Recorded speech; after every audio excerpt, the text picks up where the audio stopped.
Rebuild World, Chapter 169, Tsubaki. After Akira arrived near Kuzusuhara Ruin, he followed Alpha's instruction to take a particular route. He paced his bike around the outskirts of the ruin as if to circle the whole ruin. Alpha, why are we not going into the ruin? If we go into the ruin, we'll have to go near the temporary front base.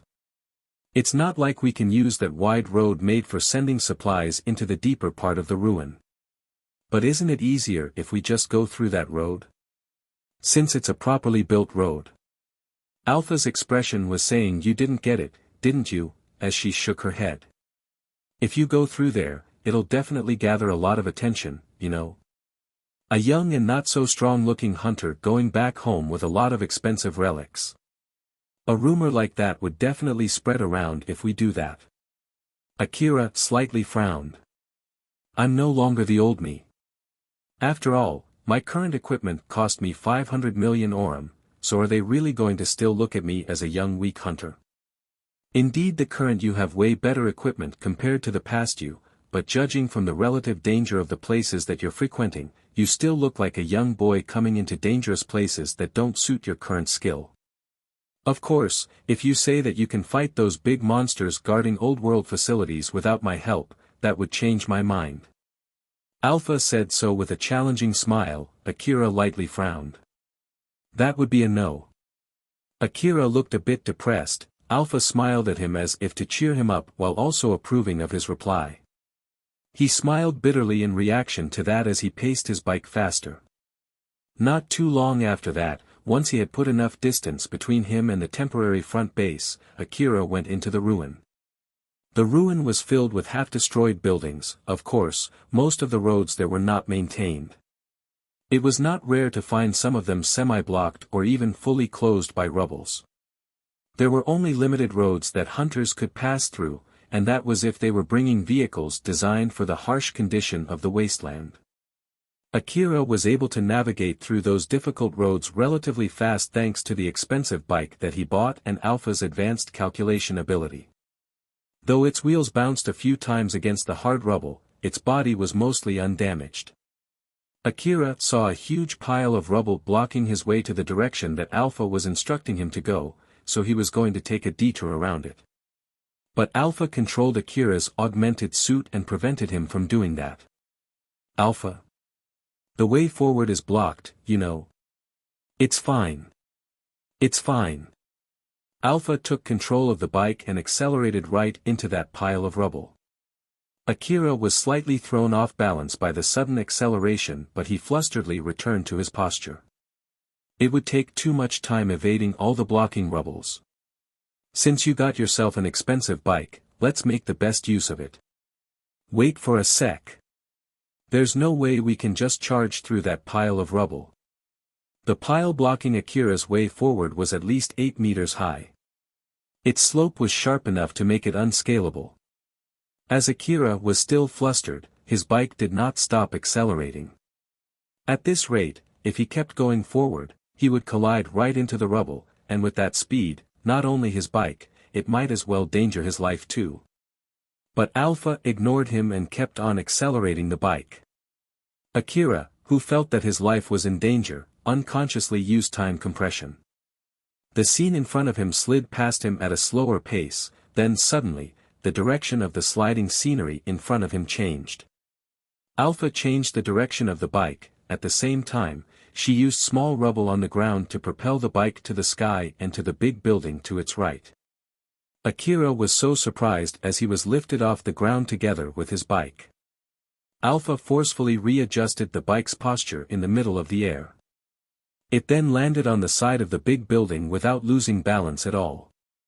Thanks to the bike's exceptional shock absorption device, its tires were able to land on the building's wall just fine. Alpha was still in control of the bike as she paced the bike across the building's wall. Akira was so surprised that he was barely able to do anything there. It went up until it was higher than the rubble blocking the way before it once again changed direction, went straight across the building wall while maintaining its height, and past the rubble blocking his way before heading down to the ground. As Akira frowned seeing the ground coming closer and closer to his face, the bike bounced again and left the wall. It then readjusted its posture in midair again and landed its two wheels safely on the ground. Once again, thanks to its exceptional shock absorption system, it was able to land on the ground, barely sending any shock to Akira's body. The bike then just went straight without slowing down. It took some time before Akira returned back to reality and looked at Alpha's confident smile. "Aren't you glad that you got yourself a bike instead of a vehicle? After all, it would be hard to get past that rubble with a vehicle." "You have a point there." Akira smiled bitterly. All the complaints that he had in his mind were erased. After all, he did not have to take a detour around that pile of rubble and was already used to doing reckless things like that. And more than anything, he actually pretty much enjoyed that. "Want to try doing that yourself on our way back?" "Thanks for the offer, but no. If I do that myself, I feel like I would crash into the wall instead." "Well, that's kind of true. But it would be really convenient once you can do it yourself, you know. Should I train you to do that? If it's really something that I need to learn in order to finish that request of yours, then sure. Or is that there are places that I can't go to unless I learn that trick? That's a secret for now." I see." Akira felt a bit scared that Alpha did not say no. But since she offered to train him to do that, it meant that it was possible for him to learn that maneuver. And when he imagined himself doing that trick on his own, he could not help but get a bit excited. After that, Akira kept going deeper into the ruin following Alpha's instruction. He was able to go through small roads that would have been hard to go through with a vehicle thanks to his high-performance bike. Because he was able to force his way through rubbles that he would have usually gone around, he was able to arrive at the inner part of the ruin relatively quicker. Once Akira arrived in the inner part of the ruin, he stopped his bike and looked at the scenery. Once he scanned the area around him, he then made a serious face and said, "Alpha, this place. This is the inner part of Kuzusuhara ruin. Although it's not the deepest part yet, at least we're no longer in the outer part of the ruin." Akira could see the place where he had given up the first time he came to that ruin. The ground was properly paved, there was no crack at all. He could not find any crumbling buildings either. It was a completely different scenery compared to the outer side of the ruin where it was filled with half-destroyed buildings. He felt a bit intimidated by the scene in front of him. The area was completely silent as if it was shrouded in a thick colorless mist, but his vision was not blurry at all. He could see clearly the scenery in front of him, which should have been blurred if there was a colorless mist. Akira looked over the city in front of him and felt something was weird about it, as if it was devoid of any sign of people. Compared to the outer part of the ruin where there was still some leftover of human civilization, the inner part of the ruin felt so unnaturally empty. "Alpha, is it really okay for us to just go straight deeper into the ruin like this? This is one of those, right? The areas that are still properly maintained by the old world drones, right?" "Yep, that's exactly why it's very clean. So in short, those security drones are also roaming around this place, right? It's not like I would get shot the moment I enter the city, right? Well, regarding that, it would be fine if you just follow my instructions. That's why, make sure not to ignore my instruction like before, okay?" Alpha had a rather deep sarcastic smile when she said that. Akira remembered the time when he got attacked by a huge monster when he ignored Alpha's instruction and smiled bitterly. "Roger that, let's go then." Akira once again paced his bike forward and went straight into the city that gave off an unsettling feeling. An old-world city that still maintained its condition. Normally, anyone would get killed the moment they stepped into that city. But that did not happen. The thing besides Akira was preventing that from happening. Alpha had the ability to prevent that from happening. As he thought that it must be because Alpha was doing something there, it helped him from being overly cautious. It was true that it was thanks to Alpha. But in reality, it was completely different from what he guessed. Akira looked around with full interest. The area around him was properly maintained, it was as if he was brought back to the old world era. But with no human presence anywhere, it was unsettlingly calm and silent. The road was wide and nothing was blocking the road, though there were also no other vehicles or bikes other than Akira's bike. But even so, he followed Alpha's instruction not to pace his bike too fast. Compared to when he was outside the city, he was going rather slowly. "Alpha, why do we have to go this slowly? We're making sure not to go past the speed limit of this road, you see." "Speed limit? Does that kind of thing exist in the old world ruin?" "Yup, so we have to properly obey it." Alpha was speaking as if to calm down a small boy. Akira seemed to be not fully convinced by that. "There's no one else other than me here though, do I still need to obey the speed limit?" "That's just how law and rule work, you see." "Is that so? I see then." Akira hummed, seeing that. Alpha smiled bitterly at him and said, "If you can't accept it no matter what, just simply keep in mind that the security drones will swarm you if you break the rule. And if you force your way through them, they'll call even bigger and stronger security robots to stop you. And even if you can deal with them too, you'll have to fight those big humanoid soldiers that the Kagomayama defense squad fought in Mihazono ruin the other day. You don't want to do that, do you?" "Yeah." Akira nodded firmly while making an annoyed face. Although it was able to fully convince him, another question came up in his mind. "I just thought of something though. Those mechanical monsters guarding the old world facilities usually have that camouflaging device, right? So it's not like they are actually hiding somewhere nearby, right? After all, it's impossible to see through old world camouflaging with naked eyes, right? And it's hard to detect them even with an information gathering device.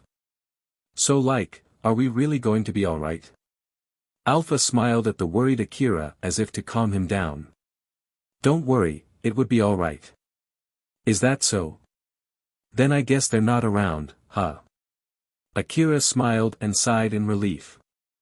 After all, when he thought that those monsters might actually be around him and that it was just he could not see them, that in itself was scary enough. But Alpha then smiled and said, "As long as you keep following my instructions, there won't be any trouble." Akira's face stiffened. "They're not here, right?" Alpha gave off a rather ominous smile. "It's not a problem." "Wait, they are here. It would be fine." Akira kept telling himself that Alpha was only teasing him in order to calm his nerves. The area that Akira was in looked like a downtown district in broad daylight except for the missing human presence. It was completely silent and filled with an abnormal atmosphere as if all the humans there suddenly vanished in one snap. But from the point of view of a hunter, it looked like a treasure trove filled with valuable old world relics. It could even be said that it was a mountain of relics. Every time Akira passed a building that looked like a shop, he could not help but peek inside, imagining all the valuable old world relics that he might find inside them. Akira thought that sooner or later, he would go inside one of those buildings, but Alpha did not show any sign of that at all as she kept pacing the bike forward. So Akira could not help but get curious and asked her, "Alpha, I feel like we've been going around the same area multiple times now, are we looking for a building with expensive relics or something?" "Well, to put it simply, yup, that's indeed the case." "I see. Well, I'll leave that to you, but can we stop and take a look at one of those shops? I feel like we can get expensive relics no matter which one we go to though." "Nope." "Why?" Alpha replied casually. "It's not like you have any money to buy anything there, right?" "Buy?" "No, I mean buy." Akira was confused. He did not expect Alpha to say that.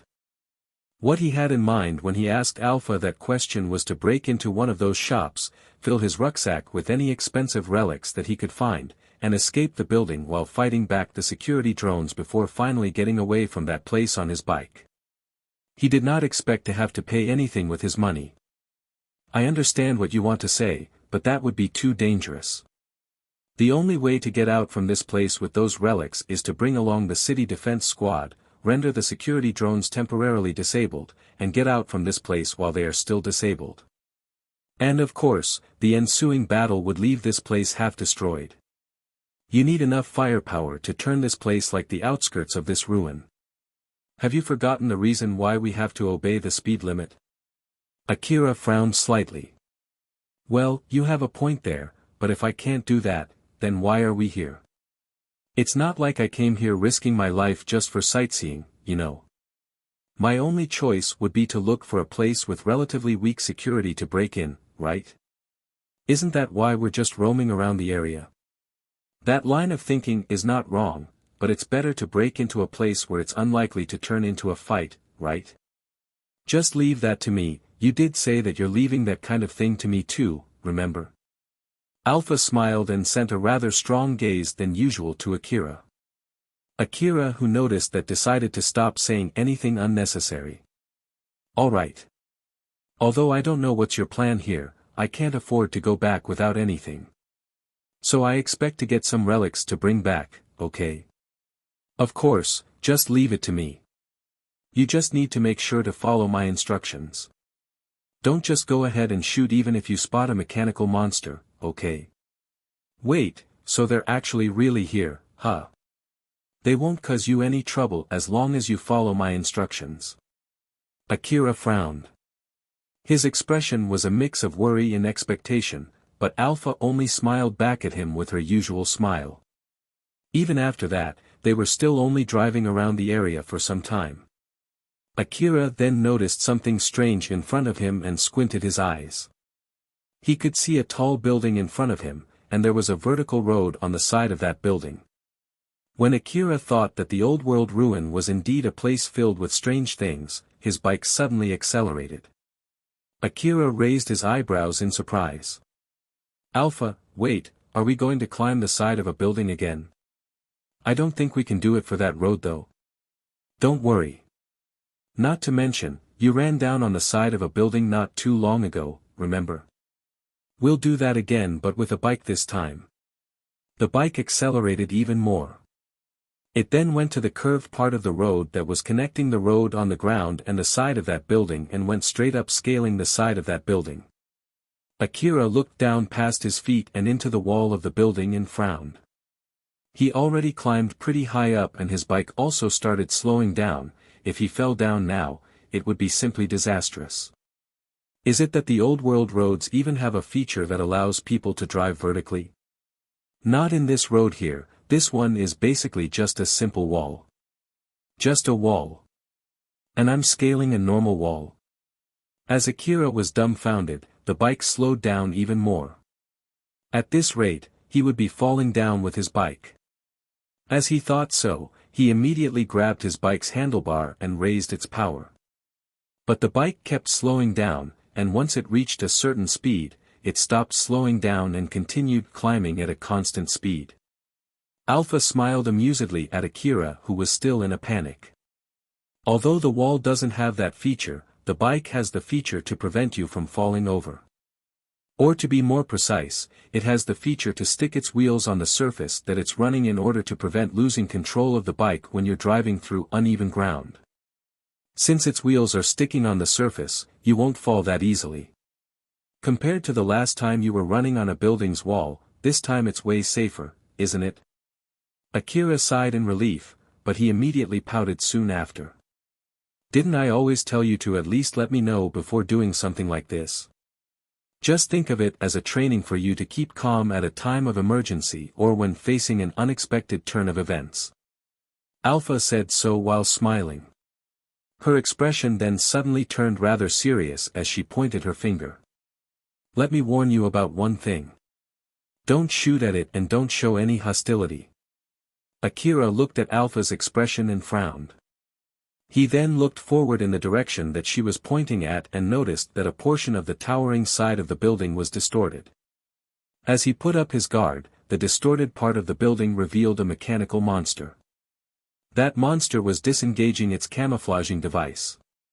That gigantic mechanical monster had multiple legs with wheels equipped on the tip of its legs.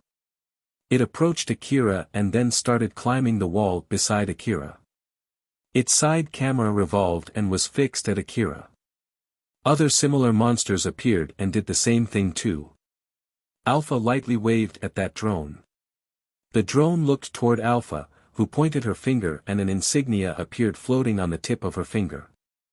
All the drones there immediately focused their cameras on that insignia. A few seconds afterwards, all of those drones looked away as if they just lost interest in Akira and Alpha. They then broke up into two groups, one group went up the building, while the rest went down the building. On their way, they reactivated their camouflaging device and vanished from Akira's views. Akira lightly sighed and lowered his guard. He then sent an annoyed look at Alpha. As I thought, they're actually there, huh? Alpha smiled amusedly. I didn't say they were not. Moreover, just like I said, it's not a problem as long as you follow my orders, right? Akira sighed once more before shifting his gaze forward. He continued climbing the wall with his bike. The road eventually led to an entrance on the side of that wall. After Akira went through another slope, his posture was back to normal and he felt slightly relieved. But he immediately spotted something that he did not expect and was astonished. A girl in a black old-world dress was standing there. In contrast to Akira, she did not look surprised at all, as if she had been waiting for him. She had a beautiful appearance, but she looked at Akira with a businesslike expressionless face. At least, she did not look welcoming at all. She then spoke in a businesslike tone to Akira, who had already stopped his bike. Welcome to the Tsubakihara building. I'm the manager of this building, Tsubaki. Akira looked at Tsubaki with a surprised face. Alpha, is that one of those projected hologram image thingies? Nope, she has a real body. Though I don't know if it's an automaton or a remotely controlled humanoid robotic body. Normally, automata are used for an external interface, but in my case, my personality is also downloaded over to this body to allow me to be seen through local connection too.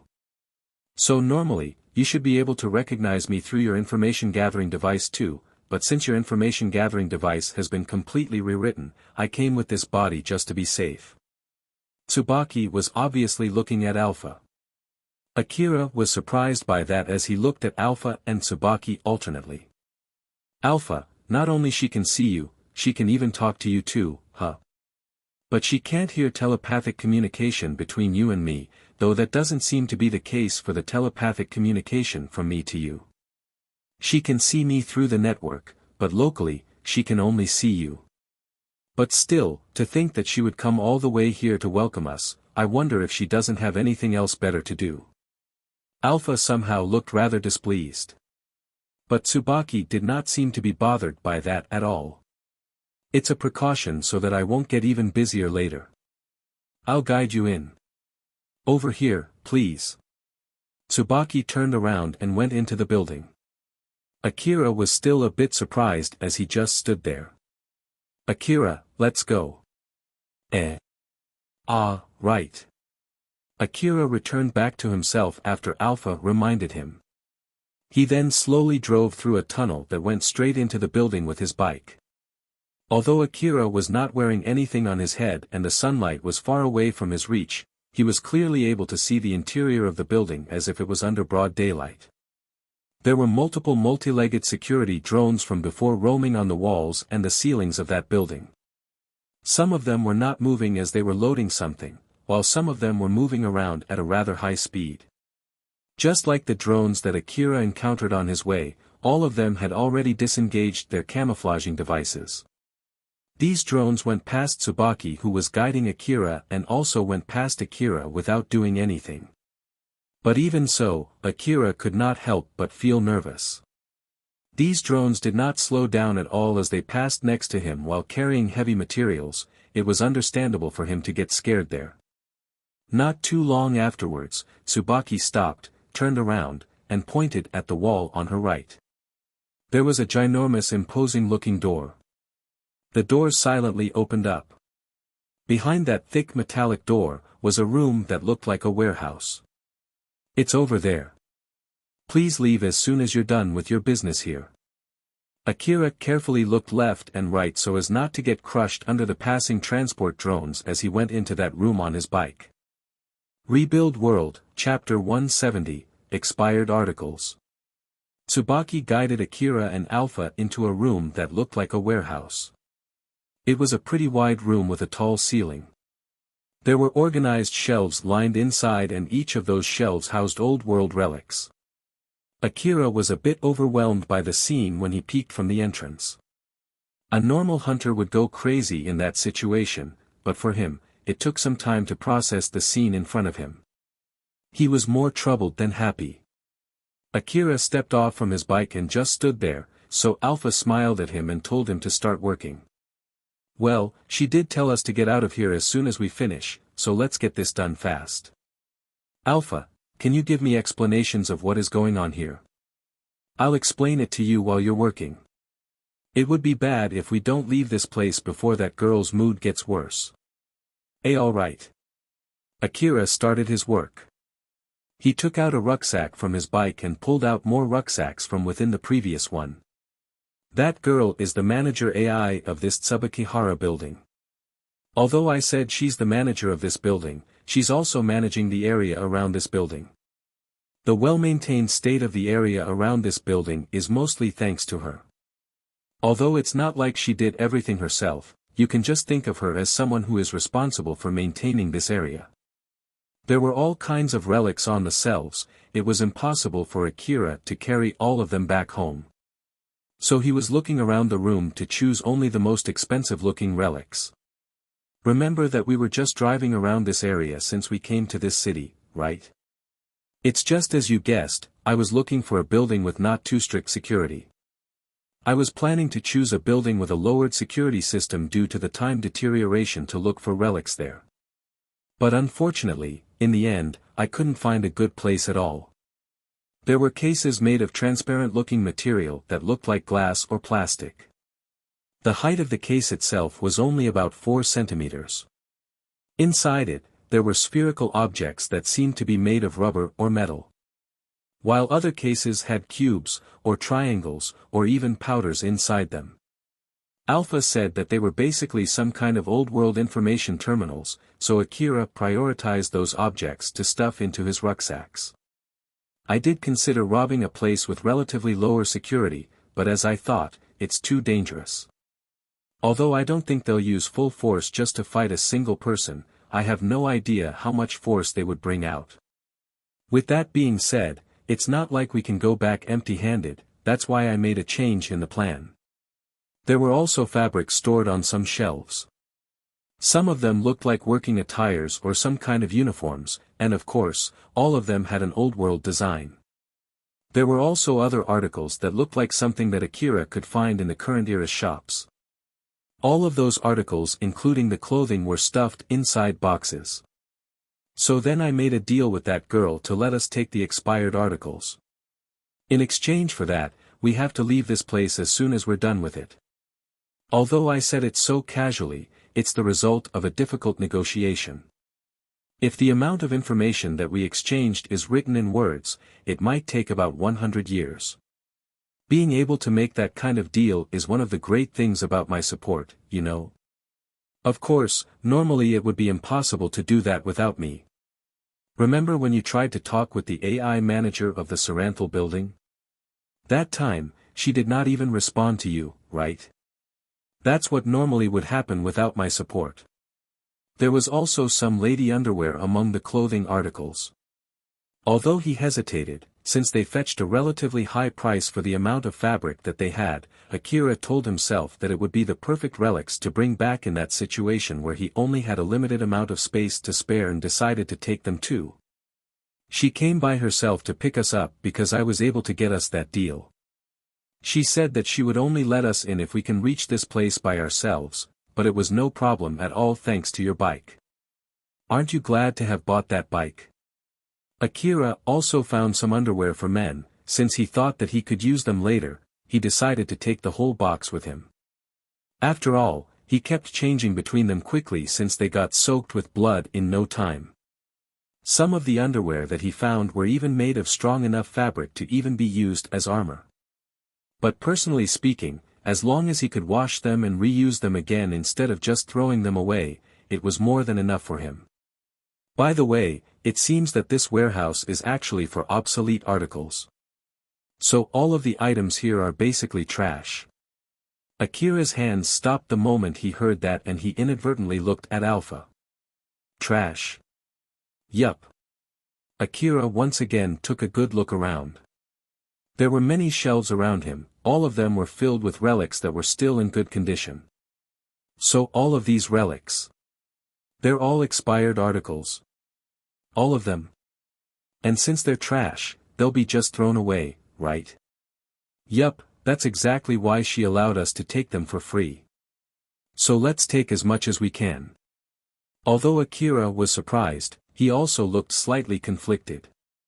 If one of these relics was found in the slum city, it would definitely cause a fight where people would get killed. And here, all of them were basically trash to be thrown away later. He could not help but find it really shocking. What a huge waste.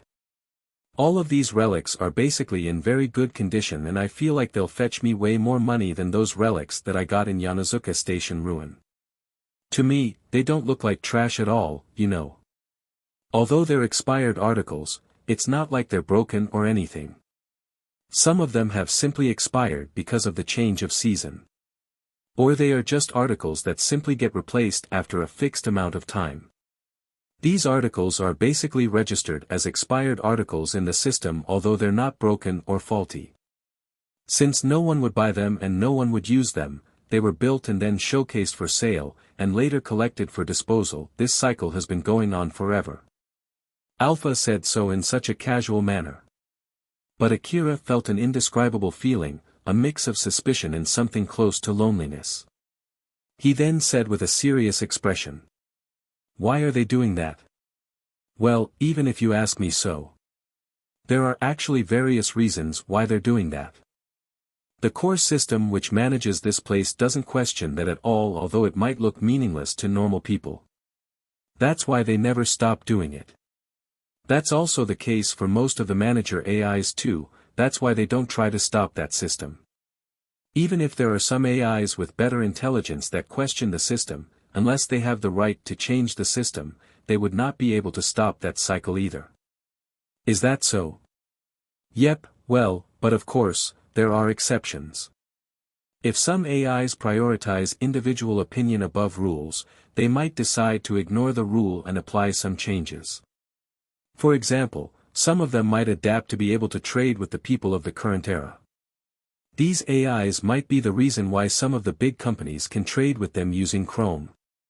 It's even possible for some of these AIs to adapt to trade with the people of the current era using the money for the current era too, you know. Some of them might as well already be secretly mixed among the rank of the corporate government. Akira listened with full interest. What can I say? It's really something. Alpha smiled amusedly. Well, if we're talking about possibilities, that's just how it is. And also, don't stop there, keep moving your hands. She did tell us to leave as soon as possible, so we need to hurry up. Akira flusteredly returned to gathering relics again. Once he was done, Akira looked at his bike with relics piled on top of it and murmured. The rucksacks that he used were those that could slightly expand their volumes, and Akira had filled all of those rucksacks with relics before putting them on his bike. He also stuffed the backside of his coat with the smaller relics. But even so, he actually still had some spaces to spare. Alpha, I feel like we can still carry some more relics though. Nope, this is as much as you can carry. But I can still put in some relics there, right? If you carry more relics, you'll just drop them on our way back. Not to mention, they would prevent you from moving freely during a fight. So just give it up, okay? Akira slightly frowned, displeased, but he then shook his head and got on his bike. You're right, it would be stupid to be greedy here just to get myself killed later. Alpha smiled bitterly and said. To be honest, I think you're already greedy enough here though. There's no guarantee you'll be able to save all of these relics in case we encounter some monsters on our way back home, you know. So just keep that in mind. I'll be counting on you to find a safe route so that we won't have to go through that. Alpha smiled mischievously at Akira. Of course, I'll do that without you asking me. But it will still depend on your luck, you see. Let's just hope that you don't run out of luck after we got here safely and collected all of these relics without any trouble. Akira smiled bitterly and slowly accelerated his bike. When Akira exited the warehouse, Tsubaki was standing close by, waiting for him. There was no smile on her face, she just looked at Akira with a businesslike and flat expression. Akira felt awkward. Although he was already used to having people looking at him with contempt, Tsubaki's cold gaze was an unfriendly gaze for a robber who was not even trying to be discreet about it while she could not do anything against it. Akira inadvertently bowed lightly to Tsubaki. I'll excuse myself then. Be careful on your way back. Yes, of course. As Akira was about to awkwardly walk past Tsubaki, she suddenly said. May I ask you one thing? Sure, what is it? It seems that you're using all of your bandwidth for a single connection, are you really okay with that? Akira tilted his head. He could not understand the meaning of that question, but Alpha suddenly interjected while still smiling like usual. It's fine. It's in order to maintain my full support for him for the sake of his safety. So it'll be fine, or more like, can you just mind your own business? Alpha and Tsubaki stared at each other. There was no friendliness between them. Akira, let's go. Okay. Alpha accelerated his bike before he could. Akira was a bit surprised, but he could immediately regain his balance. Tsubaki kept watching Akira as he left the building until he eventually vanished from her view. Akira was on his bike as he drove down the wall of the Tsubakihara building at a relatively high speed. He could not help but frown as he watched the ground coming closer and closer to his face. Alpha, aren't we going too fast? I did ask you to drive safely, didn't I? It's far safer than getting the tire stuck on something since its sticky feature would activate if we're too slow and that might trip the bike. This is the safest option. The ground is not too far below, so just hang on tight for a bit longer. I have to say there's something wrong with your standard of driving safely. Akira smiled wryly. All the questions and doubts inside his mind were erased. The bike's wheels kept in close contact with the building's wall until the bike went past the curved slope that connected the wall and ground. Once the bike was on the ground again, it slowed down under the speed limit and kept going at that stable speed. Now that Akira had calmed down since he was able to safely reach the ground again, the question that he decided to just forget came back up again. Say, Alpha, what was she talking about when Tsubaki said something about bandwidth? Oh, are you curious? Yeah, a bit. In order to maintain her friendly relation with Akira, Alpha was actively discouraging him from asking questions about particular subjects. But of course, that did not mean Akira's curiosity about those subjects was completely gone. He used Tsubaki's question as an excuse since it was a question from a third party about the subject that Alpha had told him not to ask. Alpha looked at Akira and decided that telling him not to ask that question might be a bad move there.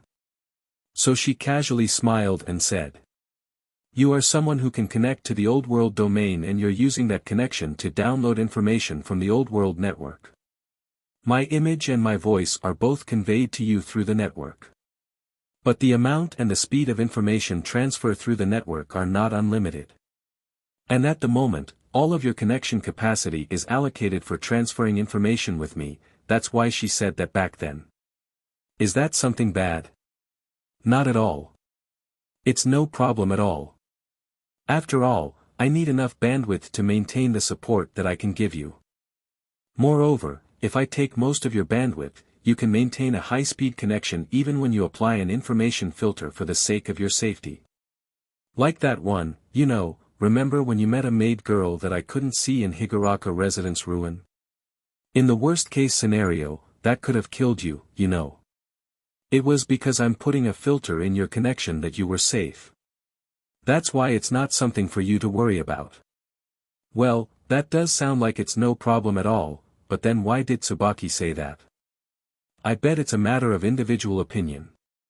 You do know that I can control your body by controlling your augmented suit, right? Like how some people hate that, there might be people who don't want their bandwidth to be used for just one connection. It's the same for the connection filter too. I think she was talking about that. Is that all? Though Akira understood from Alpha's explanation, he did not feel like that was enough of a reason for Alpha to interject as she did back then. When he said that, Alpha smiled faintly at him and said, "This might be just a guess from me, so it's not like I want to say anything bad about her. But if I may add something, she might want you to open some bandwidth that she can use to connect with you." "Why?" "If she can connect with you, she'll be able to talk through telepathy with you too. That way, she would be able to make a deal with you without telling me. The reason why I interjected is simply to avoid that. To put it simply, it was so that you won't cheat on me." Alpha said so and smiled mischievously at Akira, who winced back when he saw her expression. "See, cheat, huh?" Alpha came closer to Akira's face and smiled amusedly. "I trust that you would say no even if she offers you 10 billion chrome and performs other services for you to just forget the request from this girl whom you can't even touch. But it still doesn't feel right to me, even more so when you do that in secret." Alpha came so close to Akira that if she had a body, he would be able to feel her body heat from that distance. So Akira inadvertently pulled his face back, he then smiled bitterly and said, "Don't worry. I'll still prioritize your request. After all, I already owe you a lot until now. I have no plans to just ignore that." "Is that so?"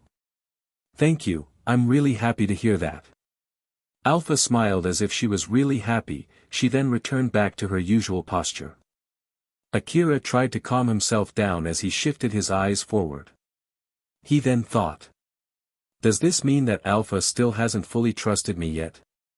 Well, I did ignore her warning and went to raid a big gang's base, I even almost got myself killed fighting in a battle that I could have avoided. So I guess that's to be expected, huh? I guess I have no other choice but to properly do my hunter job, get better equipment, give my best in my training, and regain some of her trust." Akira said so as he made his resolve and decided to stop worrying about it for now. He was actually being tricked there. Although Alpha did not lie, she also did not tell everything to him. As Akira kept his connection bandwidth solely for Alpha, it was slowly turned to suit Alpha's connection. Although at the moment most of Akira's bandwidth was still general-purpose bandwidth, it was only a matter of time before all of them were modified for Alpha's special use. Alpha did not say anything about that to Akira. In the first place, Akira was the one who gave Alpha permission to modify his bandwidth. Of course, he did not know that himself when he did that. It took a lot of power to change a contract that had been signed and Akira did not have such power at the moment. No one could tell for sure whether he would ever get the power to do so before he could accomplish Alpha's request, or even if that kind of power existed in this world in the first place, ******. Once they left the area maintained by Tsubaki, the scene returned back to an abandoned city with rubbles and half-destroyed buildings scattered everywhere. Akira lightly sighed and felt slightly relieved when he saw that. It might be weird to say but I feel much calmer in this place, although, technically speaking, it's still in the inner part of the ruin. Well, the inner part of the ruin actually extended over a wide area after all, and it's not like there's any clear indicator that separates the inner and the outskirt of the ruin. But if we say that the area further in than the forward base is an area where monsters which normal hunters can't handle roam around, I guess it's safe to say that this is already the inner part of the ruin. Though I'm sure it would change when the forward base finishes building a road to go further into the ruin though. Akira then hummed. And they're already in the middle of building that road, right? If I'm not mistaken, Elena-san and Sarah-san are working on a request related to that. If things are going smoothly, that road will eventually go all the way to an area like the one with the Tsubakihara building, right? Won't that be dangerous? Akira thought that if the road extended that far, those powerful big drones with camouflaging devices might backtrack that road all the way to the forward base, and that would be disastrous. In the worst-case scenario, forget the forward base, those monsters might even come all the way to Kagomayama City. I'm sure the city management has also thought about it too. I'm sure they'll do something like dispatching the city defense squad or calling back those hunters who are originally working in much more dangerous places. I'm sure you'll get called for that too sooner or later. And I'll say no to it. This time I won't be taking any request from the city management ever again. Akira looked extremely displeased. Alpha, who saw that, only smiled at him mischievously. Akira had no plans to be sent to the hospital again after all.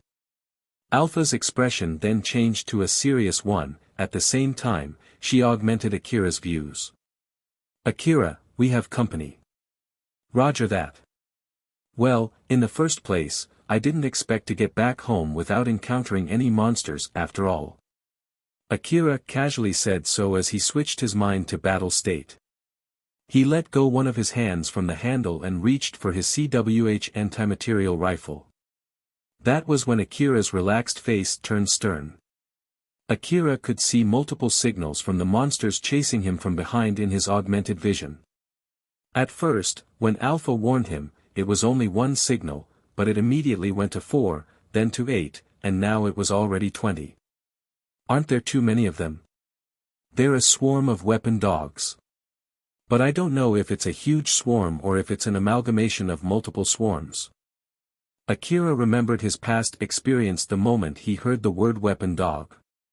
They were monsters that he could not fight against back then when he went into Kuzusuhara Ruin with nothing but a pistol.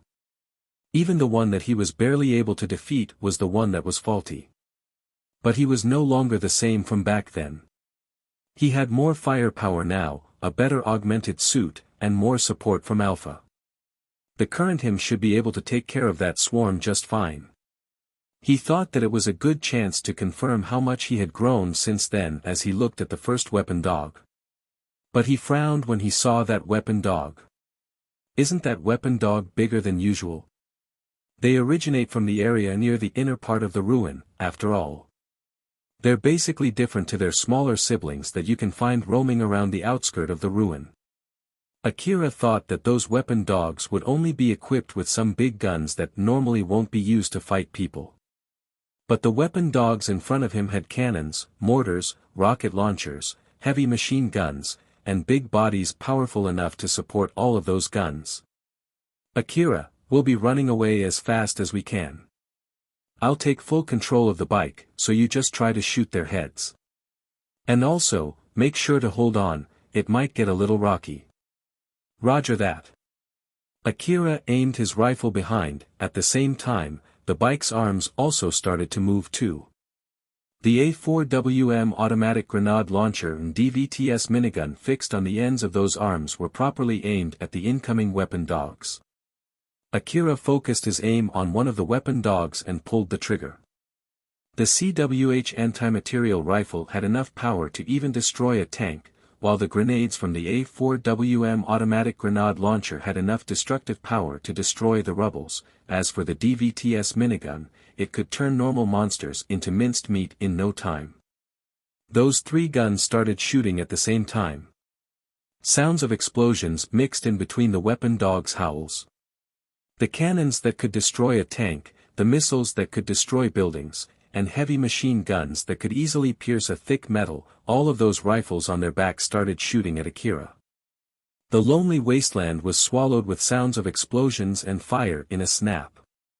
Akira's bike blazed through the ruin. Alpha used her advanced computation skill to predict where those rain of warheads and incoming bullets would land and nimbly controlled the bike to slip through the openings between them. The explosions from Akira's A4WM automatic grenade launcher were slowing the monsters down while his DVTS minigun was shooting down the incoming missiles. The missiles that got shot veered from their original aims and hit the buildings, destroying them. Alpha nimbly maneuvered left and right through the falling rubbles.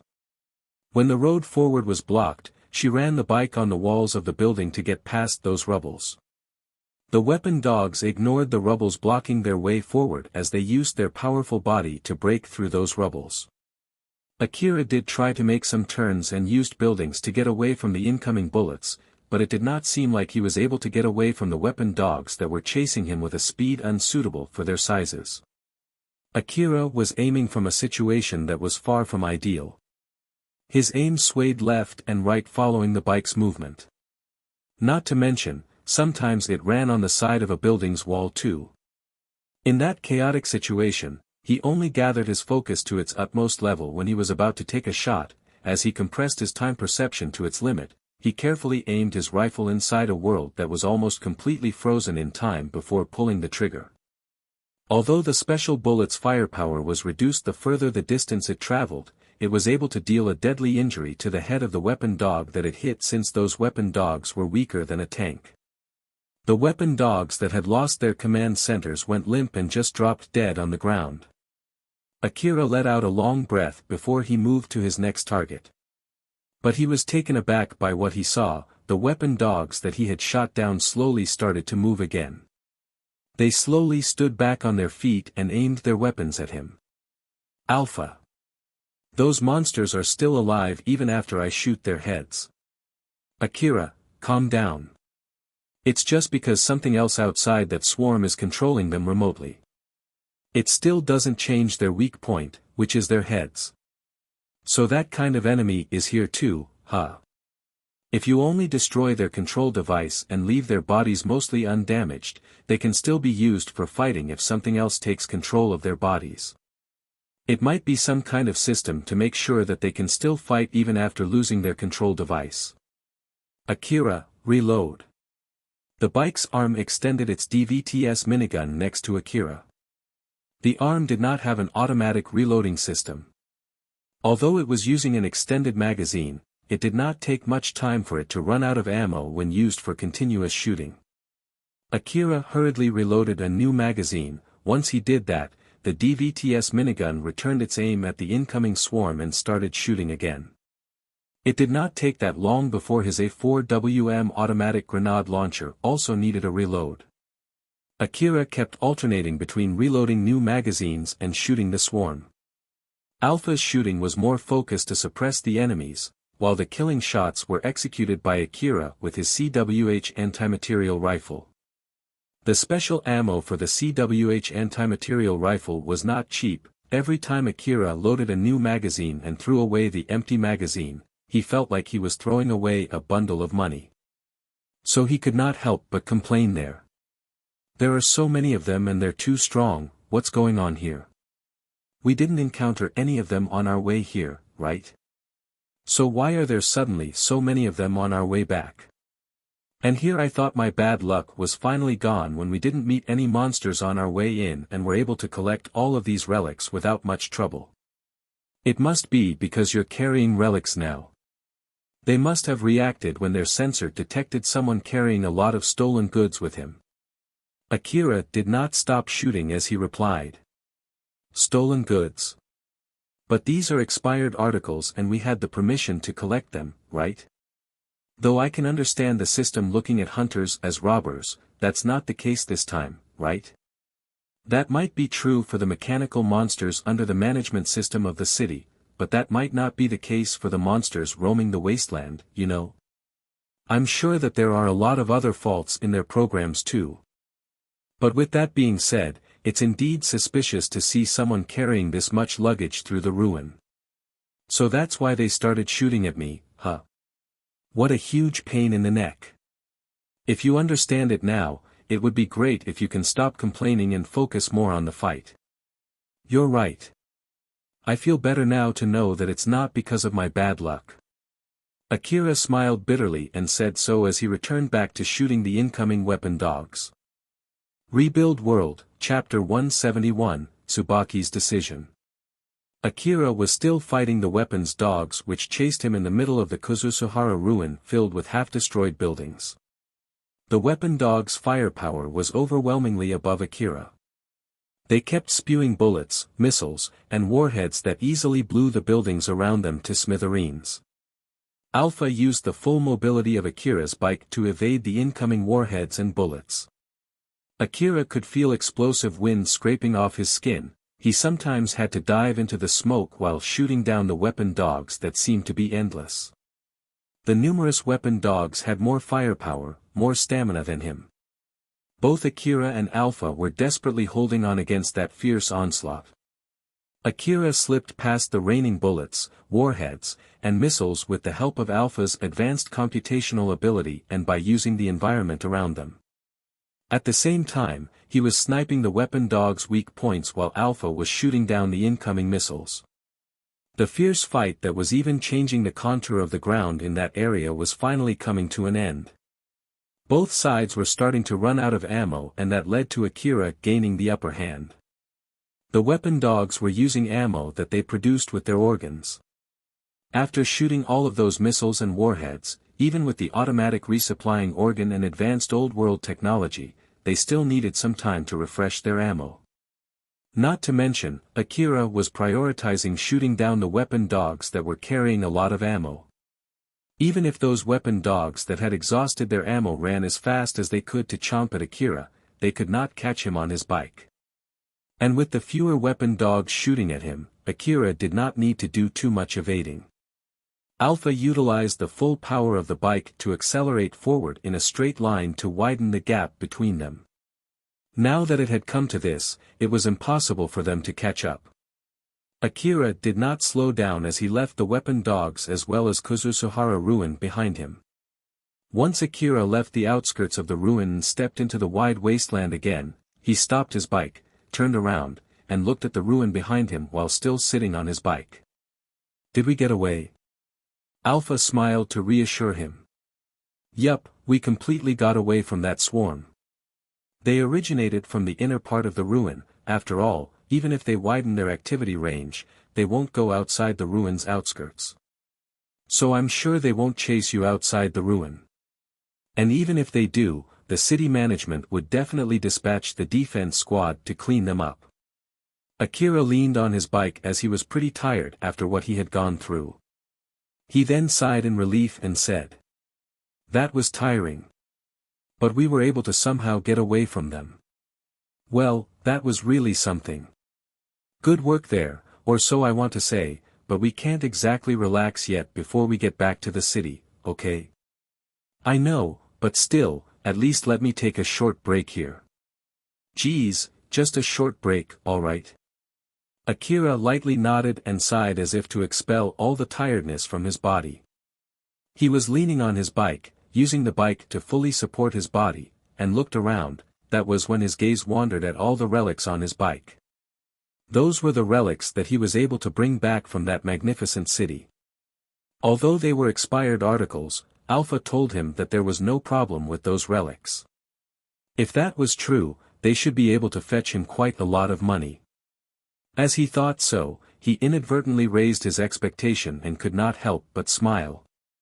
But then his bike suddenly accelerated. Its wheels, which could spin individually from each other, spun as fast as they could. The wheels gripped the ground strongly and immediately accelerated the bike to the side. At the same time, Akira's augmented suit moved on its own to grab on his bike so as not to get thrown off. His augmented suit helped him against the assault on his body from the high-G maneuver as he quickly accelerated away from that place. Akira activated his time compression by pure reflex and asked Alpha in panic. "Alpha, what's going on? The break is over. We have an incoming enemy." Something exploded behind him. The shockwave from that explosion spread around and swallowed Akira, who was trying to run away from that explosion. Akira jumped out from the smoke of that explosion. Thanks to his force field armor coat, he was able to get away just fine. His bike was also undamaged. But unfortunately, one of his rucksacks was blown away due to the shockwave and was thrown into the air. Akira could not help but glance at the flying rucksack. It eventually landed on the ground and was badly bent. "My loot. Although I've worked so hard to carry them all the way here. You can save that for later." Alpha yelled and pointed her finger at the wasteland. Akira glanced in the direction that Alpha was pointing with a stern face. But he could not see any monsters over there. "I don't see anything though. Are they shooting from so far away that I can't see them?" Right after he said so, his face suddenly turned surprised. A part of the wasteland scene in front of him was blurred, and from there, a huge mechanical monster appeared. Although it looked like a weapon dog, its dog-shaped body had no visible organic parts. It was fully mechanical and a big cannon was perching on its back. Optical camouflaging, huh? Wait for a sec, why is that thing here? We're already outside the ruin, you know. That's a pretty powerful optical camouflaging. And it's from the wasteland, not from the ruin. How can you tell? If it's from the ruin, I should have been able to detect it. I'm using your information gathering device to detect enemies while we're outside the ruin, that's why I was late to detect that monster. Alpha paced the bike straight in that big monster's direction.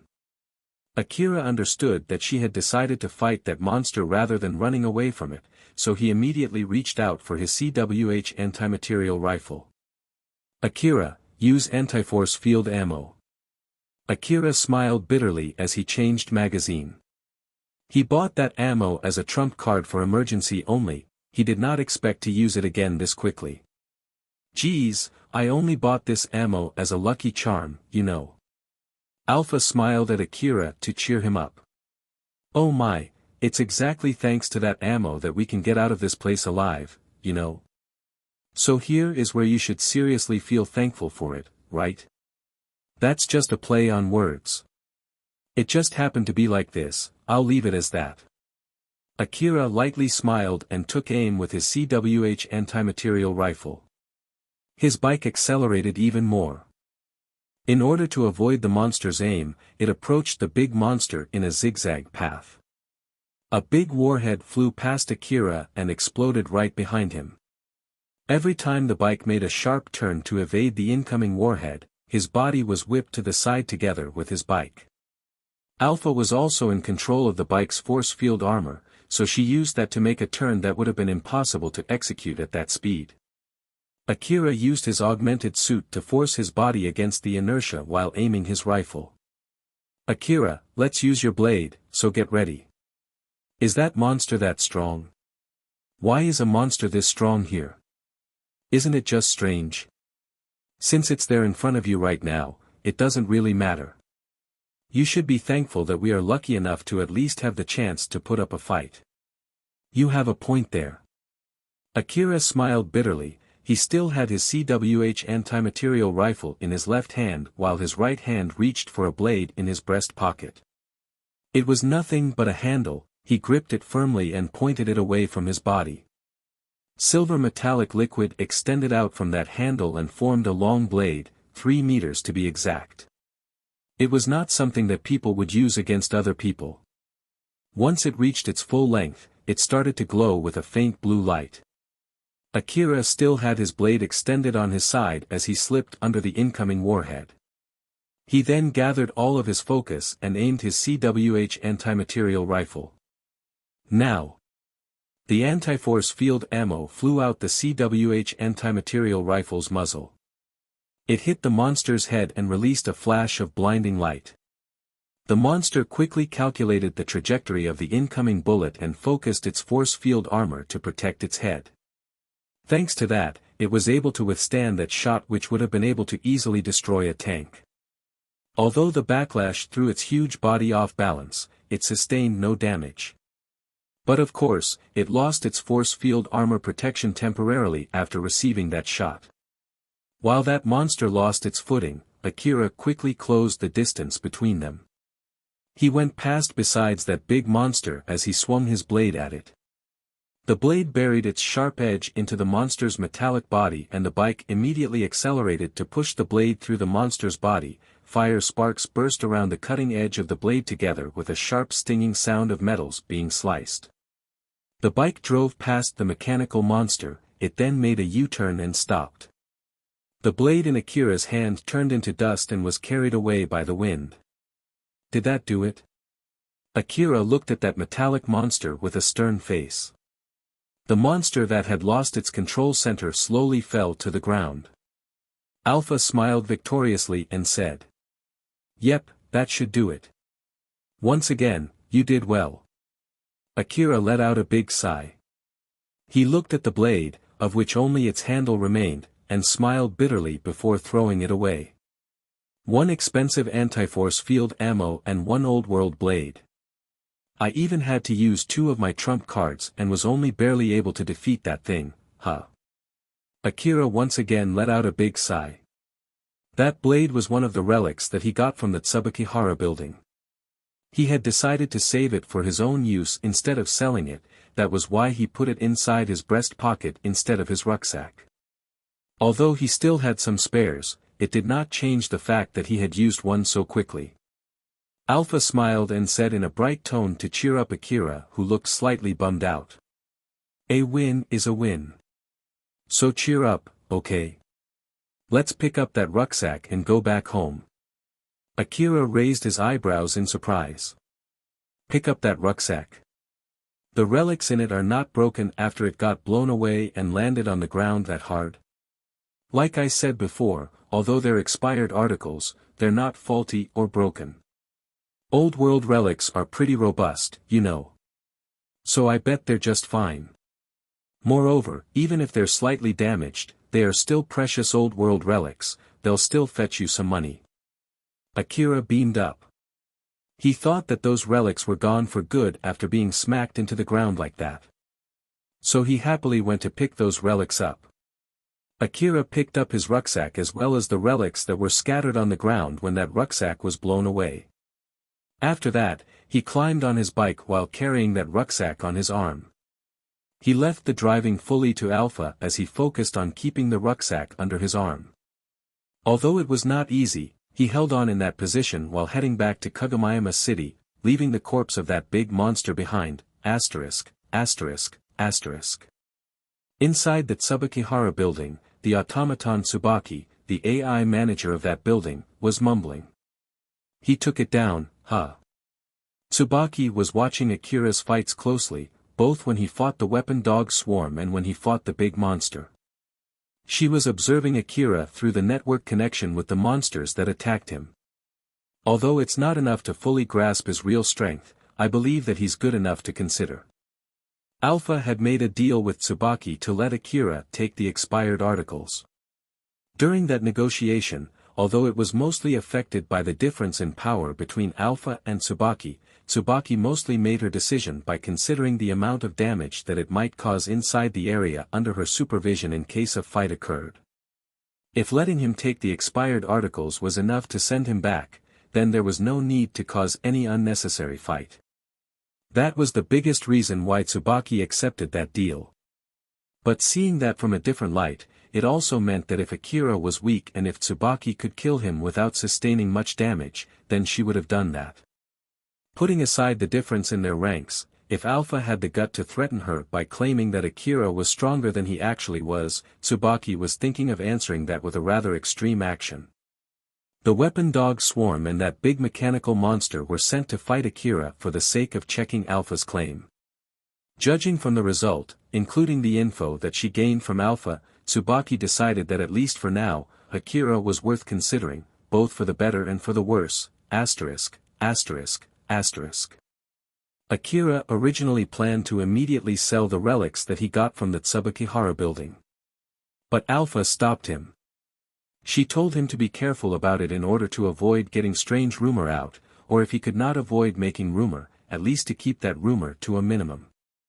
After he returned home, Akira put all the relics that he carried back in the warehouse and made sure to finish the usual maintenance for his equipment before finally taking a rest. On the next day, Akira put some relics that were relatively in good condition into his rucksack and headed to the wasteland on his bike. He first went to Higuraka Residence Ruin and spent some time training there before taking a long detour back to Kagomayama City and finally went to Katsuragi to sell those relics. That day, just like usual, Katsuragi was waiting in his trailer that doubled as his shop. When he spotted Akira coming on a bike, he obviously had a rather displeased look on his face and said, "Akira, huh? Are you here for medicines and ammo again? What's going on with your hunter job? To be honest, I really hope you would come to me to sell relics sometime soon, you know." Katsuragi obviously sounded disappointed, but even after hearing that, Akira casually replied as if it did not bother him at all. "That's exactly why I'm here today." Katsuragi's displeased face immediately brightened up with a merchant smile. "Oh. Really? Finally." But he immediately frowned. "So, where are the relics?" Akira took out a small rucksack and showed it to Katsuragi, whose face immediately returned to disappointment as he sighed. The last time Akira visited Katsuragi to sell relics, he brought a big rucksack filled with relics to the point that it would be hard to carry that rucksack without the help of an augmented suit. That was why Katsuragi was expecting at least the same amount of relics again this time, but contrary to his expectation, Akira brought a rather small rucksack and it was far from being filled with relics. So he could not help but feel disappointed. "Is that everything?" "Well, it doesn't matter then, come in."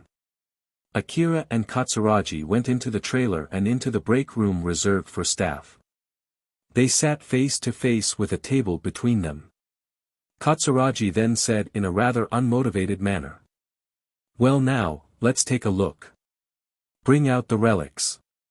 Akira casually pulled out relics from inside his rucksack and lined them on the table in front of him.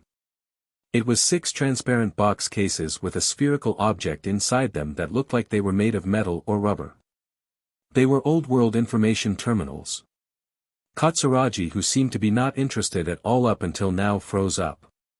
His eyes then widened in shock before he squinted his eyes with suspicion. "TVs are. No, wait, can it be? Akira, where did you get these from?" "Where?" "Old world ruin, of course." "That's not it, I mean which ruin to be more precise." "That's a secret." "A secret." Katsuragi was surprised by that reply and had a conflicted look on his face. Seeing that, Akira lightly frowned and looked displeased. "If you say you can't buy them unless I tell you where I found them, I'll just sell them somewhere else. I did take these relics to you first as I promised, so I won't take any complaint from you." Seeing Akira start putting those relics back into his rucksack, Katsuragi stopped him in panic. "Wait. Wait there, okay? Don't put them back. I'll get them checked first, so just leave them there. I'll bring you some coffee too. So just enjoy the coffee while you wait." Katsuragi went to make coffee and placed it in front of Akira. He then brought out a special device for inspecting relics and started inspecting the relics in front of him closely. Akira was trying to look calm while sipping his coffee and observing Katsuragi. Katsuragi put on a monocular magnifying glass on one of his eyes and looked closely at the relics. While doing that, he casually threw a question at Akira. "Akira, what do you think these relics are?" "Expensive-looking relics." "Expensive, huh? Just how expensive do you think these are?" That was when Alpha interjected. "Akira, no need to hold back. 1 billion orum." Hearing that, Katsuragi could not help but laugh. No, although these are indeed old-world information terminals, 1 billion orum is just too big no matter how you think about it, you know. There's no way they cost that mudash. Katsuragi stopped midway when he realized Akira was staring at him. There was a slight suspicion and contempt in his stare. "You were planning to buy them cheaply if I had set a low price, weren't you?" Katsuragi smiled as if to play ignorant, but he could not completely fool Akira. Normally, Katsuragi would never make such a mistake. The price that Akira suggested was too high that it threw him off beat. "Of course not. It's just that we can't get a good deal that we both can accept unless both of us have at least some knowledge about these relics that you're trying to sell, you see. That's why I was just trying to make sure you know a few things about these relics." "Really now?" "Geez, don't be like that. If I offer to buy these relics with a price that's way above your guess, that in itself would be suspicious for you too, right? To be honest, I have no complaint if you're going to buy them at a higher price than I expected though. So then, are you done inspecting them yet? Be patient. These might be worth more than I expected, you see." My main job is not inspecting relics, so I can't really say for sure how much they are worth without inspecting them closely. To be honest, it would be great if you would leave them here for a few days. Is that okay with you? No, that's not okay. Katsuragi slightly frowned, he then said as if to calm Akira down. Just a few days should be fine, you know. It's not like we're strangers after all, right? I can assure you that it's better if you get these relics properly inspected. I can even use my connections with a relics inspector acquaintance to have him write an inspection certificate for these relics, you know. As I said before, inspecting relics is not my main job, so it's definitely better to have a real pro check them, don't you think so too? But Akira shook his head. Still no. Sorry to say this, but I don't trust you that far yet. I want to avoid the problem in case you replace them with cheaper relics after I leave them with you just to get you to tell me later that they are actually cheap relics. Geez, what a worrywart, it will be fine, I tell you. It's your own fault for frequently doing or saying something untrustworthy, like what you did just now. Katsuragi lightly laughed and looked away. Seeing that, Akira lightly sighed. Well, personally speaking, I don't think you would do something like that though. But with that being said, I can't really tell where these relics would go once I leave them to someone else. It's just that I simply can't really trust a friend of a friend of a friend, you see. But of course, if you can promise me to take responsibility and pay me 1 billion orum in case if anything bad were to happen, I won't mind leaving them with you. Katsuragi smiled wryly. As a merchant who often traded with hunters, he could understand where Akira's attitude came from. As expected, I can't go that far, but still. Katsuragi hummed. It was true that his main job was a merchant, not a relic inspector. So of course, he lacked the knowledge and devices to do a proper relic inspection. After thinking for a while, he then came up with a suggestion. How about if I call a relic inspector whom I know to come here? If you're going to inspect these relics in front of me, you can do whatever you want. All right. Just wait for a bit here then. Katsuragi pulled out his information terminal and immediately started preparing. Not too long afterwards, multiple relic inspectors came to the trailer, all of them were the relic inspectors that Katsuragi called. They then used their inspection devices, which looked exaggeratedly huge with a huge link to each device as they immediately started their inspection. Akira was sipping his coffee with a calm face, although, to be honest, he was a bit surprised by what was going on. For some reason, it seems it's being blown out of proportion though. They seem to be taking a very close look at those relics. Well, those are mechanical relics, after all. I wonder if it got broken when it got blown off back then. Alpha replied with her usual smile. It'll be fine. Just keep calm and show some confidence that those relics are really worth that much. If you show weakness here, they might rip you off, you know. Alright. Akira sipped his coffee while trying to calm himself down. He was doing his best to show confidence there. While the other people inside that room were still inspecting the relics, Katsuragi and another guy stepped back and went to the deeper part of the trailer. They then started conversing while whispering to make sure that Akira could not eavesdrop on them.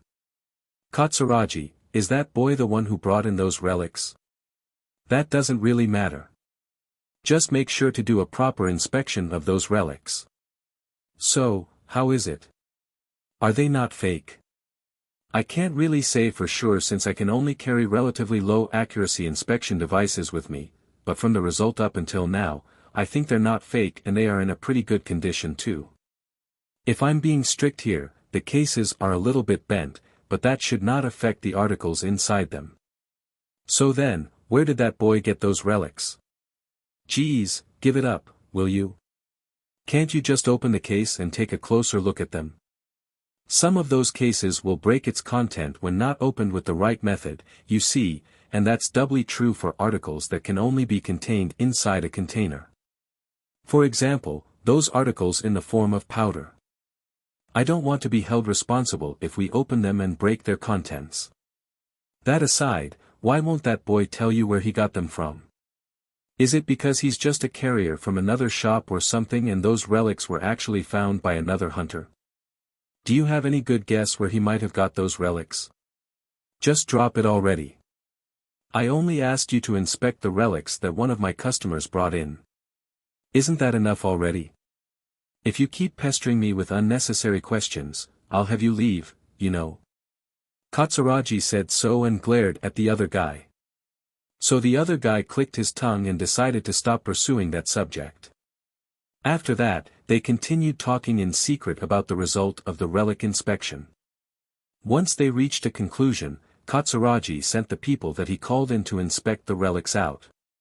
He then sat facing Akira with the relics lined between them and smiled at Akira with a merchant's smile. Sorry for the wait, the inspection is done. So, about the price though, I know that you want me to pay you on the spot. But even if you bring relics to the hunter office, they sometimes only transfer the money the day after, or in some cases, it might even take a few weeks. So just keep that in mind and listen to me, okay? Alright, so then, how much is it? Katsuragi smiled and said. 60 million orum, what do you think? Akira's face slightly turned stern. He then frowned and stared at the relics in front of him.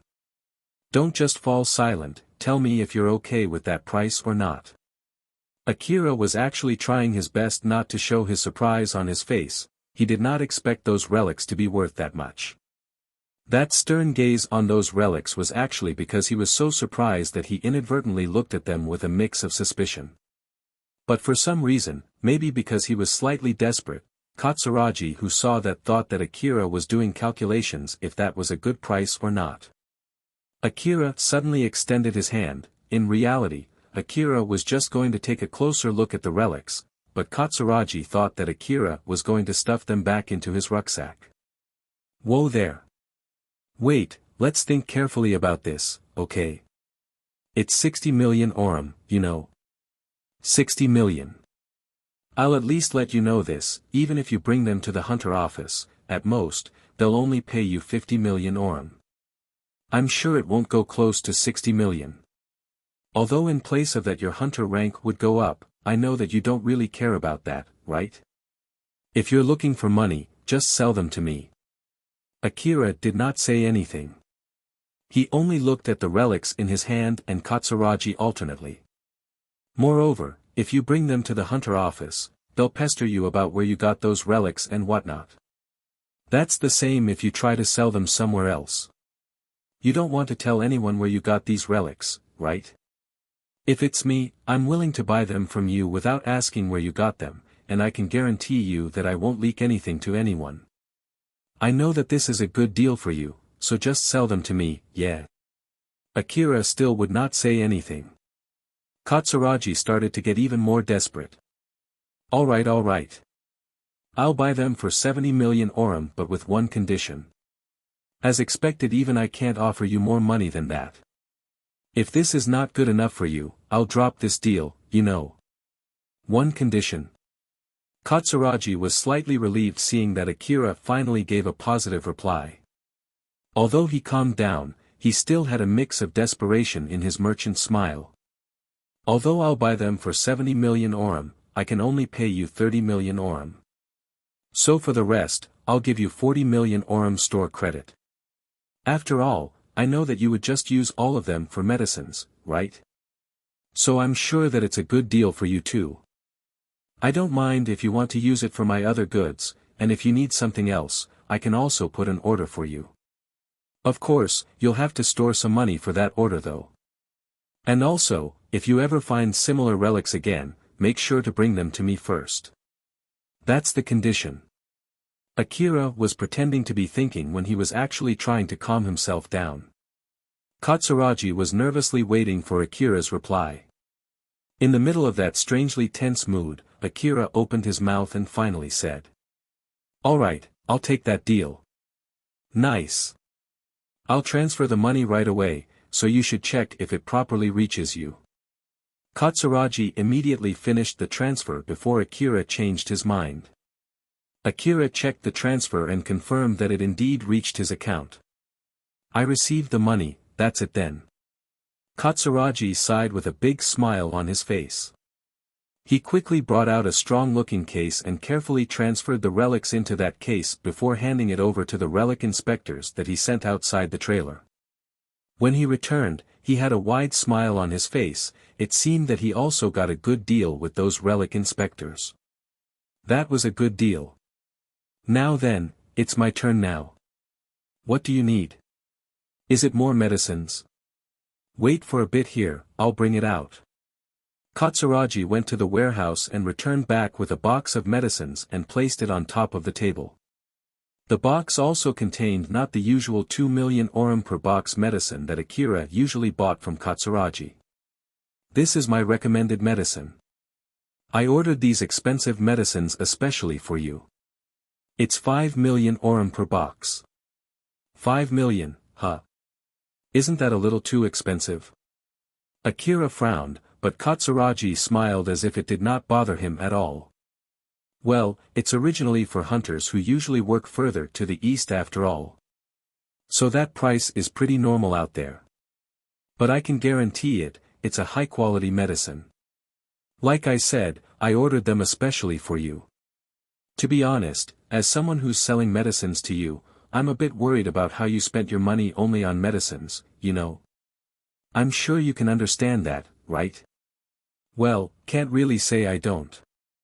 Akira occasionally used a lot of medicines to the point that some people thought he was trying to be a superhuman. Although he also had started taking drugs to clean up the nanomachine residue in his body, he still had not done that yet. He was planning to take one after his next ruin expedition. Katsuragi nodded to affirm Akira's guess. Thought so. So that's where this medicine comes in. These are specially made for hunters and its producer put extra effort into keeping the nanomachine residue to a minimum. So even if you consume a lot of them in a short span of time, it should only leave a small amount of nanomachines in your body. Not to mention that it's highly effective. So you don't have to consume too much of it in one go, and the nanomachine from this medicine can stay active for a relatively long time. It's the perfect medicine for you. This time I only ordered 2 boxes, but you should buy them. You have 40 million store credit, so there's no need for you to be overly frugal about this kind of thing that might save your life. Alright, I'll take them. Certainly. I knew that you would buy them. By the way, what were you going to do with them if I did not buy them? It's not like anyone would buy that 5 million orum per box medicine around this place, right? But of course, there's you, no. Well, what can I say, my merchant instinct is telling me that you'll definitely grow powerful enough to be able to buy this kind of medicine just fine. I wonder about that. Katsuragi said so smugly, and Akira just sent a gaze at him with suspicion. Katsuragi was not lying. But it was not like he had no plans at all. He had already prepared Plan B to send those medicines to another city through his connection in case Akira would not buy them. This was one of the results of his talent as a merchant. In the end, Akira bought 2 boxes of 5 million per box medicine and 5 boxes of 2 million per box medicine. On top of that, he also placed an order for 2 boxes of that 5 million per box medicine. So he was left with 10 million store credits that he saved in case he was going to buy something later from Katsuragi. Once he was done with his business there, Akira returned back to his bike and drove away. Katsuragi saw him off and mumbled. To be honest, I was thinking of cutting my ties with him and Cheryl's gang if he wasn't going to bring me relics soon. But still, I didn't expect him to bring something like that. Not to mention, Cheryl seems to be turning into a rather prospective customer too. Is it that my luck as a merchant is getting better lately? I guess this is a good time to take a risky gamble, huh? Katsuragi had a big dream to join the ranks of the corporate government and issue a currency under his name for the territory he ruled. And finally, he felt like he spotted a way to make his dream come true as he smiled widely. Rebuild World, Chapter 172, Selling Relics and Reaction from Doing So. On the next day, Akira took a small number of relics with him again as he went out to the wasteland. He took a long detour to Higuraka Residence Ruin, spent some time training there, and then went back to Kagamayama City taking another long detour. When he arrived back in Kagamayama City, he immediately went to see Katsuragi to sell his relics. But strangely enough, his trailer was not in its usual place that day. Is he taking a break today? Or did he change place? Alpha casually replied. It seems that Katsuragi is in Cheryl's base right now. I see. Of course, Akira wondered how Alpha knew about that, but he reminded himself that it was nothing strange for her. So he just set that aside for now, got on his bike and headed to Cheryl's base. Akira was taken aback when he arrived at the front of Cheryl's base. The base was under huge renovation involving the base itself and the area around it. Inside one of the rooms in the base, Cheryl, Viola and Katsuragi were in the middle of a conversation. That was when a young boy from the gang knocked on the door. Boss, Akira-san is here. Alright, Katsuragi-san, is it okay if we stop here and take a small break? As Cheryl said so politely, Katsuragi smiled teasingly and said. Of course, we can even continue it tomorrow if you want. I'll just leave so you can take your time getting closer to Akira, both for your sake and for my business sake, yes? Cheryl gave a dry smile. Thank you for your concern. As Katsuragi saw that, he once again thought that Cheryl had really changed into someone hard to deal with. His merchant instinct was telling him that the current Cheryl was not someone he could underestimate. The young boy then awkwardly said. It seems that Akira-san is actually here for Katsuragi-san. Katsuragi raised his eyebrows. Me? When Akira came to the base, Cheryl always thought that it was for meeting her. So the moment she was proven wrong, the shock caused her smile to freeze for a sec. She then noticed Viola who could not hold back her laughter. It was obvious that Viola had completely read her mind, so Cheryl could not help but pout a little.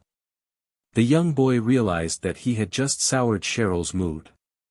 He sounded rather scared as he used guiding Akira as an excuse to leave that room. Viola was still trying to hold back her laughter as she said. If you get offended that quickly, your men will hate you, you know. As the boss of the gang, you should be more composed, yes? Cheryl regained her calm and smiled back at Viola. Their stares at each other, clearly showing the difference in their ranks. Katsuragi looked away from Cheryl, excusing himself thinking that it was a matter between people in Cheryl's gang and he had nothing to do with it. Akira entered the room and sat across Katsuragi. Cheryl sat next to Akira, while Viola sat next to Katsuragi. Seeing how Cheryl was sitting happily next to Akira, Katsuragi was amused at how fast Cheryl's mood changed, but he did not show it on his face. He put that aside for now and said. So then, Akira, I heard that you wanted to meet me. So, what is it? The goods that you ordered haven't arrived yet, and if you want me to bring out my trailer in case you want to buy something, I can't really do that right now.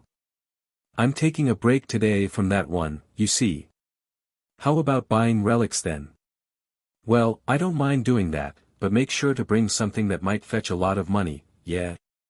I'm not really free that I would deal with cheap relics during my holiday, you know. But, of course, if you bring something like yesterday, that would be a different story. Katsuragi said so as a joke. Finding an old-world information terminal was not an easy thing, and even more so to find them in a good condition. Because of that, he could not help but question his eyes as Akira lined up similar relics like yesterday in front of him. Katsuragi inadvertently mumbled. You got to be kidding me. Akira lightly frowned. If you have any doubts, you can go ahead and inspect them closely.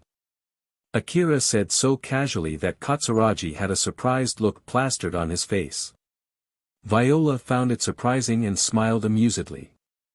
Cheryl was the only one who did not know that those were old-world information terminals, so she found no reason to be surprised. But even so, she could understand from Katsuragi and Viola's reaction that those were expensive relics. Katsuragi had both of his hands on his head, both for the better and for the worse. He did not expect Akira to bring in valuable relics twice in such a short time. There was no mistaking it, this was a very golden business opportunity for him. But Katsuragi had limited capital available to use. He at least needed 1 week to find corporations looking for this kind of relics, choose where to sell those relics, negotiate a good deal with that corporation, before finally converting those relics into cash money. So the relics that he just bought yesterday had not been converted into cash money yet. Those were relics that would definitely bring in a lot of money if he bought them, but unfortunately, at the moment, he had not enough money to buy them. To be honest, he wanted to avoid having to let that opportunity slide just because he did not have enough money to buy them right now. But he needed extra resolve to work up the courage to borrow money in order to put his bet on those relics when there was no guarantee they would sell. But if the credit company judged that it was unlikely for him to pay back the debt later, they might use that to take advantage of him and set a high interest. And if Katsuragi could not come up with enough money to pay that debt when the deadline came, then he would lose the bet and everything else along with it. I want to call some people again to inspect those relics for now, are you okay with that? Katsuragi decided to set aside the matter with his money at the moment. After all, if those relics were actually not in a good condition, then there was no need for him to worry about money. While at the same time, it would also give him some time to compose himself. People called by Katsuragi were inspecting the relics that Akira brought that day in the same room. This time, they were using bigger devices compared to yesterday. After all, this time Katsuragi contacted better relics inspectors. When the relic inspectors saw the people inside that room, they had a rather conflicted look on their faces. But some of them seemed to quickly grasp what was going on. Viola was already famous for her bad reputation around the city. Akira was the rumored young boy who made a full show of his power during the huge battle the other day, and although he looked weak, he actually was a powerful hunter. Then to top it off, Cheryl, who was already rumored for having those 2 dangerously volatile people under her control. With all of those 3 people in one room, all the relic inspectors present thought that there was no surprise for them to find a way to procure those valuable old-world information terminals. Although they only saw Akira as just a young boy the other day, seeing how he was together with Viola inside that room, reminded them of a certain piece of information and decided to treat Akira differently from now on. They had also heard Cheryl was investing a lot of money in order to restart selling relics in her base again. So they thought that the reason they were called there today might have something to do with it. If those relics were something that Viola procured, then it was nothing weird for them to be in such a good condition. The relic inspectors there thought so as they continued checking the relics. Akira was sitting there, watching the relic inspectors working while talking with Cheryl, who was on top of him. In the middle of talking about reopening the relic shop, Cheryl said that she was doing a huge renovation for its sake. That was when a question popped inside Akira's mind. Cheryl, now that you mention it, it seems that you're doing a large-scale renovation of this place, where did you get the money to do that? Ah, well, about that. Cheryl smiled and was about to explain when Viola suddenly interjected. In order to help turn this gang into a profitable gang, I decided to invest 1 billion orum into this gang. Cheryl smiled at Viola, covertly telling her to stop running her mouth, but Viola ignored that and continued. Once the gang started reopening the relic shop, it would be the main income for the gang. Because of that, they needed to renovate the interior of the gang in order to provide more security for the shop. The special room for storing those expensive relics was remade into something similar to a huge safe box. They also installed some defensive equipment to help even amateurs defend certain important points. Cheryl was also planning to sell relics that were entrusted to her by the other people too. So they made sure to be prepared for that too. Viola explained all of those things to Akira. Akira looked slightly surprised but also a bit weirded out at the same time. But still, 1 billion orum huh? Didn't expect you would do something like that. Well, I did tell you before that I'm pretty rich, remember? Moreover, it's something that I have to do in order to make this gang powerful enough to be able to pay its debt to you. After all, with its current income, it won't be able to repay its debt to you even after 1,000 years. The gang needs to grow big enough so that it can use 10 billion orum to earn 11 billion orum and get 1 billion orum profit from the transaction. Well, of course, I couldn't invest 10 billion orum right from the start, so I started with only 1 billion orum. And it's not like we spent all of that 1 billion orum right away after all. Akira seemed to still have some doubts in his mind. But still, 1 billion orum is a huge amount of money. Is it really normal to invest that much money like this? Viola looked slightly surprised. Oh my, I'm doing my best here to fulfill my promise to you, you know. So you don't have to say it like that, yes? Well, that's true, but still. Akira awkwardly winced back. Viola smiled and continued. Please think of it as me having absolute confidence in my own skill. And also, just to get this straight, it's a loan. So it's not like I gave that money for free. Akira himself had no plans to say anything bad about someone who was trying her best to fulfill her promise to him. Moreover, if he was really able to get that 3.8 billion orum that he thought to be nothing more than an excuse for Viola to get involved in Cheryl's gang, that in itself was a good thing for him. Not to mention, Viola lent her own money, not his. So Akira decided to stop worrying about it. You have a point there, sorry about that. I'm glad that you can understand. Akira lightly smiled, Viola replied with a light smile too. That was when Cheryl suddenly tightened her hug. I'll give my best too. Yeah, sure, give it your best. Yes. Cheryl replied back firmly. She then sent a glare to Viola who was smiling teasingly. After they finished inspecting the relics, Akira immediately went back home, leaving what to do with those relics to Katsuragi and Cheryl. Originally, just like before, Katsuragi offered to buy those relics for 60 million orum. But suddenly Viola interjected and made an offer to buy those relics too. Then from there, they had some debates on who to sell those relics to. Both Viola and Katsuragi pressured Akira to sell his relics to one of them. So in the end, Akira decided to auction it starting from 60 million orum in 1 million orum units. If both of them were offering the same price, Akira was planning to sell them to Katsuragi since he made the offer first. And so with that, he made Viola transfer the minimum 60 million orum first and quickly left Cheryl's base. On their way back, Alpha asked Akira a question. Akira. Though it might be too late for me to say this, are you sure you're okay with leaving them alone? After all, Katsuragi and Viola might manage to lower the price as much as possible in their negotiation with Cheryl, you know. Judging from how Katsuragi gave me store credits instead of cash money yesterday, he might not have the money to buy those relics. So from that point of view, I was at least able to get 60 million orum out of those relics. And if their negotiation leads to more profit, it'll motivate them to get along more. So I don't think it's a bad idea. Adding the money from yesterday, Akira had earned 90 million orum plus those expensive medicines. So he had nothing to complain about. After Akira left the base, Katsuragi and Cheryl were having a negotiation. During that negotiation, Cheryl had the upper hand since Katsuragi did not have much money.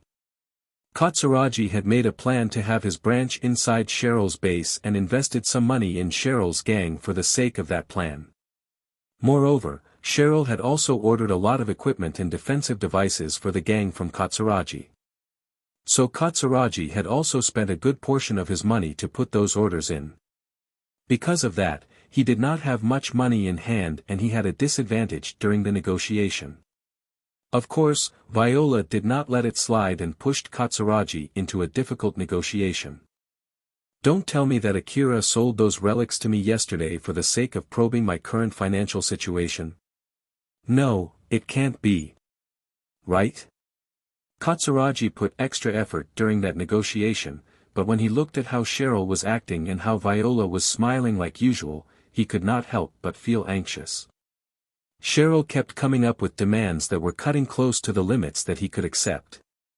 To be honest, he was feeling anxious having to face it while thinking that Cheryl was slowly turning into another Viola as he was doing his best trying to fight back those offensive moves from her. Asterisk, asterisk, asterisk. On the next day, Akira went out to Higuraka Residence Ruin again, and just like last time, he was searching for relics there which also doubled as training for him. Akira was being careful not to encounter any monsters or other hunters during the training. He also did some training with his bike without Alpha's support, or spotting places for relics where hunters would normally miss. He was doing his best in his training by following Alpha's instructions. Akira stood in front of a dilapidated mansion and sighed. He looked slightly annoyed at Alpha. Alpha, as expected, I didn't find anything valuable, you know. That's normal. After all, if you can easily find valuable relics here, hunters would still frequent this ruin. That's why this place looks abandoned. Well, that's true, but still, I'm not here for rubble, you know. What can I say, It's not that encouraging when I can't find any good relics. This in itself is a good training for hunting relics. If you don't do this seriously, it would be pointless. So just get over it and put your back on it. You did promise me to do this training seriously, remember? So do it earnestly, okay? Alright. With a light sigh, Akira changed gear and restarted the training again, but more seriously this time. His training for hunting relics continued. He closely checked all corners of the mansion. If the interior of the mansion seemed relatively okay, he would check all the furniture and move them around to check for secret rooms. He did not forget to use his information-gathering device to look for secret rooms too. In case if the mansion was mostly run down, Akira would move aside the rubble and check the interior in case if the rubble buried a secret safe or something similar. He also checked the furniture using his information terminal, and if he found any hollow space, he would break the furniture to see if there was anything inside it or not. Akira had been doing that since 2 days ago. But even after 3 days, he did not get anything valuable.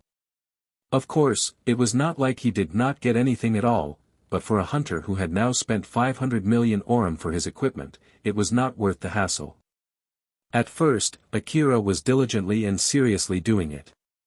But after some time, if it was not for Alpha's order, he would have started cutting corners. Akira held a cracked plate in his hand and stared at it with a stern face. He looked slightly displeased as he said, I wonder if this thing might be an expensive relic. Like that thing, you know, that handkerchief that turned out to be an expensive article when I brought it to the hunter office. I wonder if this plate can be actually an expensive relic too. That's mostly based on its material since it's an old-world nanomaterial. If you want to check the material of that kind of tableware, you can just lightly knock it and analyze the sound using your information terminal. Akira lightly knocked the plate. Of course, he could not tell if it was made of expensive material or not. Alpha, I know that judging it by myself is also a training for me, but can you help me with this one? I can only tell a limited amount of info based on your information gathering device. But from what I can get, it's made of usual ceramic. So, you can get a small amount of profit by selling that for 100 orum in a street stand. If you still have some doubt, you can try bringing that to Katsuragi. Akira did not say anything back, he just threw that plate away. If that was good enough for him to bring back home, he would be bringing a lot of relics back home from that ruin. Not to mention that Katsuragi would definitely take it as a bad joke. Alpha smiled wryly and said, if you learn how to quickly check for relics in this ruin, you'll be able to efficiently hunt for relics in the other ruins. So make sure to keep doing it seriously. I know. Diligent training is the shortcut to success, right? Yup, exactly. Akira got back half of his spirit, so he made up the other half with bravado and returned back to training. He continued looking for relics for some time after that, but in the end, his training ended that day with almost 0 results again just like the other days. He looked slightly tired as he got on his bike and drove back to the city. After Akira left Higuraka Residence Ruin, some hunters arrived at the ruin bringing few other people with them. One of them frowned and looked doubtful as he said to his friend. Is this really the place?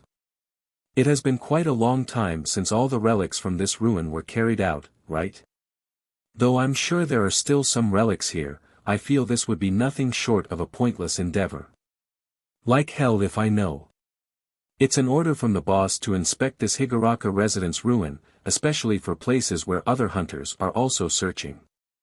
Even if we can't find anything, we still can get some money by reporting back the result from our inspection.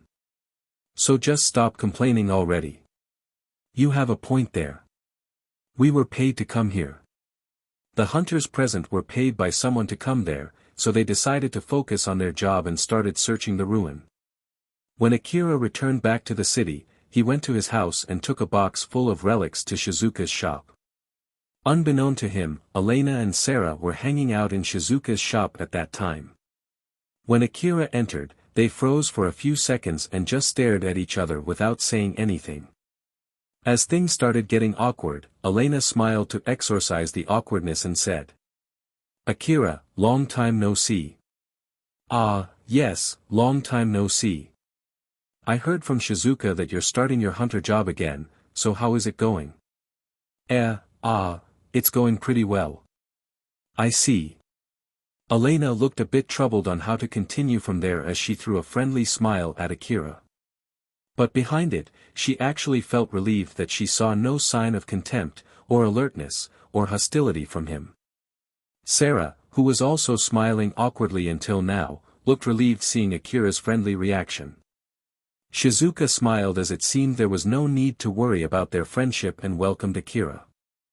"Akira, welcome. Are you here for ammo again today?" Akira's face immediately turned slightly serious. "No, I'm here to sell relics today.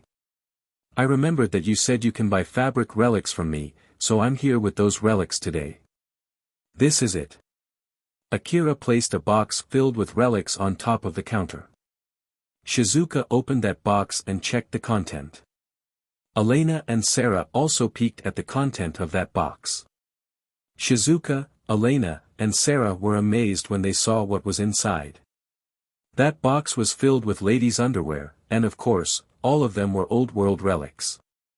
Elena and Sarah could not help but hum in amazement. It's a common reaction for hunters when they saw a huge amount of expensive relics.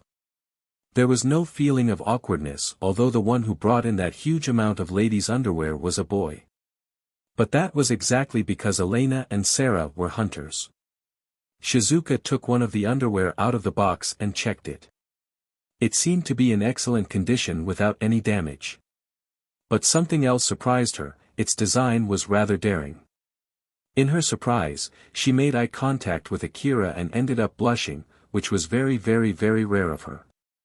Seeing that, Akira, who was trying his best to make a poker face, could not help but blush too. It was not like Akira was fully indifferent to what he did there. He knew that he would be flustered if he let it bother him, that was why he was trying his best to just ignore it.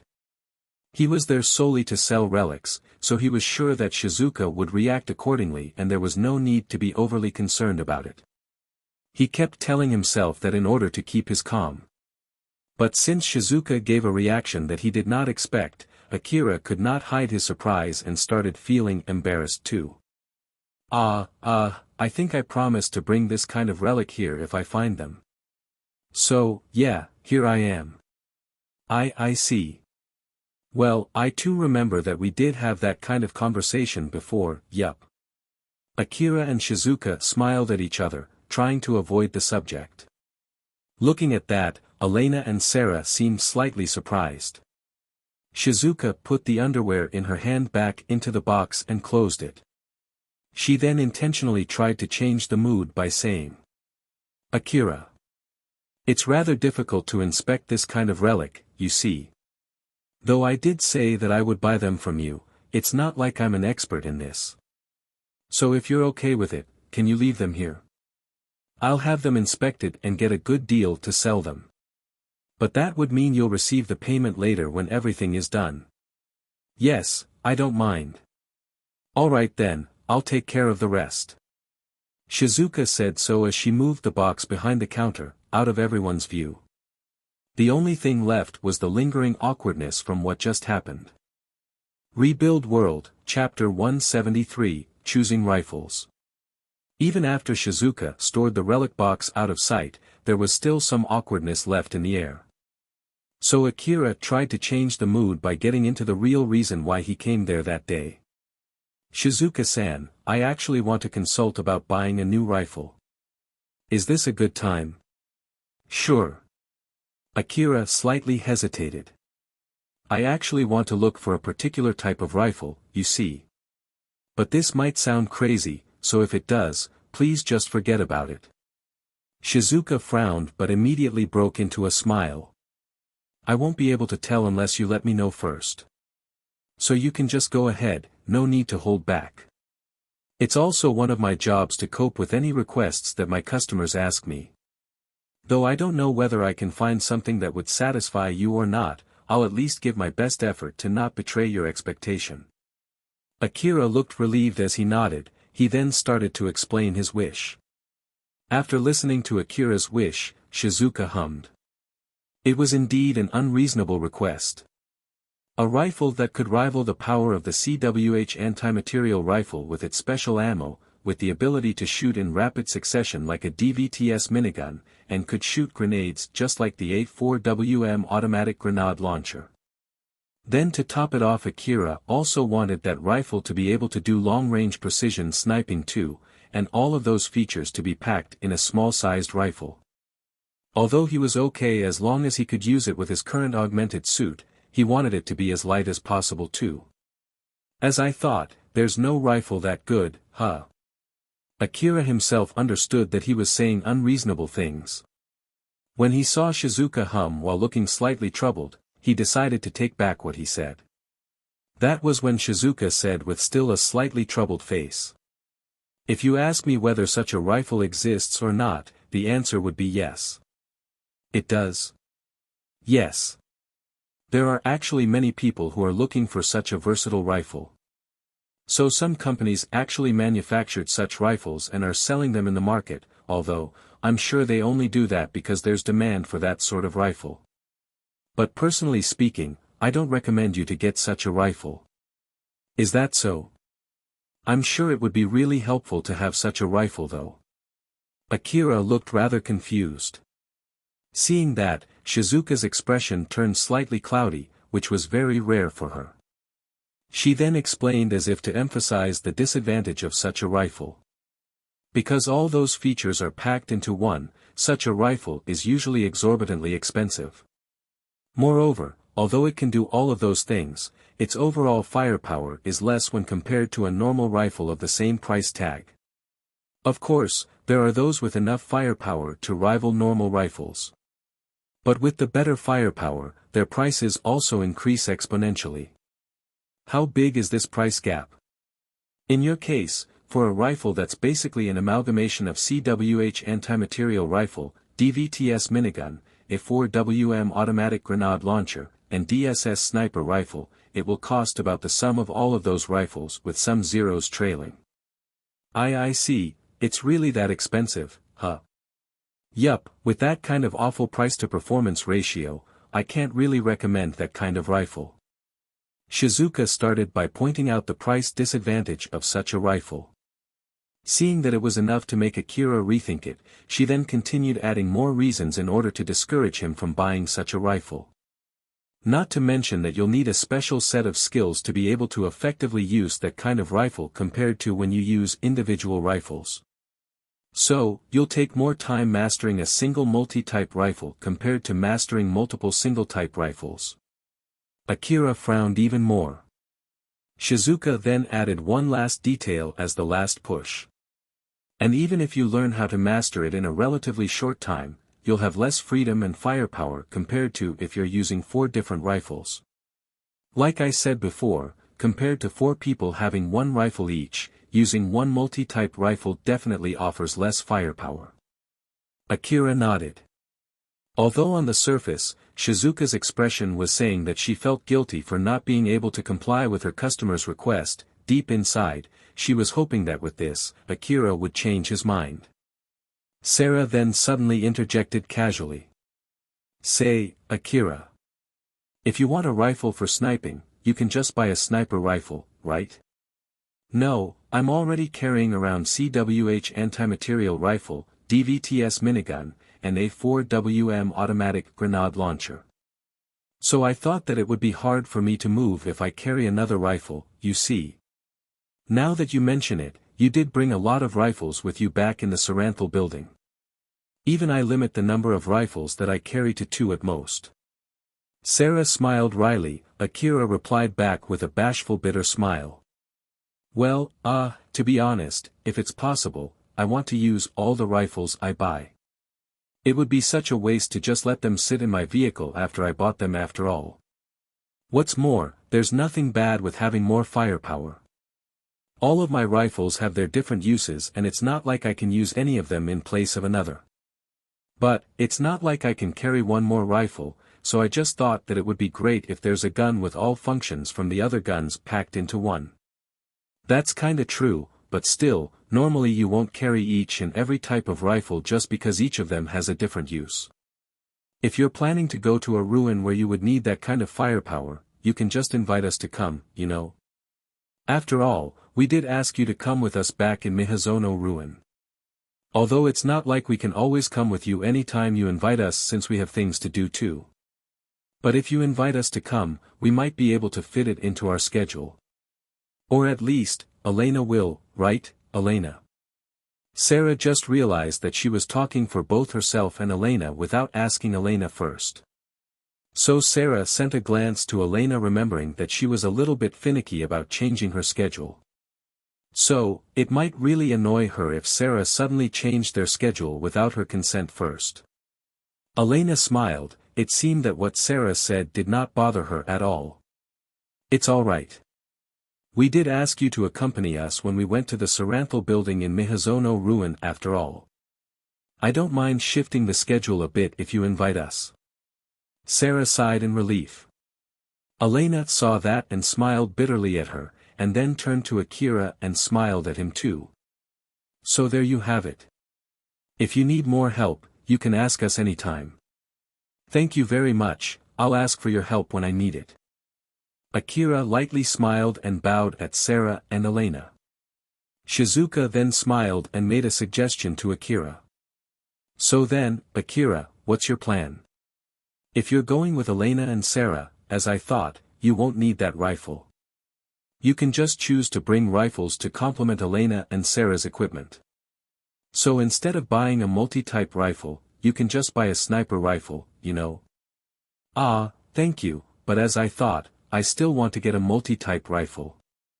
I feel like I would cause Elena-san and Sarah-san trouble if I suddenly impose on their schedule, after all. What can I say? I often decide things pretty randomly, forget deciding what to do depending on my mood of that day. I sometimes even make decisions based on my mood at a given moment. I also often get involved in incidents that I didn't expect at all, so it would be great if I have a multi-type rifle that can do anything in that situation. So, as I thought, it's better for me to still get a multi-type rifle. Can you help me with that? Although it might be weird for me to say this since I'm the one who asked for help, I'm not sure that I even have enough money to buy one. I see, I'll keep my eyes for any good deals then. Shizuka looked sad for a split second. But before Akira could notice it, she immediately replaced it with a smile. And since it was a request from her customer, it's not like she could just ignore it. So then, Akira, how much is your budget for this rifle? 1 billion orum is my upper limit. Akira said it without much thinking. But when he noticed that Shizuka raised her eyebrows and looked at him with widened eyes, he flusteredly shook his head and said, No, it's not like I have that much money with me right now. It's just that I haven't really decided on a precise amount as the budget for that rifle. I just thought it would help me if I know the price and the quality of the rifle that I can get with such a price beforehand, even if I'm planning to only buy that rifle after saving some money. I see. In that case, is it okay if I ask you why you come up with that number? Back then when I went to Mihazono ruin with Elena-san and Sarah-san, I got 500 million orum from that request. So I thought that I would just double that amount for now. When Akira thought that he was able to get 500 million orum from last time, it made him think that 1 billion orum would not be out of his reach. Judging from the way he reacted, Shizuka figured that he put 1 billion orum as the upper limit to understand how good an equipment he could get with that amount of money. He did not think that he would be able to get and then use that much money anytime soon. Shizuka was slightly relieved when she understood that. Ah, I see, so that's what you meant, huh? That did surprise me for a bit, you know. I'm sorry. But well, when I think about it, if I have 1 billion orum, I feel like I'll spend it on a new augmented suit and other extra equipment instead, so it might be weird when I put that as my budget limit. Not to mention I did spend 500 million orum to buy that bike too. Although it's not like I regret spending that much money on that bike, when I think about it, I still have to buy a vehicle too. It also surprises me for a bit. I never thought that the day would come when I have 500 million orum and I still don't have enough money to get everything I need. Akira looked slightly conflicted and smiled bitterly when he said that. Shizuka only replied with a smile. After that, he stayed there for a bit, talking about how hunters spent their money together with Shizuka, Elena, and Sarah. As their conversation continued, the subject then changed to hunters' equipment. That was when Akira remembered the fact that one of his rucksacks was damaged, so he decided to buy a new rucksack while he was there. The rucksack that he bought was a very robust rucksack designed to offer protection for its contents. Although its volume could expand greatly, it could also be folded to save spaces when it was empty. It was one of the expensive items that Shizuka had in her stock. It cost 3 million orum per bag and Akira bought several of them. But before Shizuka processed it, she asked Akira once more just to be extra sure. Well, I know that you have enough money to buy them and I'm sure that hunters would at least spend that much when they have to carry expensive relics, but are you really okay with it? You can buy cheaper ones, you know. Yes.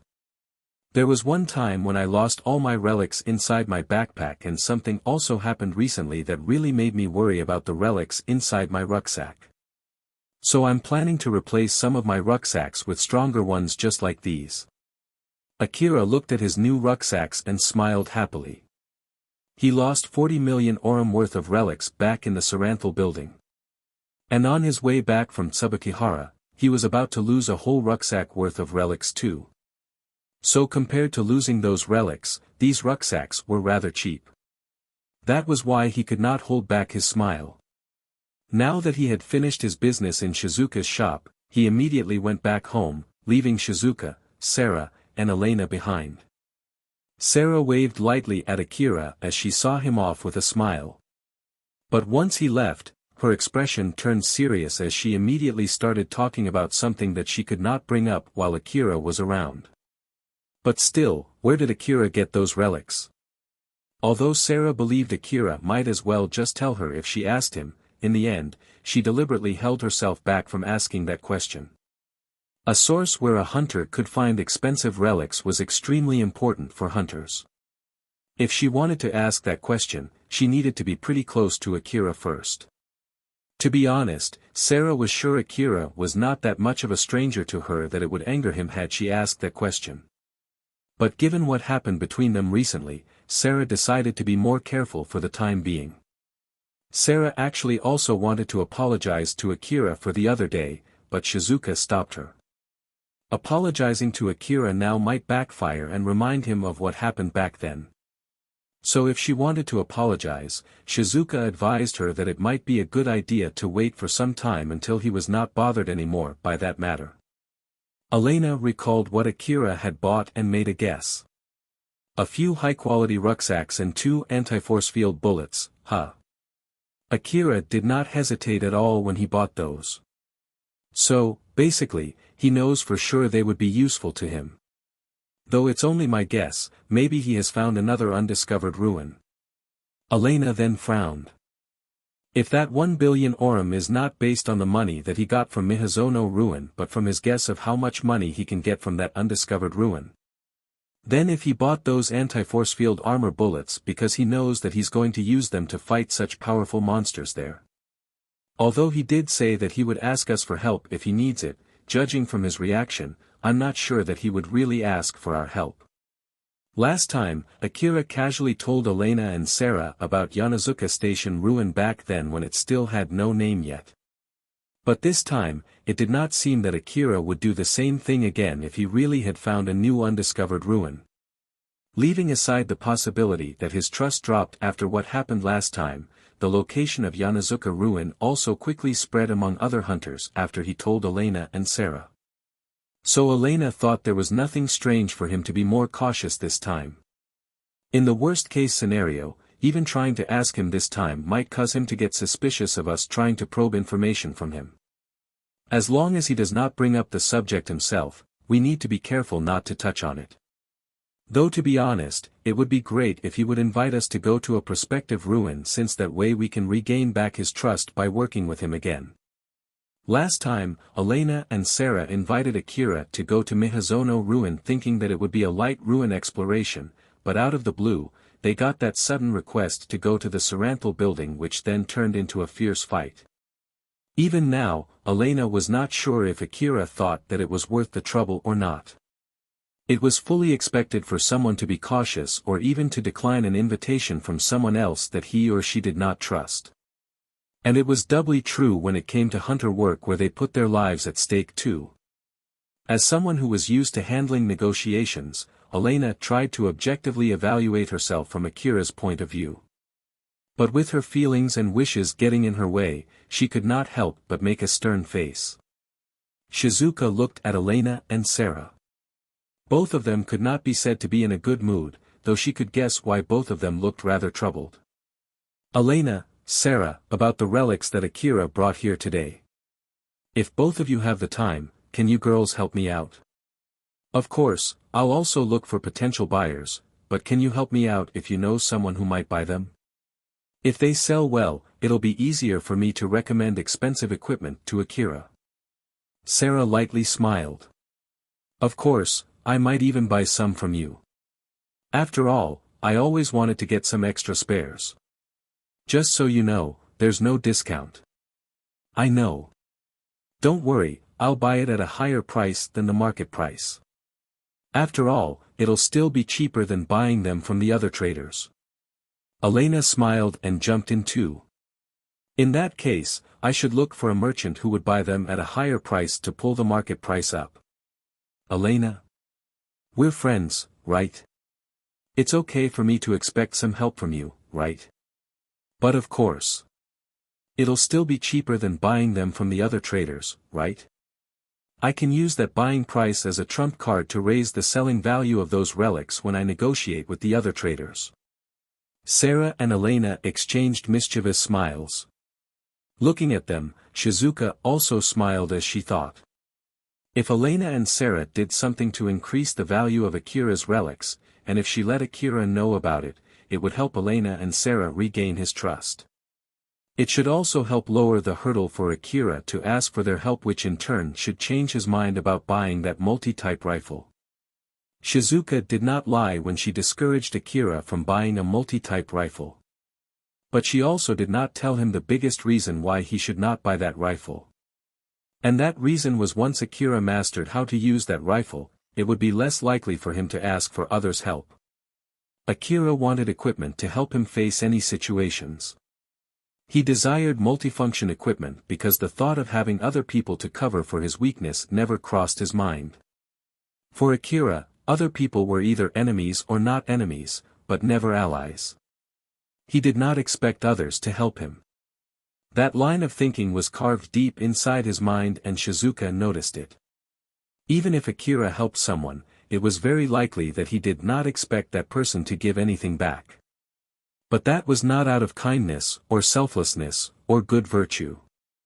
It was simply because the concept of one hand washes the other had no place in his mind. So Shizuka predicted that he would be quick to abandon other people.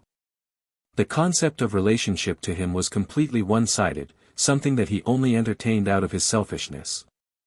Shizuka hoped that one day Akira would find someone who would mutually help one another. It could be herself or anyone else, she honestly did not care who it might be, ***, Asterisk. On another day, just like usual, Akira went to Higuraka Residence Ruin again. And just like last time, he was there to training his skill in detecting enemies and sneaking around the ruin and effectively searching for relics in a ruin.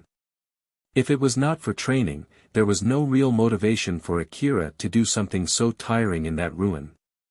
So at first, he was not that excited with the training, but it did not take long for Akira to switch gears and start taking the training seriously.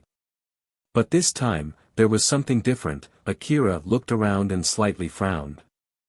Alpha, don't you think there are more people than usual today? You're indeed right about that, Akira. Let's gain some distance from them before starting to look for relics again. Thought so, alright then. In the middle of the training, Akira regularly checked his information terminal to look for enemies and other hunters while avoiding them. He was also being careful so they would not be able to detect him. Although he had been doing that all this time, today, there were many occasions where he was passing close to other hunters or monsters. Because of that, today's relic hunting proceeded slower than usual. The relics in this ruin are already mostly depleted, right? So why are they coming to this ruin? I bet they are here because of some kind of rumor saying that a hunter found some expensive relics in an unlikely ruin. That's me, isn't it? Yup. Akira made a stern face and did not say anything for a few seconds. He then went back to his bike that he parked not too far from him and hopped on it. Alpha, let's head back for today. There's something I want to check. Sure. Akira then left that ruin. After he was gone from that place, other hunters who were scanning his position appeared. They then started searching carefully at the places that he had searched. When Akira arrived back at Kagomiyama City, he immediately headed to Katsuragi's trailer. Katsuragi, who was waiting in his trailer just like usual, noticed Akira parking his bike not too far from him. Akira, huh? Ah, right, the medicines that you ordered just arrived. Are you here for those medicines today? Wait, don't tell me that you're here with more old world terminals. I'll take the medicines, and also, there's something else that I want to ask you. Oh, what is it?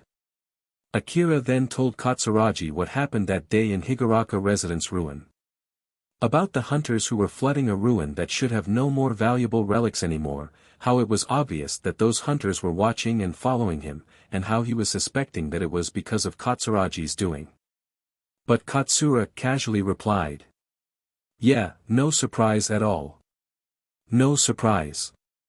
Akira was surprised. He did not expect Katsuragi to say something that sounded as if he just admitted his involvement. But seeing Akira's expression, Katsuragi exasperatedly explained. Just so you know, I never told anyone else that you brought those old-world information terminals to me. Just think about it, if I do something like that, other hunters would definitely steal those relics from you and it would end up bringing less profit for me.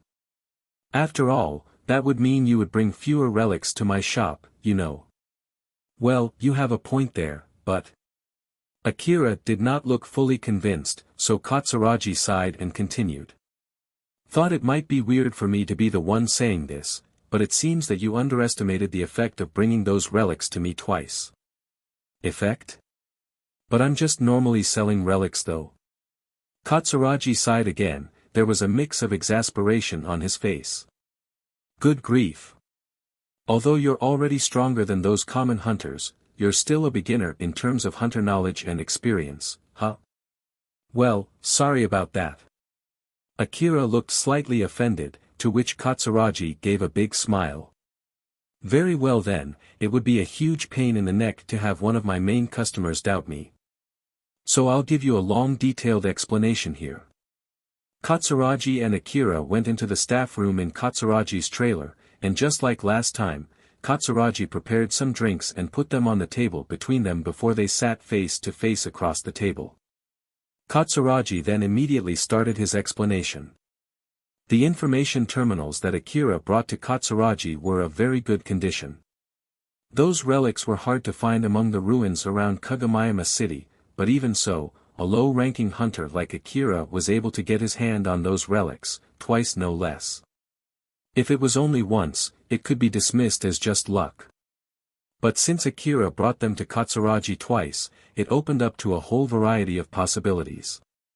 After all, it opened up the possibility of a narrative that it did not matter whether Akira found them at first out of pure luck or because he worked super hard to find those relics.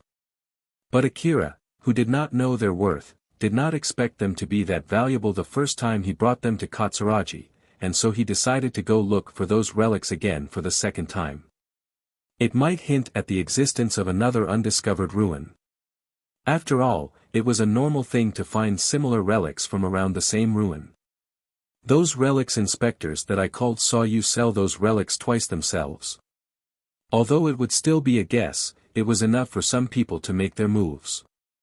Those relics are just simply that valuable, you see. But to be honest, I find it strange for them to react this quickly just from that. I bet you sold your relics in another place, right? Those were just old-world clothing. It should not have anything to do with this. Too naive. Expensive relics are still expensive regardless even if they are only just old-world clothing. Though I'm sure they're nowhere as expensive as old-world terminals, it does not change the fact that you brought expensive relics 3 times in a row. But it's still strange for them to follow me just because of that. They should not know where I sold my relics and what kind of relics that I sold. Again, too naive. I don't know where you sold your relics, but if that shop has some connections with the Hunter office, it would be nothing strange for that information to quickly spread around. Or more like, those shops which partnered with the Hunter office could use your Hunter code to track the type of relics you sell. As a matter of fact, those people who want to avoid that sell their relics to shops that have no connections with the Hunter office. I thought that you're only bringing relics to Cheryl's place or to me because you want to avoid that too, but that doesn't seem to be the case, huh? So that's why, huh? Akira regretted his own blunder, but he was also relieved at the same time. After all, it meant that it was unlikely for Shizuka to leak that information herself. Shizuka's shop was most likely partnered with the Hunter office, so he bet his deals with Shizuka were registered into the Hunter office since she was obliged to do so. And someone must have sniffed on that information afterwards. With his suspicion now gone, Akira cheered back up. But if that kind of information is always registered in the Hunter office, won't that make those hunters wanting to avoid it stop selling relics to those shops? High-ranking hunters can ask the Hunter office to put an extra lid on that information. Of course, it's only available for those high-ranking hunters with special privileges. By the way, what is your Hunter ranking? If I'm not mistaken, 29. Katsuragi looked a bit surprised as well as exasperated. Those powerful equipment with such a low Hunter rank, it won't be strange for people to call you a fraud. Fraud, huh? Akira smiled wryly. Most of his strength was fully relying on Alpha. So he thought that low Hunter rank was suitable for his real strength without Alpha support. Katsuragi then continued his explanation. The reason why those hunters stopped backtracking Akira's activities only up to Higuraka Residence Ruin was simply because that was the result of them putting up a net based on how far a low-ranking hunter of ranking 29 could normally go.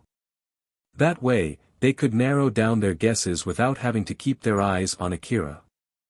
Although it took some money, it was nothing compared to the money that they could get from those old-world information terminals. As Katsuragi explained to him, Akira started to understand the effect of him selling those relics. Well, I guess that's the gist of it, huh? If I have to add something, there's also a good chance those relics inspectors that I called also leaked that information. But even so, that would not be my fault. I did ask for your permission first before I called them and you gave me your approval after all. I know, I will not blame you about that at all. Katsuragi gave a big nod, he then casually said. So then, are you here to buy anything today? Akira opened his new rucksack, pulled out his relics, and lined them on the table. This time, it was 6 old-world information terminals. When Akira was done, Katsuragi could not hold back his joy and laughed heartily. Including the old-world clothing, this would make it 4 times in a row, right? If it wasn't you, I would have gotten suspicious at this point, you know. It's not like I'm forcing you to buy them. Geez, don't say that. So then, did you get these in Higuraka Residence Ruin? Do you think you still can find some more of these relics there? Akira replied instantly in such a casual manner. I have no obligation to tell you anything. Katsuragi tried his best to hold back his laughter. My bad, I'll at least ask you this again, is it okay if I call some relics inspectors to check these relics? No need to ask me that again, you can go ahead and just do that. Katsuragi could not hold back his laughter as he proceeded to make a call. After that, he bought those relics from Akira for 70 million orum. Thanks to the small adjustment to his capital that he did beforehand, he had no problem paying that amount of money this time. Katsuragi did not lie there. Although he did not leak the information that it was Akira who sold those old-world information terminals, he was actually spreading information that he had some connections with a hunter who could get such a valuable relic. For a merchant like Katsuragi, having a connection to a competent hunter brought him a lot of benefits. After all, having a mere rumor of such a thing out in the public was enough to pull up his revenue. Though Akira did not give a straight answer to Katsuragi's questions, he also did not lie there. Even if Katsuragi misunderstood him thinking that Akira actually got those relics from Higuraka Residence Ruin and there were still similar relics that he could find there, it would not cause any trouble for him. Not to mention, Akira was not that close to Katsuragi that he would go out of his own way to fix that misunderstanding. Rebuild World, Chapter 174, The Gang's Children and Their Side Job. The next day, Akira went to Higuraka Residence Ruins yet again. He was sitting on top of his bike as he looked over the surprising current situation of the ruin. To be more precise, he did expect that to happen, but he did not expect it to be this big. Yup, there are so many of them today. Alpha had her usual smile plastered on her face. It was unclear whether she fully expected that to happen or if she simply did not care. That's true. There are quite a lot of them today. That day, many hunters gathered in that ruin. Some of them brought their vehicles and even huge trucks too. There was even some heavy machinery on site. I bet they're here because of that rumor. But still, didn't expect them to be this many. Of course, at that point, Akira understood why Alpha made him train in that ruin for these past few days. It was to make sure that those hunters would think those relics that Akira gathered from the inner part of Kuzushara Ruin's Tsubakihara building were originally from Higuraka Residence Ruin. The reason why he kept taking a long detour to and from the ruin as well as why he had been doing training to look for relics in that ruin and why he was only selling relics little by little, all of them were for the sake of twisting the rumor in case if the rumor of where Akira got his relics came up. I guess these guys will be looking for relics that don't even exist in this place until they decide to give up, huh? Akira thought about those guys that kept looking around the place meaninglessly and felt a bit sorry for them. But with that being said, he had no plans to correct that wrong rumor at all. So instead, he mumbled something else as if to make excuses. Getting correct information is really important.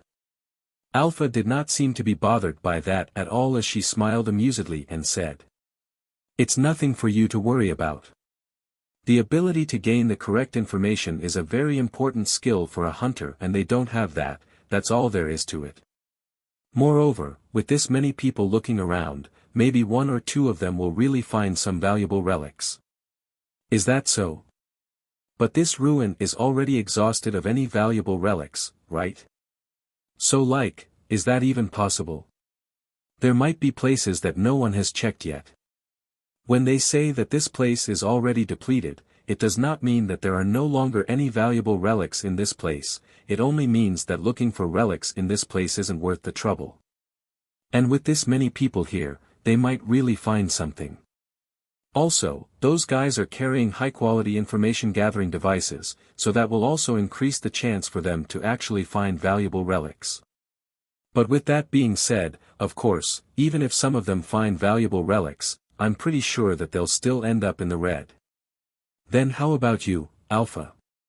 Can you easily find that kind of relic in this ruin? I'm sure I've said this before, my detection ability is greatly reduced when I'm outside Kuzusuhara ruin. If you still want to give it a try, you should buy a very expensive information gathering device first. Though I'm sure you still can't expect too much even if you do so. You're right. I'll think about getting a better information gathering device. After he said so, Akira started thinking about something else.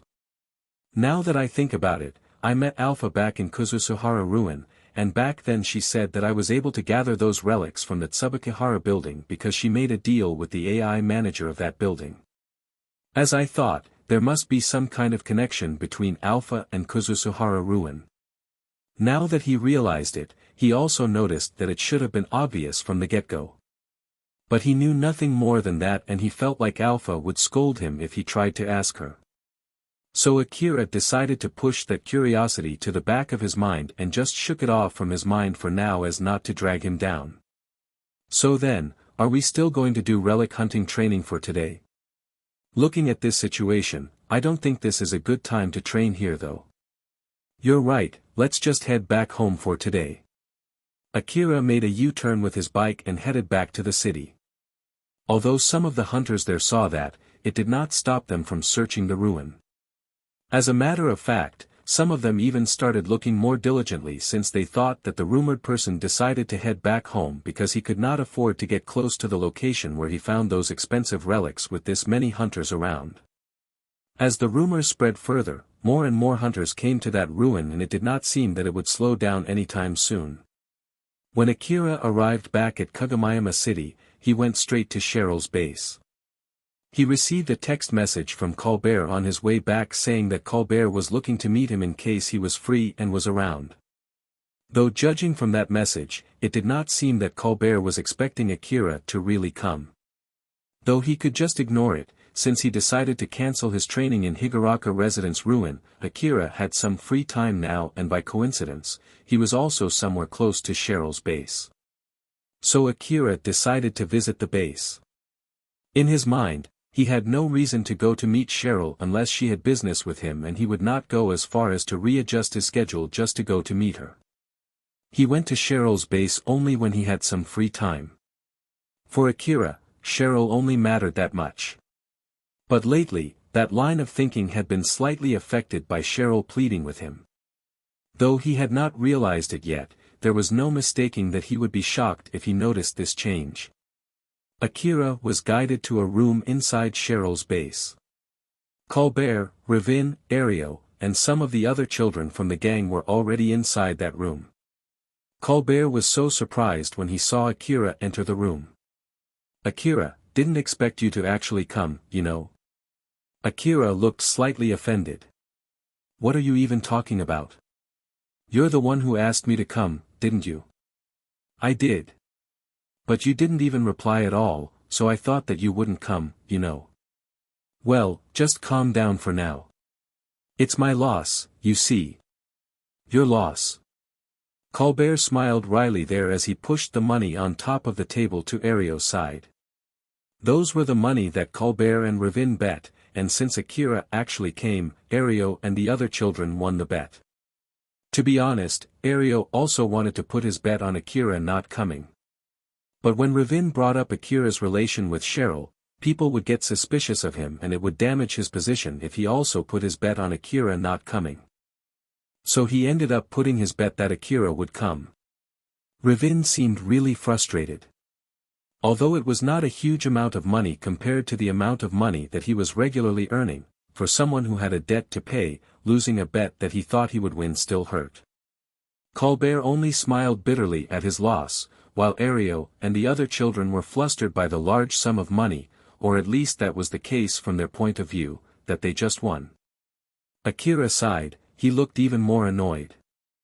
I see now, so you guys are betting whether I would really come or not, huh? Don't tell me that this is the reason why you called me. Of course I won't be calling you for something this trivial, you know. I'll explain the rest, just take a seat for now. Colbert noticed Akira's annoyance and tried to calm Akira, who was still unhappy. Nonetheless, Akira still took a sit. So then, what is it? I'm just wondering if you can help them if you have some free time. Colbert pointed his finger at Ario and the other gang children as he started his explanation. Ario felt a bit awkward there. For the past few days, Colbert had sought help from Ario and the other children in that gang for a certain job. To be more precise, Colbert made a request to Cheryl and Cheryl was lending Ario and his friends to Colbert. The job that they were talking about was to find dead hunters who still had debts. The slum extended across a pretty large area. The battle in Isant family's base the other day had left the area filled with dead bodies. Their job was to take a picture of the dead bodies using their information terminal to check if they still have debts left or not. And if they found dead hunters with debt, they would need to put that dead body inside a body bag and bring them to the creditor companies. As for those dead bodies with no debt, they would just leave them be. They would not even take the corpse's belongings since not only it would slow them down. It might also put Ario and the other children in needless danger if they did that. There was an unwritten rule in the slum city that a corpse's belongings belonged to the gang that owned the territory where that dead body was found. But with the Isant family destroyed, no one was in control of that territory, thus the rule there followed the law of the wasteland. But with that being said, it was not like they could just take those belongings and bring them back home. It could be seen as Cheryl's gang trying to take over that territory with no owners after the last gang that owned it was destroyed. Of course, the equipment left behind could be turned into quite a lot of money when gathered, and if they followed the first-come first-served principle, various gangs would try to be the first to gather those equipment which would then lead to fighting and robbing each other. So in order to prevent that from happening, the gangs were in the middle of a discussion. Anyone who tried to steal a start there would face all the other gangs that were interested in the matter. Ario and his friends had accepted that job from Colbert to look for dead debtors while trying to keep themselves from harm by not touching the dead body's belongings. After Akira listened to Colbert's explanation up until that point, he suddenly asked Colbert a question. "So you want me to help them do that, huh? It sounds like too much work and it's not like you need me for that job, right? I'm sure Ario and the other children are enough to do that job, no?" Colbert shook his head. "That's true for those dead bodies outside Isant family's base, but that's not the case for inside the base. For those dead bodies outside the base, we don't have any trouble as long as we don't get into a fight with the other gangs or the people who live around the area. But when we want to get inside the base, there's a good chance that we have to deal with the other hunters who are aiming for the loot inside. After all, the quality and the amount of loots left inside that base is on a different level compared to outside the base. Isant family was a huge gang. So of course, they left a lot of valuable items in their warehouses. Not to mention, there were destroyed vehicles, tanks, and powered suits scattered inside the base too. Many were killed in that base from that battle and the equipment that they left were mostly high-quality equipment. All of them could fetch a lot of money from the point of view of slum residents. So, in short, it was as if an old-world ruin suddenly appeared right next to the slum, and to top it off, that ruin was relatively safer since it was not guarded by monsters. All the equipment that was left scattered inside that base were like relics that were free for the taking. There was no surprise that some hunters and ex-hunters immediately made their moves to secure those loot. The air in that place is completely different, including the skill set and knowledge needed to avoid fighting there. I would say that place was much closer to an old-world ruin rather than a part of the slum city. We're mostly done with checking the dead bodies outside Isant family's base. That's why we're planning to go inside the base next, but it's not safe for Ravin and me to bring Ario and the other children into that base. That's why I'm wondering if you might give us a hand. You can just leave the children behind and go there by yourself, no? Well, that's the plan if you won't come. But of course, if we can't bring Ario and the other children, then I can't pay any reward to Cheryl's gang. I'm sure you know that you can't let them keep relying on your money. It's better to get as much money as they could when they have the chance to make sure that they'll be able to be independent of you, don't you think so too? Isn't that why you're training them too, no? Akira looked unsure. If I help you, then how about my reward? Sorry, but I can only pay you the same amount of money. I'm actually doing this because I'm getting paid by someone else, you see. If you want more, you should discuss it with Cheryl's gang and see if they would share some of the money that they get with you. Basically, you, I, Ravin and Cheryl's gang will get the same amount of money for taking the job. You can keep anything that you pick, but just remember not to forget your real job. Akira, again. Colbert looked slightly surprised there. For a hunter like Akira, the money that he could get from that job was nothing more than spare money. If Colbert told Akira in detail how much he would earn from taking that job, there was a good chance Akira would refuse to take that job. But contrary to his expectation, Akira seemed to be seriously considering taking on the job. Though Colbert did not understand what was going on, it seemed that there was a chance Akira would take that job. So he decided to give a little more push. Although he was not expecting much when he called Akira to come, it would be helpful if Akira would actually come with them. Since you came here, it means that you're free right now, right? You should come with us. If we don't get real hunters among us, the other people might look down on Ario and the other children, you know. Real hunters? Akira looked confused. It seemed that he did not understand what Colbert was talking about. Seeing that, Colbert pointed at Ario. Akira also looked at Ario, but he still could not understand. Alpha then jumped in to explain. Akira, look closely at them. Although they don't look exactly like you, don't you think they look similar? Ario and the other children were wearing black attire along with a black coat. Now that you mention, that's kinda true. So, what about it? Akira still did not get it. Alpha smiled bitterly as she exasperatedly said. So in short, they're trying to disguise themselves as you so that other people won't mess with them. Ario and the other children were disguising themselves to be Akira since Akira could not come often ever since he restarted his hunter job. Fortunately, not many people knew Akira's face, so from afar, people could easily mistake those children as Akira, and that was enough to keep them safe. Akira finally understood what Colbert was talking about. But even so, he still found it weird. So he then made a serious look as he said. Ario, I don't mind going with you, but I won't be protecting you. I'll do my job properly, but I won't do anything more than that. Since I have nothing else to do, if you're okay with that, then I don't mind going. That's more than enough, thank you very much. Although from their conversations it seemed like they asked Akira to come without asking for Cheryl's permission first, it did not seem that Akira was angry about it. So Ario sighed in relief, Back in Yatsubayashi Clinic, Yatsubayashi was making a troubled face in his clinic room. Another failure, huh? Wait, not really, it's not a complete failure. The display device in front of him showed the video of Tyal escaping his experiment room. Tyal ate his restraints to free himself, walked slowly towards the door, and tried pushing the wall with his left hand. After that, suddenly, something exploded, leaving a big hole in that wall.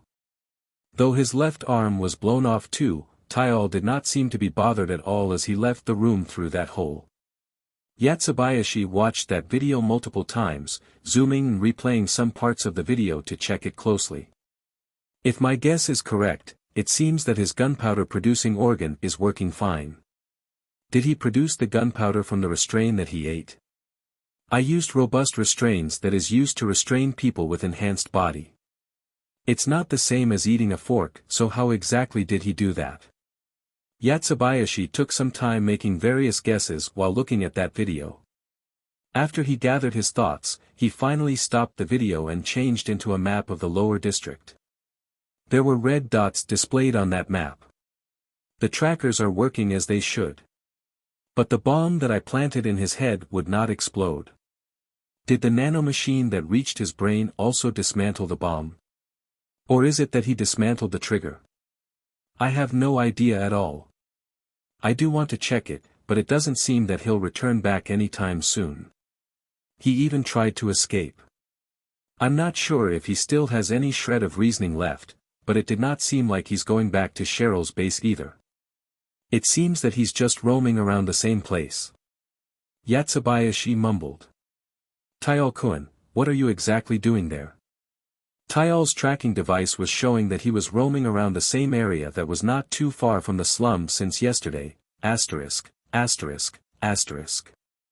Akira finished his preparation and headed to Izant family's base. The garden of the base was still laden with the leftover of the battles from the other day, except for a small change. Akira looked slightly surprised as he saw the scene in front of him. Colbert noticed that Akira had a sharp stern look as if he was looking at his enemies. Akira, what's wrong? No, it's just that I don't see the tanks and the powered suits from that battle. During the battle, the Izant family and Horias sent out their powered suits. When Akira escaped that place, it was still filled with destroyed powered suits and tanks. But they were nowhere to be seen now. Colbert sighed in relief. Don't scare me like that. Of course, people took them away first since they can be exchanged for money. People who? Maybe one of those hunters. I bet they took them away even if they had to rent some heavy machinery. I heard that they even fought against each other over the loot, you know. Well, it only took a few days for them to carry everything away, so I'm sure things have calmed down by now. That's also the reason why I can bring myself here. After all, I would hate to get involved fighting over the loot. Akira nodded. He was amazed at how people actually did carry all of those big and heavy wreckages out from that place. Colbert looked at the nervous Ario and the other children and warned them. We'll be searching this place now, but let me remind you this. Don't shoot without our permission and refrain from even grabbing your rifles. It might cause a fight. Got it? Why yes. Alright then, let's go. They then entered the base and started checking the dead bodies. They continued their work. Akira, Colbert, and Ravin searched for the dead bodies using their information-gathering device. Ario and the other children then checked those dead bodies. If any of them had any outstanding debts, they were put in a body bag and carried outside to the people from the credit companies who were waiting not too far outside the base.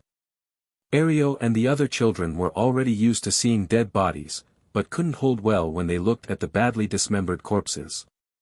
Every time they saw a mutilated corpse, they could not help but wince. Say, Ario. Akira-san was here, right? Yeah, I heard that he came here to rescue boss. Though I don't know the details, I heard that he fought pretty fiercely. So in short, some of these corpses might be the ones that Akira-san killed, right? Probably, yes. What's wrong with that? No, it's just that, we're borrowing these rifles from that Akira-san right now, right? When I think that these rifles are powerful enough to create these dead bodies, it's just that, you know, carrying them around like this is pretty scary. Akira lent his CWH anti-material rifle, DVTS minigun, and a 4WM automatic grenade launcher to Ario and the other children. If Akira was carrying all of those alone, it would definitely make him stick out from the rest and render the other children who were disguising as him useless. Although those rifles were pretty heavy, Ario and the other children at least figured how to carry them thanks to the exoskeletons that they were wearing. Naturally, they wore those because they thought that it would be hard for them to carry the cyborg corpses. So they had decided to get some exoskeletons from Katsuragi beforehand. Hunters regarded exoskeletons as something inferior to augmented suits. After all, it was not designed for high-speed maneuver during combat. At most, it was only used for carrying heavy goods. Because of that, they were sold at a relatively cheap price and Cheryl's gang was able to buy multiple of them. Ario made a face saying that he could understand the other boy's feelings. Those are anti-monster rifles for hunters. I guess this is what would happen when they're used against normal humans. To be honest, I always thought that we could explore the old world ruins one day if we keep taking that training from Akira-san. But it's filled with monsters that we can't defeat unless we have these kinds of rifles, right? So I can't be so sure anymore now. The young boy sighed and looked discouraged. Ario tried to cheer him up with a light smile. Shouldn't it be fine if we just go to the ruins with less danger? You might be right, but where exactly? Like Higuraka Residence Ruin, for example. It's already pretty deserted and there are not that many monsters there. Ario suddenly stopped there. The young boy frowned and found it weird. Ario remembered the last time they accompanied Akira to Higuraka Residence Ruin, they were attacked by a swarm of monsters. Ario then said as if to convince himself. No, that was a special case. Normally, something like that would not happen. Not to mention, there are those general-purpose requests for new hunters too.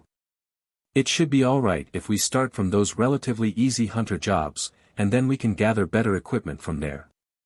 That Ravin guy did say that it's much easier to explore dangerous ruins when we have new and better equipment after all. Wait, isn't that guy in big trouble from the debt that he's racking from his equipment and ammo? Ah, but Akira-san and Colbert-san are not having trouble with debt, right? If I'm not mistaken, Colbert-san had both of his hands eaten by monsters and Akira-san once got sent to the hospital after almost getting killed though. Something like he had to pay 60 million orum for the treatment. They went silent. Although they had big dreams of becoming hunters, when they thought about the hunters around them, it reminded them of things that they did not want to go through as they sighed almost simultaneously. Although the other children looked discouraged, Ario then said in a good mood as if it did not affect him at all. I won't give up though. I'll get stronger, earn a lot of money, rent a house, and live with Alicia. The other boys smiled wryly and looked at him with a slight mockery. So this is the power of a guy with a girlfriend, huh? I want one too. Ario and the other children tried to shoo the dark mood there with silly talks as they continued their job. Rebuild World, Chapter 175, The Mansion's Monster.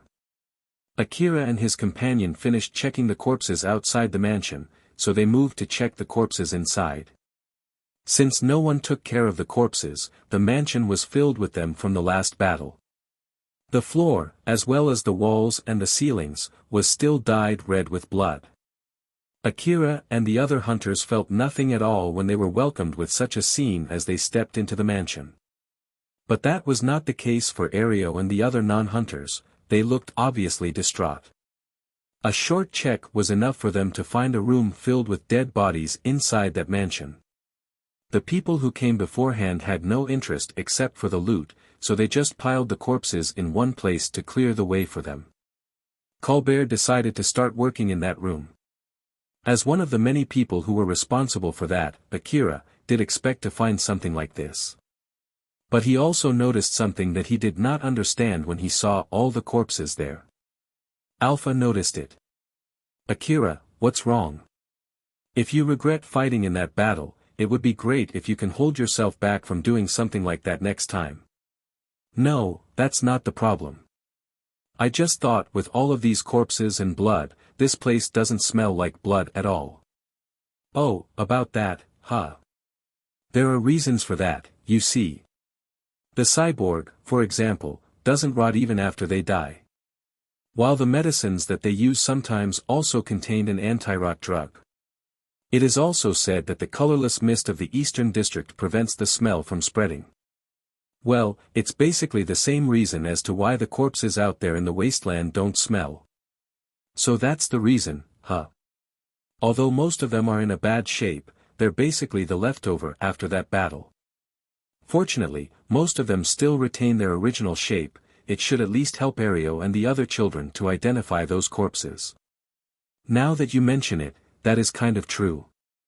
Akira nodded as he understood what Alpha was saying. After that, he immediately lost interest in that subject. Although there were other things that were out of place, he did not notice any of those.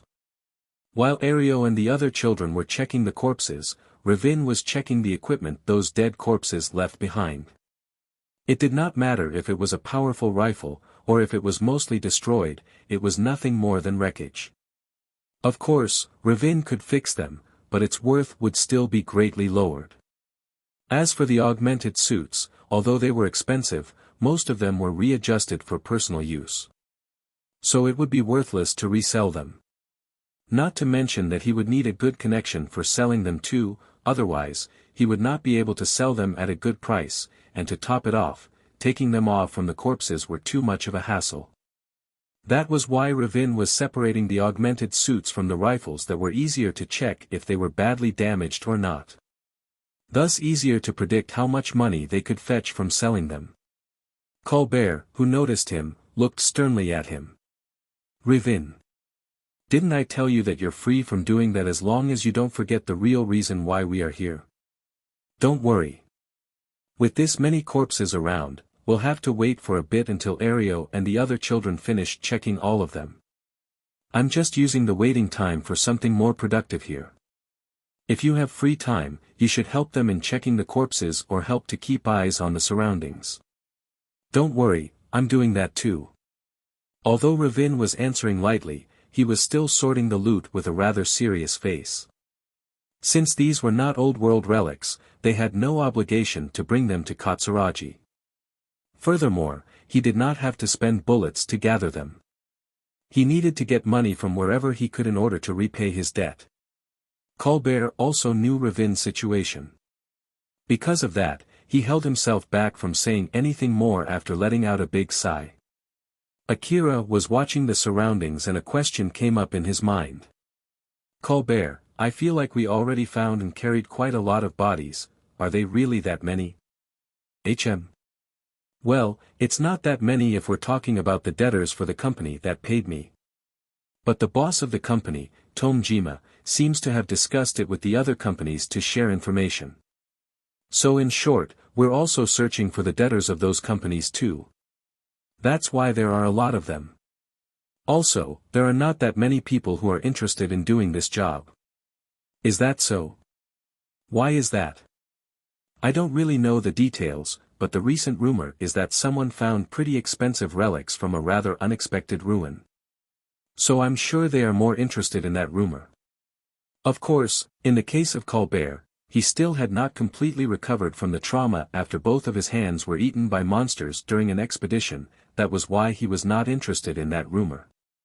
As for Ravin, he could not go hunting for relics because of the deal he had with Katsuragi. I see. Akira looked away and just stopped their conversation there. Colbert noticed it, but he did not dig too deep. He believed that it was understandable for a hunter like Akira to at least have some interest in such a rumor. Akira suddenly looked at the door into the room. Colbert followed suit and saw two men enter the room. Ravin stopped sorting the loot the moment he noticed them. Those guys walked toward Akira and Colbert and casually said to Colbert. Well now, isn't it Colbert? What a coincidence meeting you here. Colbert lightly laughed. Peppa, huh? Why are you here? Nah, I just came to say hello since I heard that you're here. Moreover. Peppa looked at Akira, Ario, and the other children as if to evaluate them before lightly laughing. I see that you've really splendidly fallen now, to think that you're earning money by taking these brats with you. You've really stopped being a hunter, huh? But isn't it hard living without hunting for relics? I can say the same to you too. Seeing you here means that you have nothing better to do, right? Or is that you're here to scavenge the dead hunters? Well, for a hunter like you who can't get any good relic even when you get into the ruin, I guess it's not a wrong course of action though. You bastard. After that short exchange, Colbert was still calm like usual, while Peppa looked slightly offended. The guy who came with Peppa, Bosch, interjected and stopped Peppa. Peppa, cut it out. Peppa clicked his tongue and stopped prodding Colbert. Colbert snorted and looked exasperatedly at Bosch. Bosch, you should keep him properly under your leash, isn't that your job? Bosch lightly smiled, it was an honest smile for his old friend. Don't say that. It was your job in the first place, wasn't it? I'm already giving it my best, you know. Humph, though that might be true, that is your job now. So I have nothing to do with that. I know that we're acquaintances, but you should stop him from picking a fight like that. It's dangerous. Colbert and Bosch had a friendly air around them. "So then, Colbert, what are you doing here? Don't tell me that you're here to pick up the loot from these corpses." Bosch caught Ravin, who was sorting the loot as if there was nothing to worry about. Peppa looked mockingly at Ravin. "I'm here to search for dead debtors. These other guys are here to help me out. And also, just leave that guy alone. He's in big trouble from debts, you see. As someone who is also here to keep my eyes on him, I can't really bring myself to tell him to stop, you know." After Colbert said that, Bosch could not help but frown. "You're still doing work for those creditor companies, huh? Well, I have my reasons too. I know it's not my place to say this, but if you get yourself too comfortable working inside the city, you might not be able to return back to doing hunter job, you know. You already have both of your arms healed. Honestly speaking, I think it's a good idea if you go hunting for relics once in a while as a rehabilitation." "I know."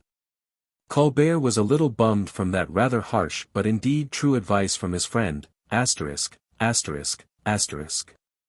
Tyol was munching the corpses inside a room. He ate the cyborg bodies whole together with their mechanical parts. He easily lifted the mechanical body up with his left hand and put them inside his mouth. His left hand was no longer of a human hand. To be more precise, a huge gun grew out from his left shoulder. As he ate more and more cyborgs, the gun on his shoulder grew longer and bigger. Eventually, once it grew out into a complete rifle, it detached from his shoulder and fell to the ground. There were already other parts on the ground. Small arms were growing out from some of those parts, and those arms suddenly started moving. They were dragging themselves toward each other and reassembled themselves into something that looked like an autonomous turret monster. The newly made turret walked away and lined up beside the other autonomous turrets that were made before it. There were already a few dozen autonomous turrets lined up inside that room. Tyol, who was eating metals without saying anything, suddenly stopped and looked away. Although he was looking in the direction of a pile of dead cyborgs, he was actually able to see past that pile and through the wall behind it too. He then turned at the small mechanical monsters in front of him as if he was giving them a command. After that, all of the small mechanical monsters immediately sprung into action. They removed the wreckages blocking the entrance to that room and left the room. Tyol only silently watched the small mechanical monsters leave the room. Once all of them were out, he started eating the hunter corpses and their equipment again, asterisk, asterisk, asterisk.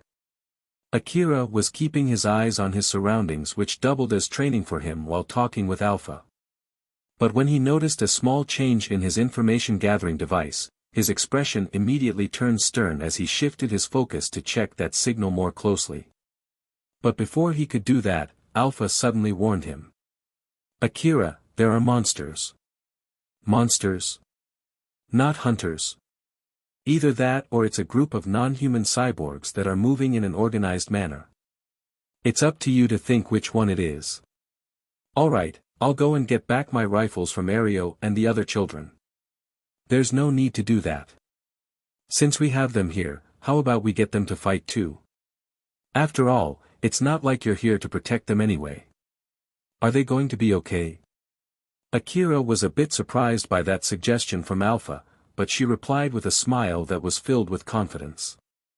"I'll take command, so it'll be okay. Meanwhile, you should try to face them without my support as a training." "Roger that." Akira reloaded armor-piercing ammo into his AAH and A2D assault rifles. Ario and the children were using the same goggles that they used for training. The goggles itself was nothing special, but even so, it could be used to communicate with each other in short range. That was why they were also using those goggles outside of training. Instructions suddenly appeared on the displays of those goggles in a similar manner as if when they were in the middle of that training. Ario and the other children were surprised and looked at Akira the moment they noticed those instructions. But when they saw Akira hurriedly readying his rifle and repositioning himself, they also flusteredly started moving out following the instructions on their goggles. Colbert noticed that change and readied his rifle. He then looked at Akira with a stern face and threw a question at him. What's going on? Monsters. Get ready. Colbert, Bosch, and Peppa immediately checked their information-gathering device, but their devices did not show anything suspicious. But even so, Colbert, who knew Akira well, immediately prepared himself to face the incoming monsters. Of course, Bosch and Peppa could not hide their confusion. Peppa looked at Colbert with obvious doubt. Don't tell me that you believe that brat. You do you. Don't go complaining about others' decisions just because you can't make your own. Peppa clicked his tongue and repositioned himself too. Bosch smiled bitterly and followed suit. It was not like both of them believed in Akira, but they believed in Colbert who believed in Akira. Colbert noticed that Ravin was still sorting loot and shouted at him. Ravin! How long are you going to keep doing that? Get yourself ready. Ravin sighed annoyedly. Why in the world are there monsters in this place?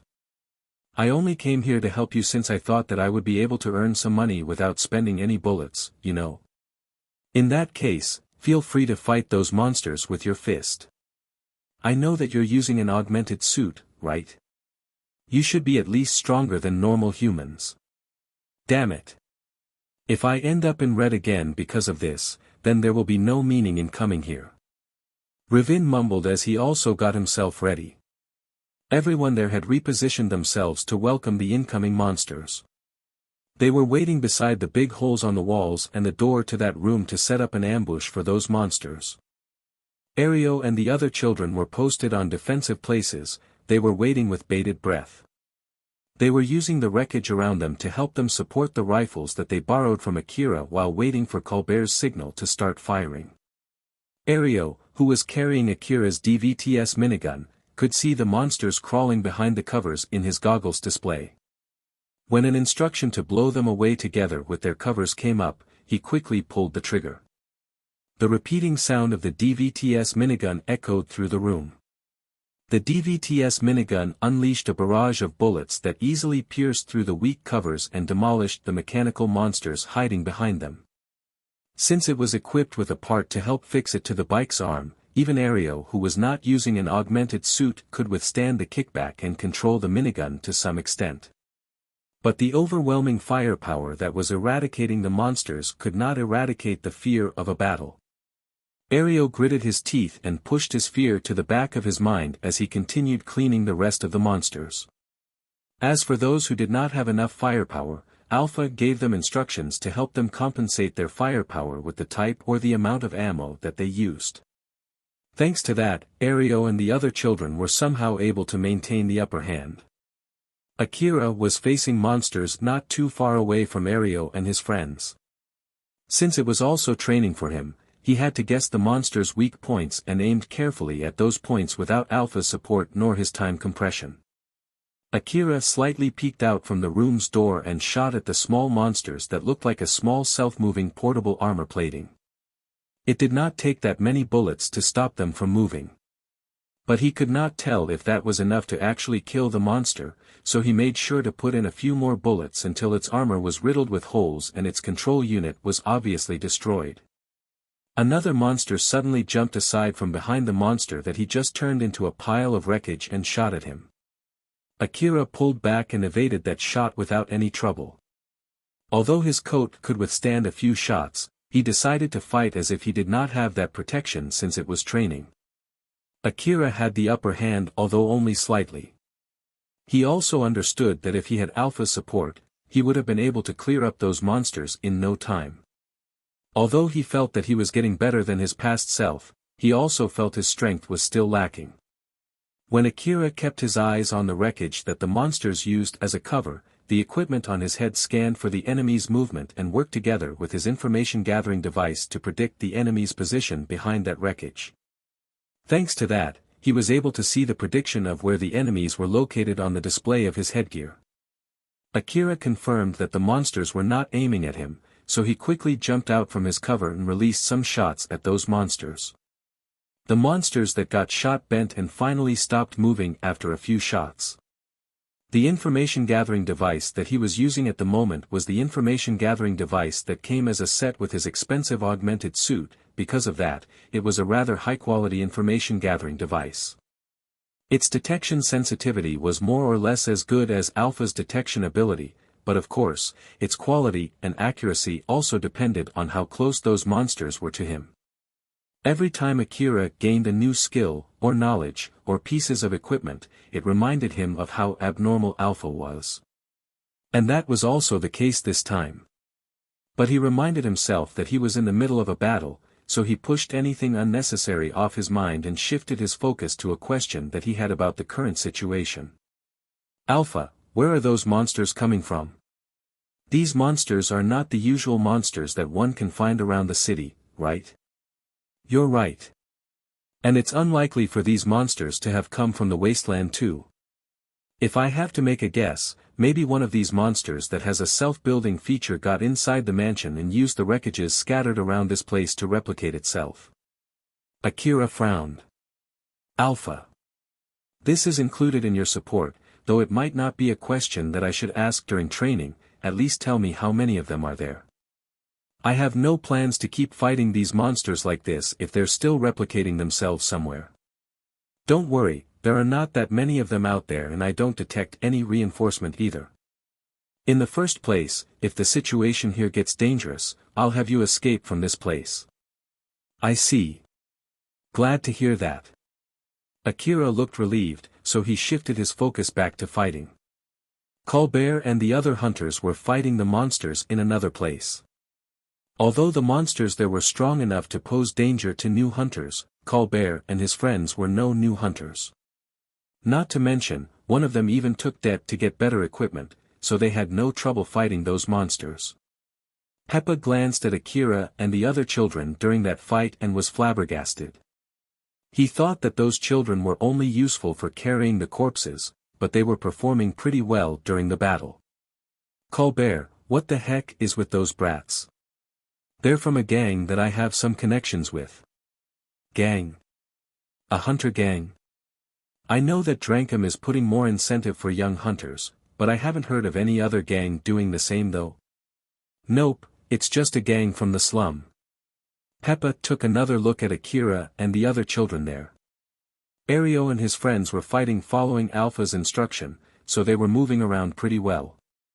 As for Akira, he was putting some restrictions on himself since he was taking that battle as training, so he was moving relatively worse than usual.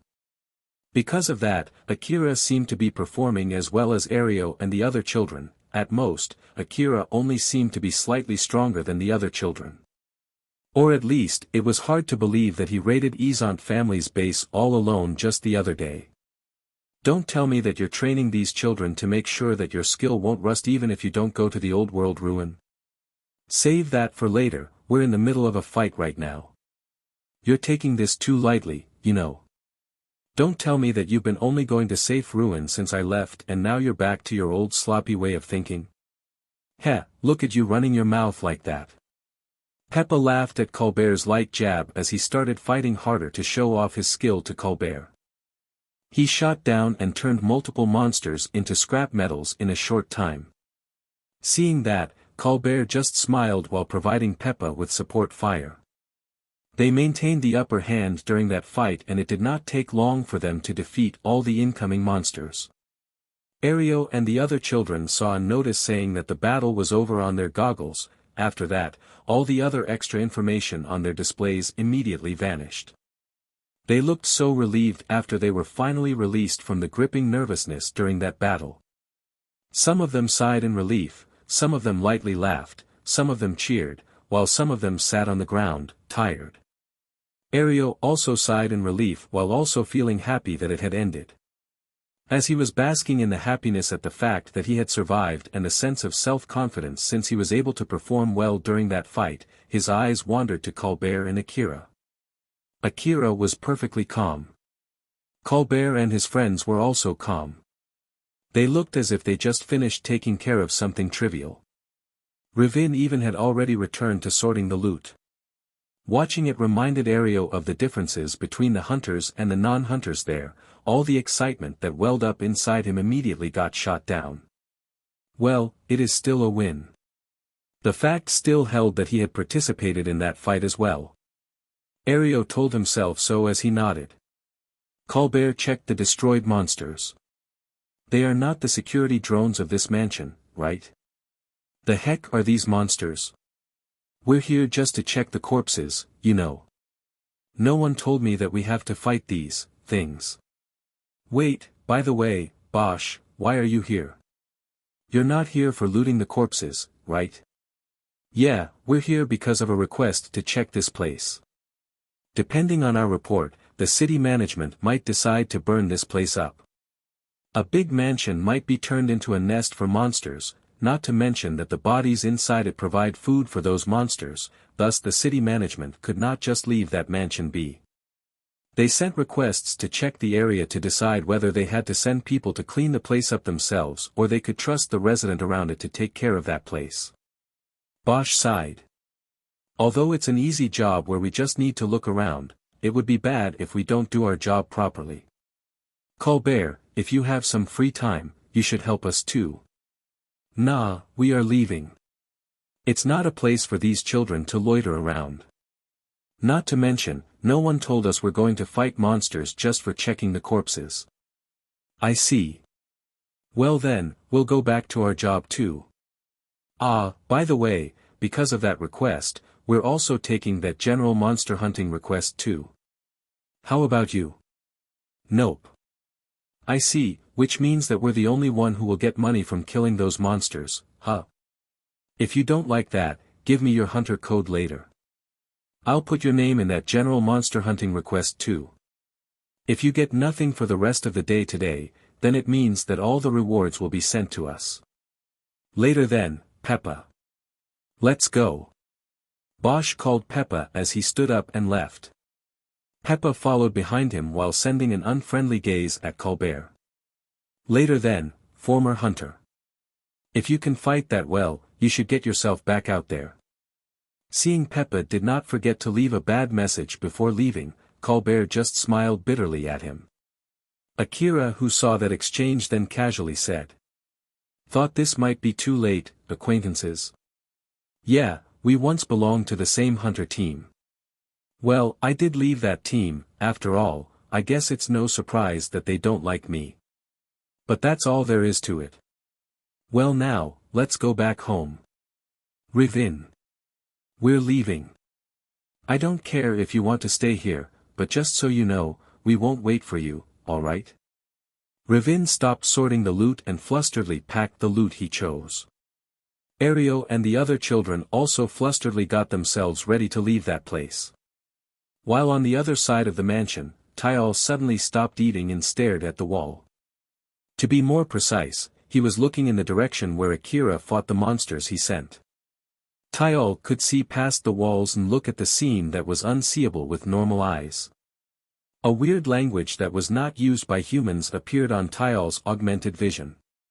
It said, total annihilation, overwhelming difference in firepower, and pulling back was advised. Tyal understood that as his expression turned to displeasure. Tyal then turned and looked in a different direction.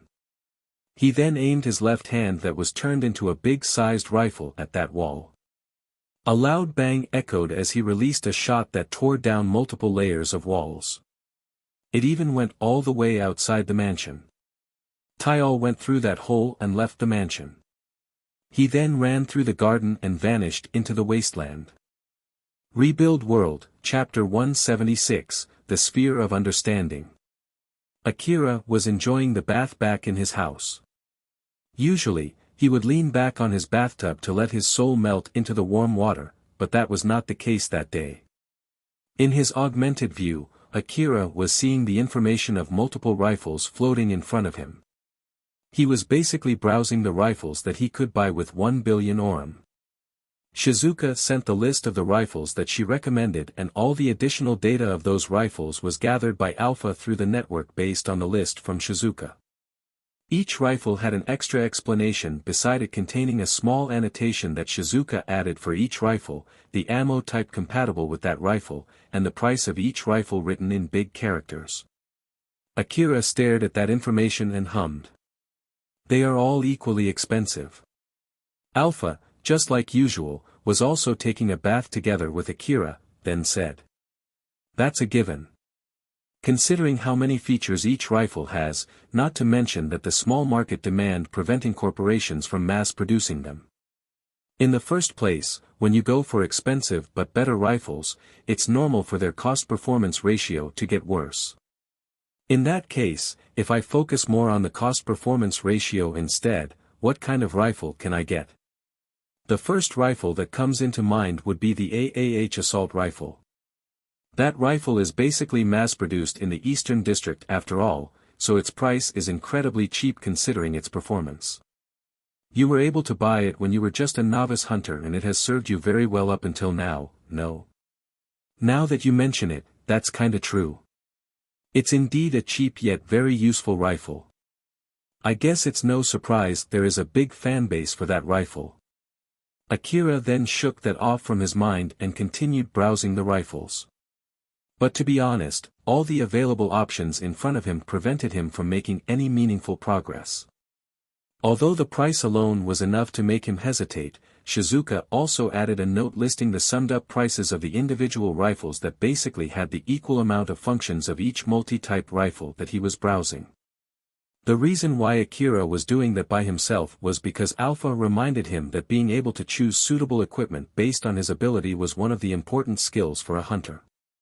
But with all the available information flooding his brain, Akira kept humming without being able to make any decision. Alpha suddenly stood up, the water droplets that ran down her silky skin only served to enhance her already beautiful body. She then took a few steps and grabbed one of the rifles, or at least the image of it, that was floating in the air. That big gun, which was shown there as a price comparison for the other guns, looked extremely heavy. But since both Alpha and that gun were nothing more than images, mass had nothing to do with both of them. Alpha, who was standing naked showing off her beautiful body, did not suit the excessively big gun that she was carrying. But she then started taking aiming stances as if to show some examples to Akira. For example, what do you think about this gun, Akira? Just like usual, Akira was not bothered by her naked body. Heck, he was not even tempted to look at her naked body as he was focused on the gun that she was carrying, evaluating it. That's out of the question, of course, I won't choose that gun. Even putting the price aside, I still would not choose that gun. Though it does look powerful, it looks super heavy. I know I have an augmented suit that would help me carry that gun, but still, it'll definitely impede my mobility. I feel like it would crush me the moment my augmented suit runs out of energy. If you're worried about the weight, this is actually pretty light, you know. It's made of a high-quality metallic nanomaterial that is durable but light. Moreover, it would automatically expand its force field the moment it shoots to reduce the kickback. So its weight should not give you any trouble. Oh, it even has that kind of feature, huh? But that would mean it'll consume energy packs on top of its original ammo, right? The higher the firepower, the stronger its kickback. So a lot of powerful guns are actually consuming energy packs in order to soften their kickbacks, you know. Who? Akira nodded, he looked simply amazed by that gun, but even so, he then still shook his head and said. Even if that's the case, the answer will still be a no. It's too big for me to carry around and I don't think I can take that gun with me through narrow passages in the ruins. Or more like, I want to buy a multi-type gun to reduce the number of rifles that I'm carrying, so buying that big gun will defeat the purpose as to why I'm looking for a multi-type gun in the first place. Alpha smiled, nodded, and then threw that gun away. The gun flew in the air for a few seconds in a beautiful arc before disintegrating. Yep, that's basically how you do it. You should start by eliminating the rifles that you obviously won't choose. You can't make any progress if you just keep humming there without making any decision, right? You're right, I'll do that. Akira started discarding the options that he obviously would never take just like Alpha suggested him. When he already discarded about 90% of his options, Shizuka suddenly called him. So he asked Alpha to let him pick the call through her. Akira speaking. It's Shizuka, do you have some time? Sure, what is it? Akira once picked a call from Shizuka when he was in the middle of a tense negotiation with Shirjima, so him being inside the bath right now did not stop him from picking up that call. Shizuka was calling Akira regarding the relics that Akira brought to her the other day, basically, about selling the ladies' underwear old world relics. Shizuka did not forget to put emphasis on how she was able to get very good deals thanks to Elena and Sarah's help. So then, I ended up making deals with multiple traders. But some of them are offering 50% more money if you would tell them where you got those relics, so, what's your plan here? I see, I'm sorry but I can't give any information regarding that. Even if they're offering to buy the relics for 100 times the price, I still can't tell them that information. I see, alright then. Akira sounded a bit apologetic when he said that, so Shizuka also immediately stopped pursuing that subject. But because of that, Akira found it a bit weird. Is that really okay? I'm pretty sure those traders will keep pestering you though. Don't worry, I'm a merchant too, you see. So I have to prioritize my own customer. Akira smiled faintly. Thank you very much. But still, I didn't expect them to offer an extra 50% just for telling them where I got those relics. Is it normal for this kind of information to be expensive? Akira thought that it was for the case where there were other hunters who were looking for information where those relics come from, so those traders are offering an extra 50% in place of the information fee for buying that information. But Shizuka replied with something that he did not expect. It might be to allow them to sell those relics at a higher price, something like a brand fee. Brand fee? Yup. Brand fee, basically they can reel up the price of a high-quality article by putting a brand on that article. After all, depending on the brand, even the same kind of article can have a completely different prices range. If they know where those relics come from, they can investigate which old world company produced them or which old world company sold them. And if it's from a popular company, more people would want to buy it with a higher price tag. Akira was listening closely to Shizuka's explanation with full of interest. It was a different aspect of selling relics compared to the explanation that he heard from Katsuragi. And to top it off, there are people who sell imitations of this kind of relic, you see. There are many ways hunters can do that. One of them is to make an imitation using the current era's technology, put it in the ruin, get hunters to find them as an old world relic in that ruin, and then get a normal trading company connected to the perpetrator to buy it and resell it as an old world relic. Akira then thought, no one would be crazy enough to go all the way to the Tsubakihara building to place fake relics, but it would not be strange for someone to do that in Higuraka Residence Ruin. And right now, Higuraka Residence Ruin was flooded with hunters. Although Akira and Alpha were the triggers of the rumor that caused it, there was also a good chance someone actually intentionally spread that rumor even more. But it should not take that long for those fake relics to be found out, right? After all, the reason why old world relics are valuable is because they're created using some amazing technology that we can't replicate yet even now, no? That depends on the type of the relic. Of course, it would be difficult to fake high-tech mechanical relics, but that's not exactly the case for fabrics. Not to mention, if the hunters demand to make the deal on site, merchants can only make a relatively cheap offer based on a short inspection, so a fake relic with a good appearance should be enough to trick those merchants. In the first place, it's not an easy thing to decide the value of relics even for those specialists.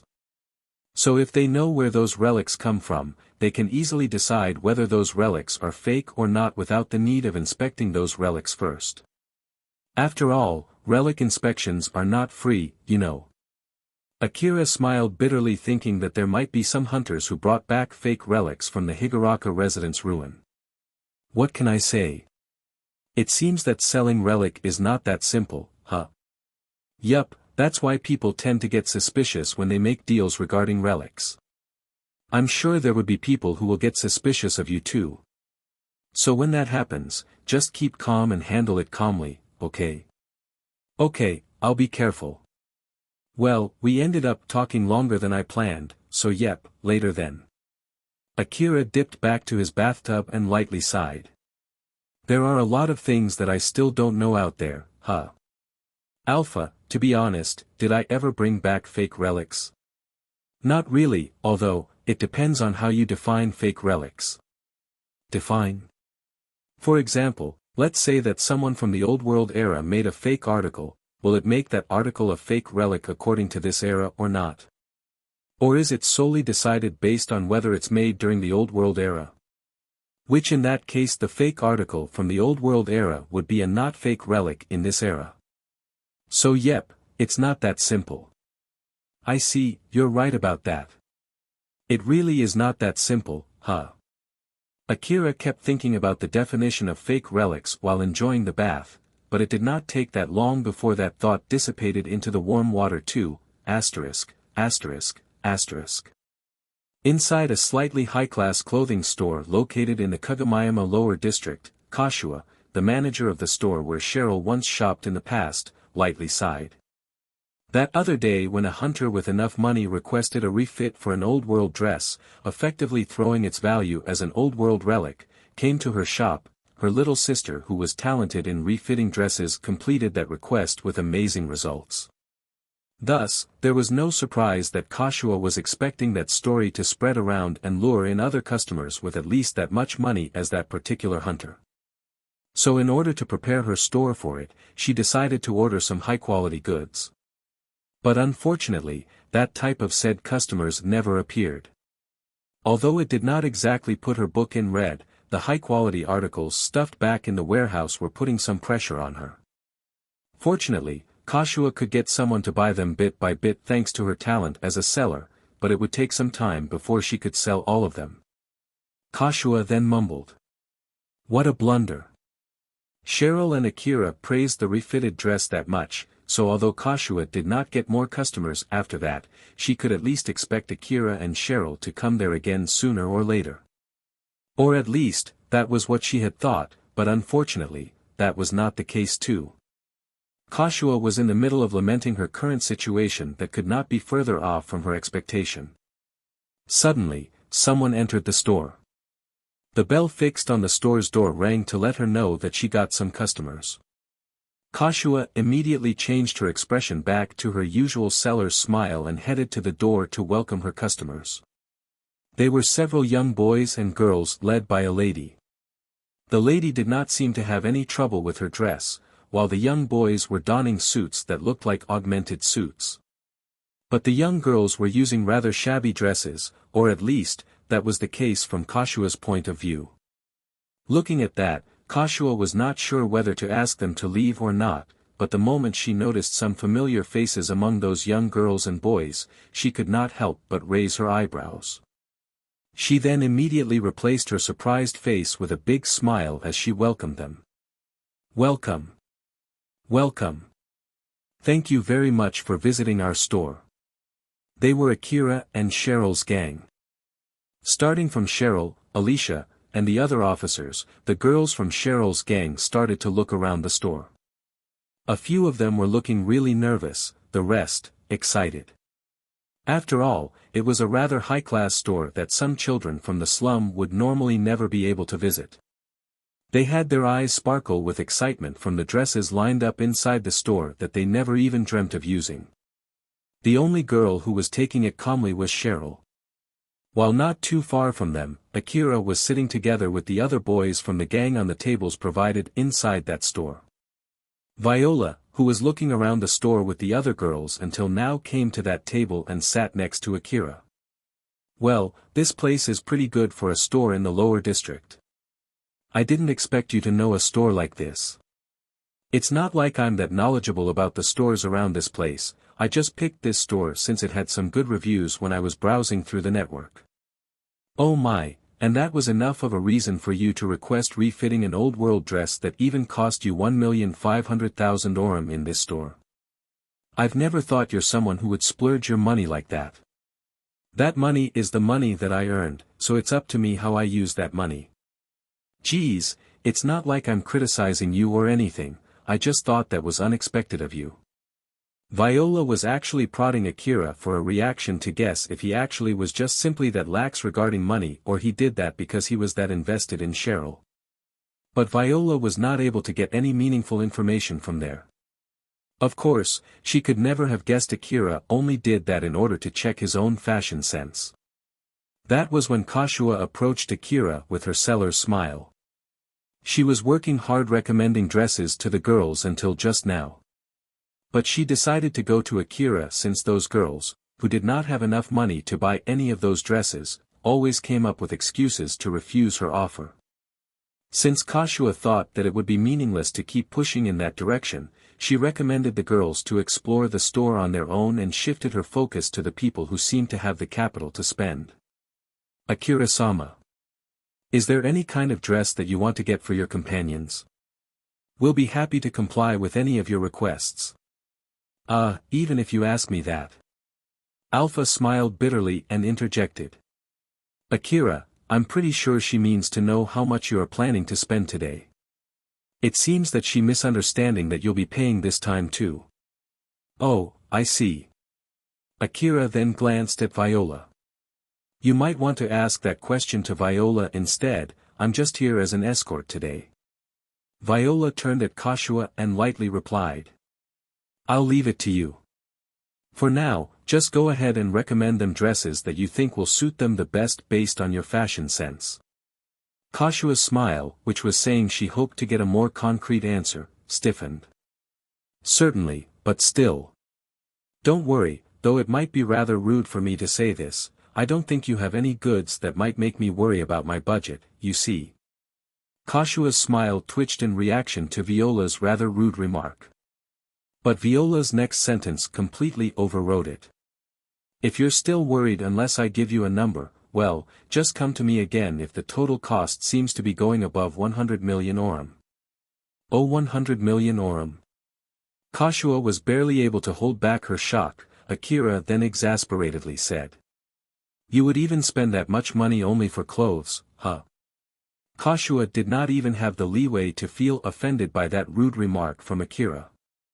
After all, from the way he said it, it sounded as if Viola actually had enough money to pay that much amount of money. Oh my, I didn't expect that to come from someone who spent 350 million orum on his suit. This one is an augmented suit. It's not like one of those common clothing, you know. You spent that money for something that you want, similar to me this time, so it's the same. Just like how you use that to help you earn money from the old world ruin, we'll use these dresses to earn money through making business deals. And just like how it's difficult to explore a ruin without the suitable equipment, it's hard to get a good business deal without the proper dress. Akira frowned and smiled wryly. Though he understood that argument, he actually did not want to admit it, and that was shown on his face. When you put it like that, that's true, but still. Moreover, it's not like it's a one-use thing, and I don't think that it will go anywhere near 100 million orum either. Not to mention, if I buy the dresses plus the accessories in a bulk, I can get a cheaper deal for every piece of dress and accessory compared to when I buy them individually. And personally speaking, I don't think it's weird to spend that much money on appearance. Is that so? Akira only said so and stopped pursuing that subject further. To be more precise, he just dropped that subject there. Although it might be cheaper than buying the dresses and the accessories one by one, it did not change the fact that the total price was still huge and that Viola would be spending another big bulk of her money on Cheryl's gang. After all, Akira knew very well Viola was not someone who would spend her money meaninglessly. Kashua was even more shocked hearing that exchange where Viola and Akira were casually talking about using hundreds of millions of orum. Viola who noticed that threw a rather provoking smile at Kashua. So there you have it, you don't have to worry about our budget. But of course, if you can make me worry about the budget, then you're more than welcome to do that. Well, to be honest, when I heard that you did a really good job refitting a certain dress, I had my expectation up. That's why I prepared that much budget beforehand, you see. To put it another way, Viola was basically saying that she had lost that expectation from Kashua's store. Hearing that, Kashua tried her best to prevent her face from twitching and gave Viola a hearty smile. Although I don't know if the goods in this store might satisfy you or not, I'll give my best to answer your expectation. And if you're interested in the dress that we refitted, please, by all means, consider refitting one of your dresses in our store. We have an employee whom I can recommend and I'm sure that she'll be able to answer your expectations. So please wait here for a bit. Kashua lightly bowed and left Akira and Viola. She then went to the back room and finally removed her seller's smile. Celine. Time to work. Get yourself ready, quickly. A lazy voice replied from inside the room. Wani-chan, it's too soon for a shift change, isn't it? Just change to something that you can present in front of customers. We have some refitting jobs for you to do. If it's about refitting the clothes that you bought last time, just get the measurement data for the clients and I'll do the refitting later. You can handle that much, right, Wani-chan? Or is it that the client is asking for a rushed request? Celine sighed as she stepped out from inside the room.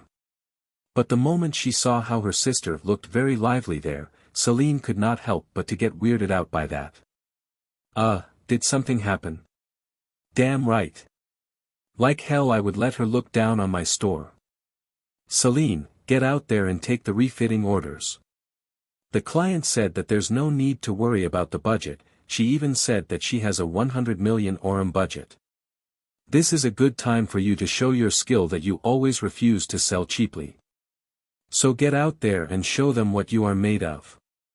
1 to 100 million orum. I'll be pulling out my reserved stock too. There's no need to worry about the budget if it's my store, she said. Like hell I would let that slide. I'll definitely get her to worry about her budget.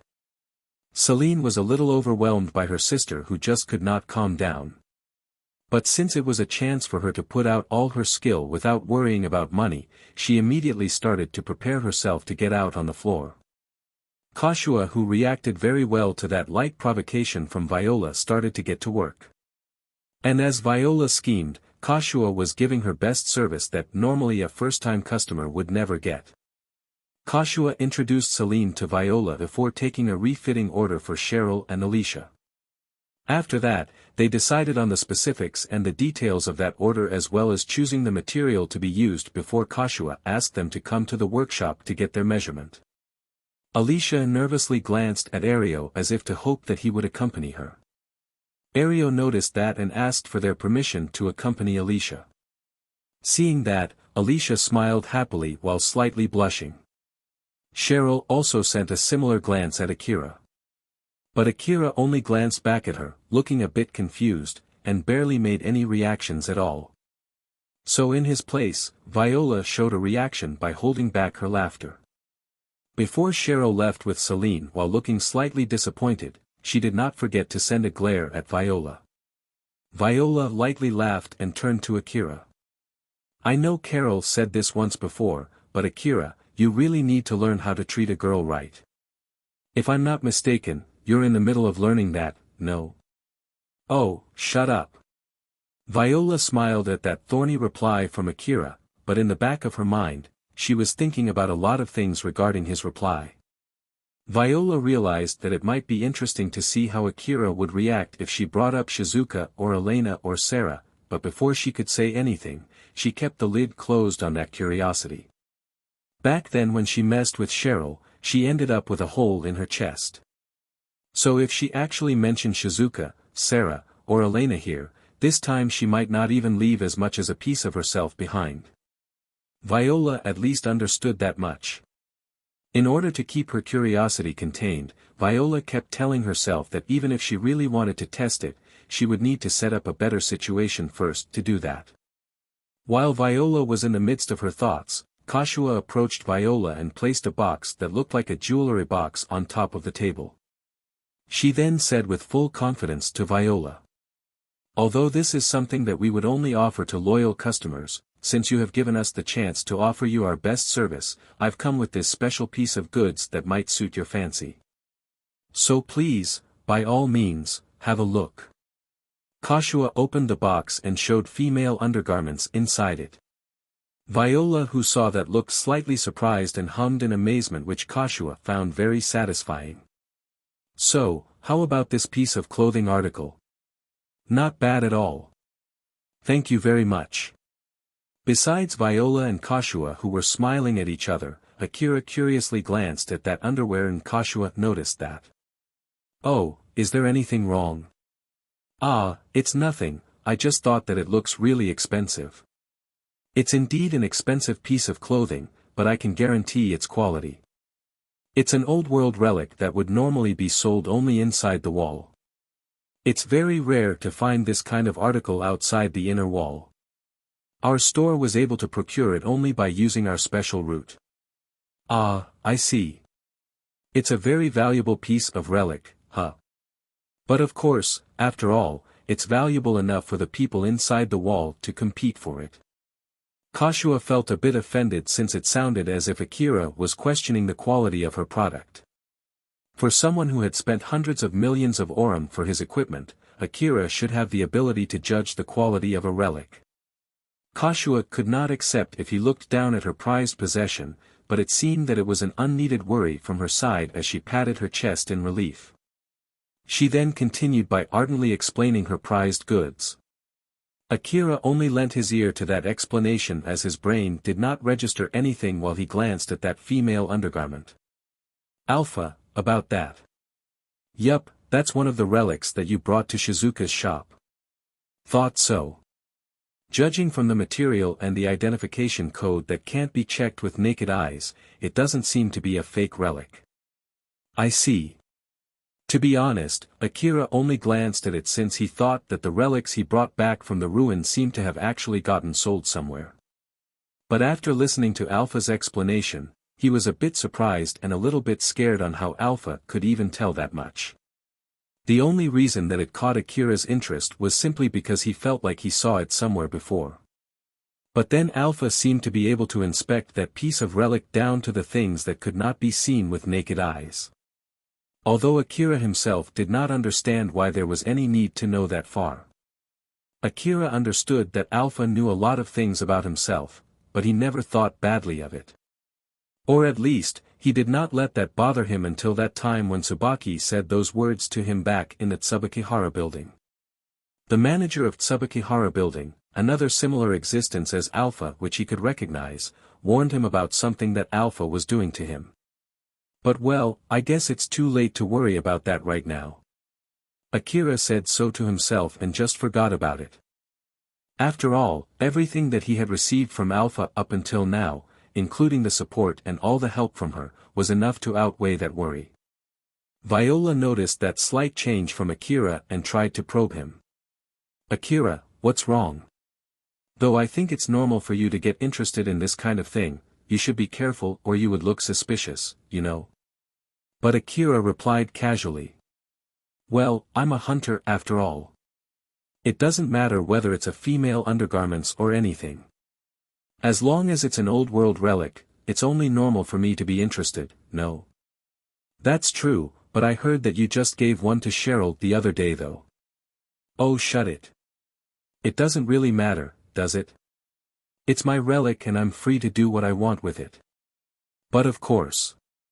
Viola said so and smiled amusedly since Akira looked away as if to avoid answering that question. But from there, Kashua at least noticed that her prized goods had some kind of connection with Akira. Of course, she could not recognize anything further than that. Rebuild World, Chapter 177, A Request to Readjust Hunter Rank. Akira made a promise to Kobayashi to meet up with him in front of the Kagama building. The first time Akira saw that tall and huge building that was stuck into the inner wall, he was utterly amazed by its majesty. But after all this time, he already got used to it, which also signified his growth. Akira was happily waiting for Kobayashi.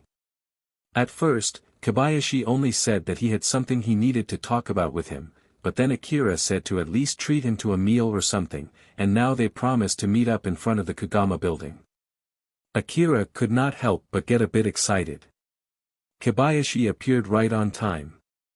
They then went into the Kagama building and into a restaurant on the first floor before picking a seat randomly. You can go ahead and order anything you want. I'll put it on tab anyway, and it's not like I'm paying for it either. So feel free to choose from the most expensive ones first. Sure. Unlike Kobayashi, who was in a very good mood, Akira seemed rather disappointed. Kobayashi smiled amusedly at that. What's wrong? Were you expecting to go to a high-class restaurant or something? That's out of the question, you know. Although the city management would pay for it, it's not like I have an unlimited budget. Unless it's for a negotiation with a high-ranking hunter, they won't let me spend that much money, you see. But if you tell me that you would treat me, I don't mind going somewhere else, you know. Akira silently browsed the menu as he started looking for the most expensive dishes that he could order there, as if he had some grudge against Kobayashi. Kobayashi, who saw that, could not help but find it amusing. After they finished placing their orders, Akira immediately cut to the chase. So then, what is it you want to talk about? Actually, there are a lot, but I guess I'll start with the investigation first. Investigation? You do know that there was a huge fight in the slum not too long ago, right? So why exactly were you involved in that battle? In the first place, why does it sound like it's already a given that I was involved in that battle? Akira tried to play ignorant, which might be because he was a bit annoyed after his expectation of getting a good meal was completely missed. But in reality, Akira himself did not deny that he had killed many people and fought fiercely in that battle. He also knew that the Hunter Office preferred hunters to behave nicely, and he did something that deviated from the Hunter Office's preference. So a part of him was telling him that there was no reason to proactively talk about that subject with the Hunter Office. Kobayashi then pulled out his information terminal, clicked some buttons, and put it on top of the table. Akira looked at the video playing on that information terminal and frowned. Kobayashi smiled happily, seeing that Akira reacted as he predicted. Well, although it's actually a secret videotape, it's not that big of a secret. And since you're involved in this incident, it should be fine. Kobayashi's information terminal was showing the video of Akira fighting a black-powered suit. In all honesty, I'm really glad to find that you're as reckless as ever. I had a good laugh the first time I saw this record, you know. Akira lightly ruffled his head. How did you get this video? I only got it from my superiors, and I have no idea how they got it. Someone might have been recording you from afar using a telescope or something from above the wall. Or it might be from some secret cameras planted somewhere that coincidentally recorded this video. Well, either way, I bet the city management has something to do with it. Akira let out a big sigh. He had a given-up face as he started explaining to Kobayashi. Kobayashi listened closely to Akira's explanation. After that, he said to Akira as he tried his best to hold back his laughter, which obviously he was not doing very well. So, I get it that you went there to save your girlfriend. It's not that strange for people to be moved by love, especially for a young boy like you. But still, no kidding here, did you really fight that powered suit just to kill a pickpocket? Are you okay in the head? Don't take this wrongly please, I'm actually complimenting you here, you know. After all, your action and line of thinking are as reckless as always, and I really like it. Akira looked obviously annoyed. Just so you know, it's not like I did that because I wanted to. Why yeah, you're right. Kobayashi then laughed hard again. Before he continued, he noticed that Akira was pouting and thought that it might affect the thing that he was about to bring up next.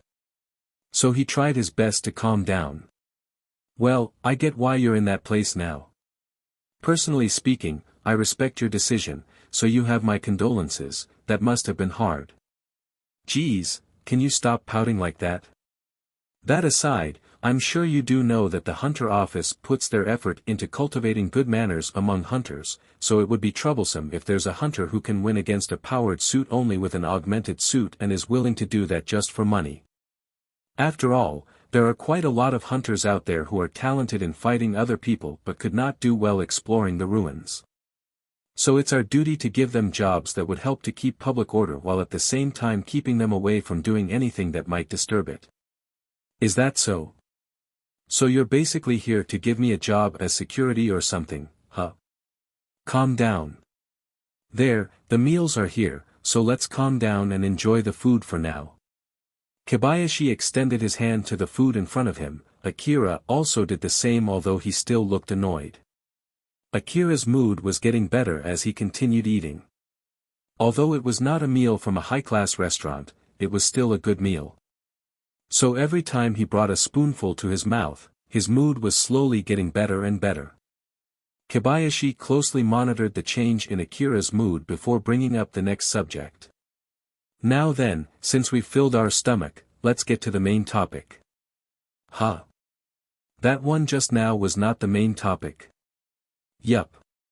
But I can't really say that it's not related to the main topic at all.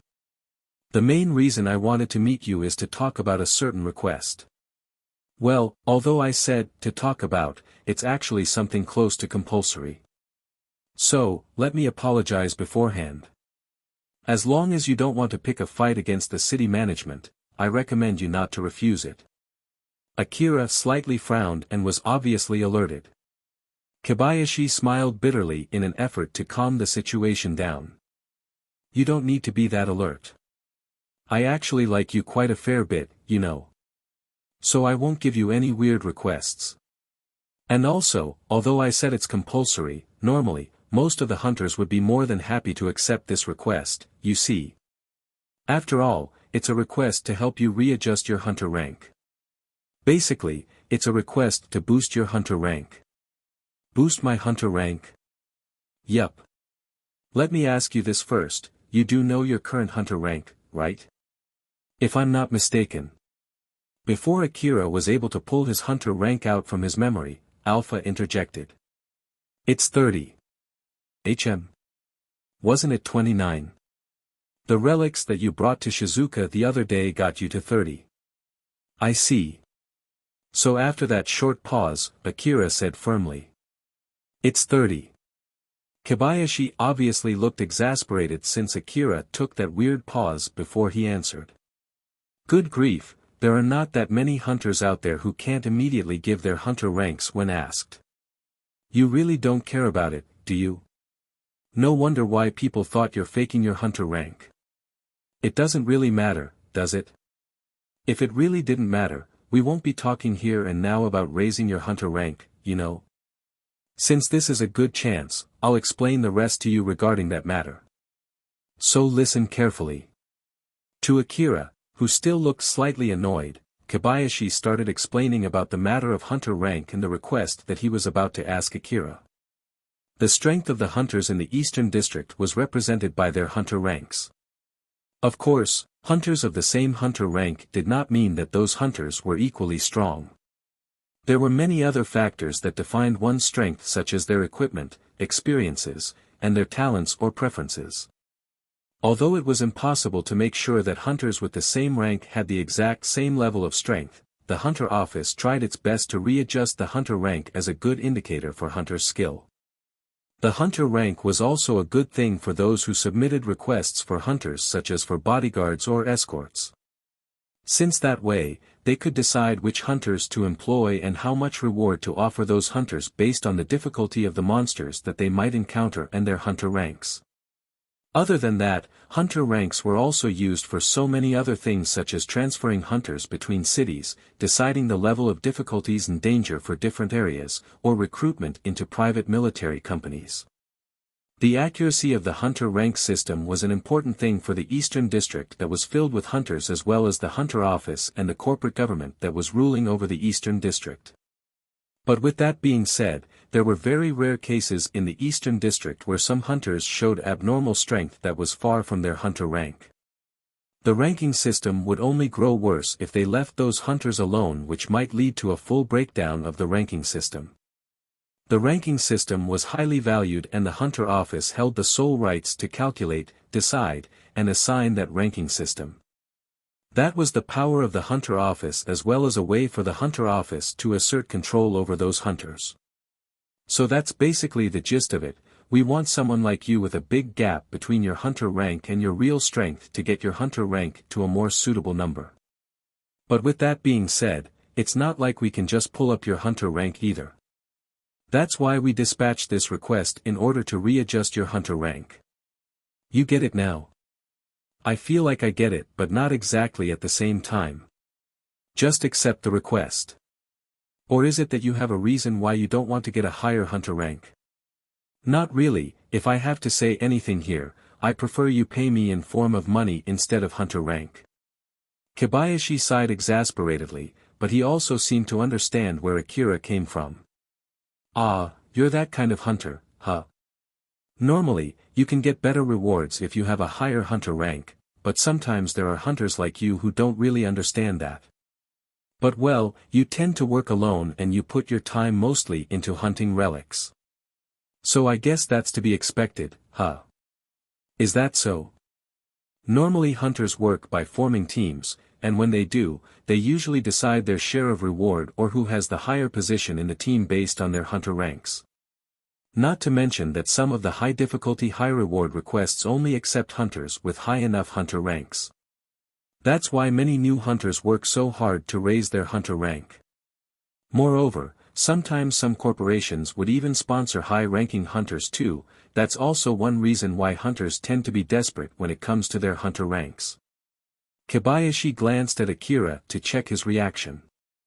Though Akira seemed to properly listen to him, he still showed no interest at all.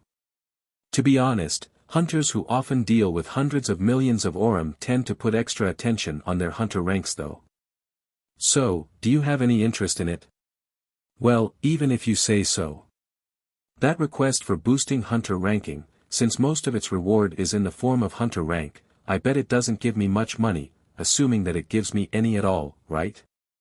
Honestly, monsters won't get scared of me just because of my hunter rank anyway, so I don't see any point in taking that request. You like it or not, I need to have you take that request. Well then, let's start talking about the details. I'll try my best to get a deal that can satisfy you too, so you can just go ahead and tell me your demand. If you're willing to take a reckless request, I might be able to get you a request with a huge amount of money, you know. No thanks. As I've always told you, I didn't do all of that reckless stuff because I wanted to. Kobayashi looked at that really annoyed Akira and found it amusing. In that case, I can set up a deal that warrants you a huge amount of money in case something unexpected were to happen. So that you can use as much ammo and other expendables as you want. It's you we're talking about here, so I can pretty much expect something crazy to happen. Akira held himself from saying anything back. He knew very well that it did not matter what he said, it would not be enough to convince Kobayashi.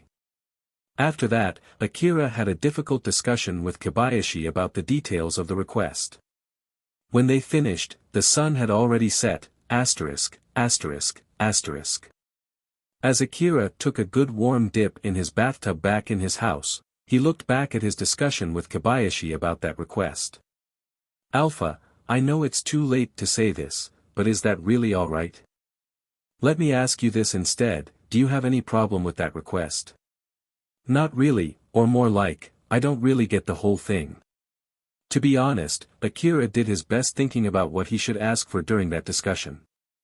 But even so, he himself understood that he was so not skilled in that aspect to the point that he would not be able to spot any mistakes in case he made any during that negotiation. In that case, since we have come this far, we can only look back and reevaluate after you're done with that request. This will be a good experience for you too. Personally speaking, I think it's not a bad deal since they'll pay for the medicines, ammo, and other expendables. You're right, it really helped me out during that request to the underground city after all.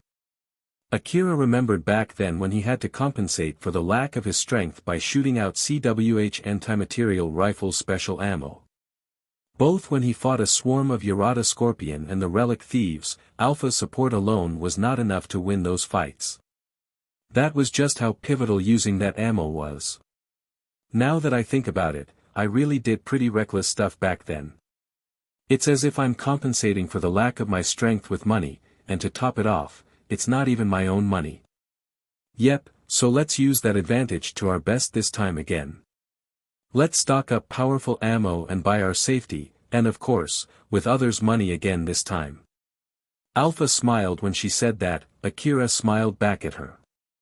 Though to be honest, because they'll pay for my ammo, I feel like it would give such a sight if I used that money to buy a whole lot of CWH anti-material special ammo to use with my DVTS minigun.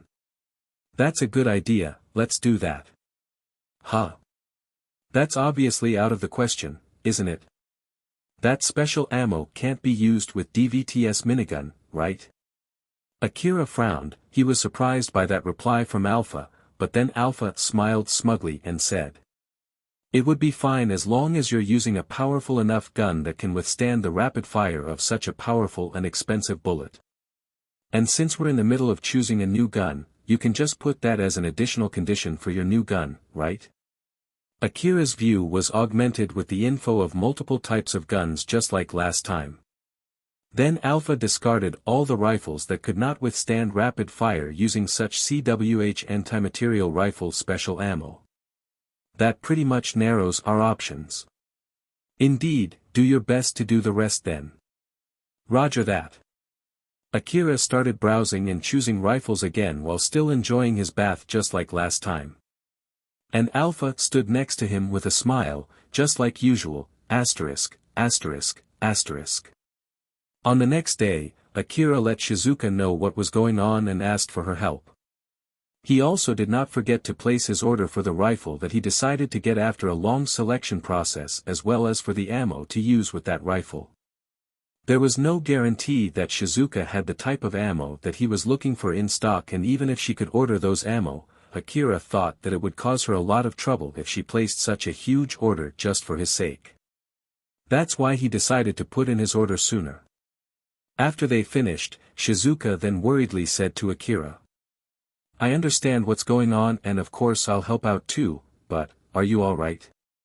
Although they'll pay for it, buying this much ammo will definitely cost a lot of money, you know.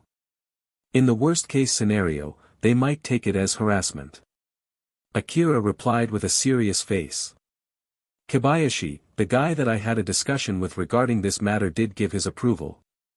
"To be honest, I was thinking if they refused to pay because of that, I might be able to use it as an excuse to refuse their request though.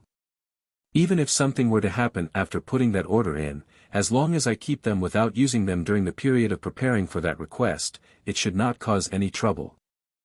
"I see that you've given a thought about this. Alright then, I'll put in the order with a deposit payment, okay?" Shizuka started working on the documents for placing that order. Just like last time, she also submitted the ID code for that request to make sure that the deposit payment would be forwarded to that requester address. There were cases where the order was stopped because there was trouble during the settlement of the payment. Normally, Shizuka did not really care whether the payment would go well or not, but this time, she made a small wish for some kind of trouble to happen. But unfortunately, the payment went through just fine. Yup, it went well. To be honest, from the shop side, I should be happy that my customer has no problem paying for the goods bought in my shop, but... She smiled bitterly. Akira also replied with a bitter smile. "Well then, please process the equipment too. Of course, since it's not an expendable item, please process it separately.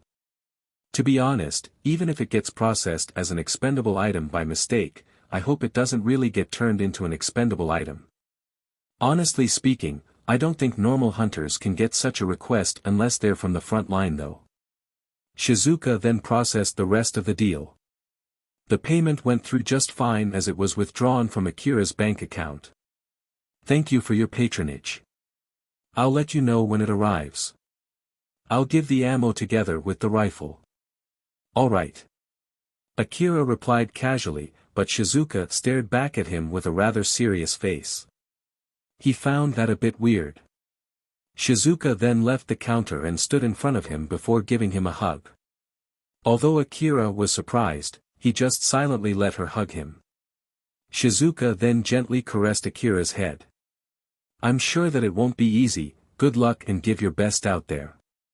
But make sure not to force yourself, and make sure to return back alive. Okay?" Akira lightly smiled. "Alright. Good answer. as Shizuka let Akira go. Both of them smiled at each other, slightly embarrassed. Shizuka once again had a worried look on her face. Akira had already left her shop, so she was all alone in her shop. The reason why she looked worried was because of her intuition.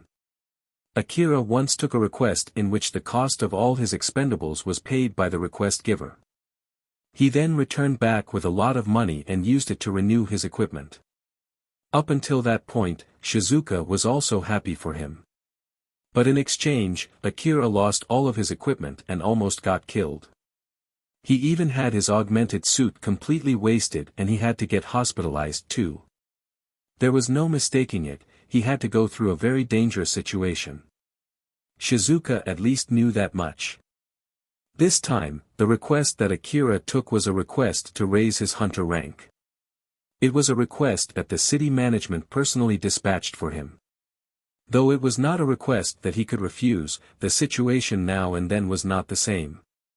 If it was a good chance to let others know Akira's real strength that they had always looked down on until now, then it was something to be happy about.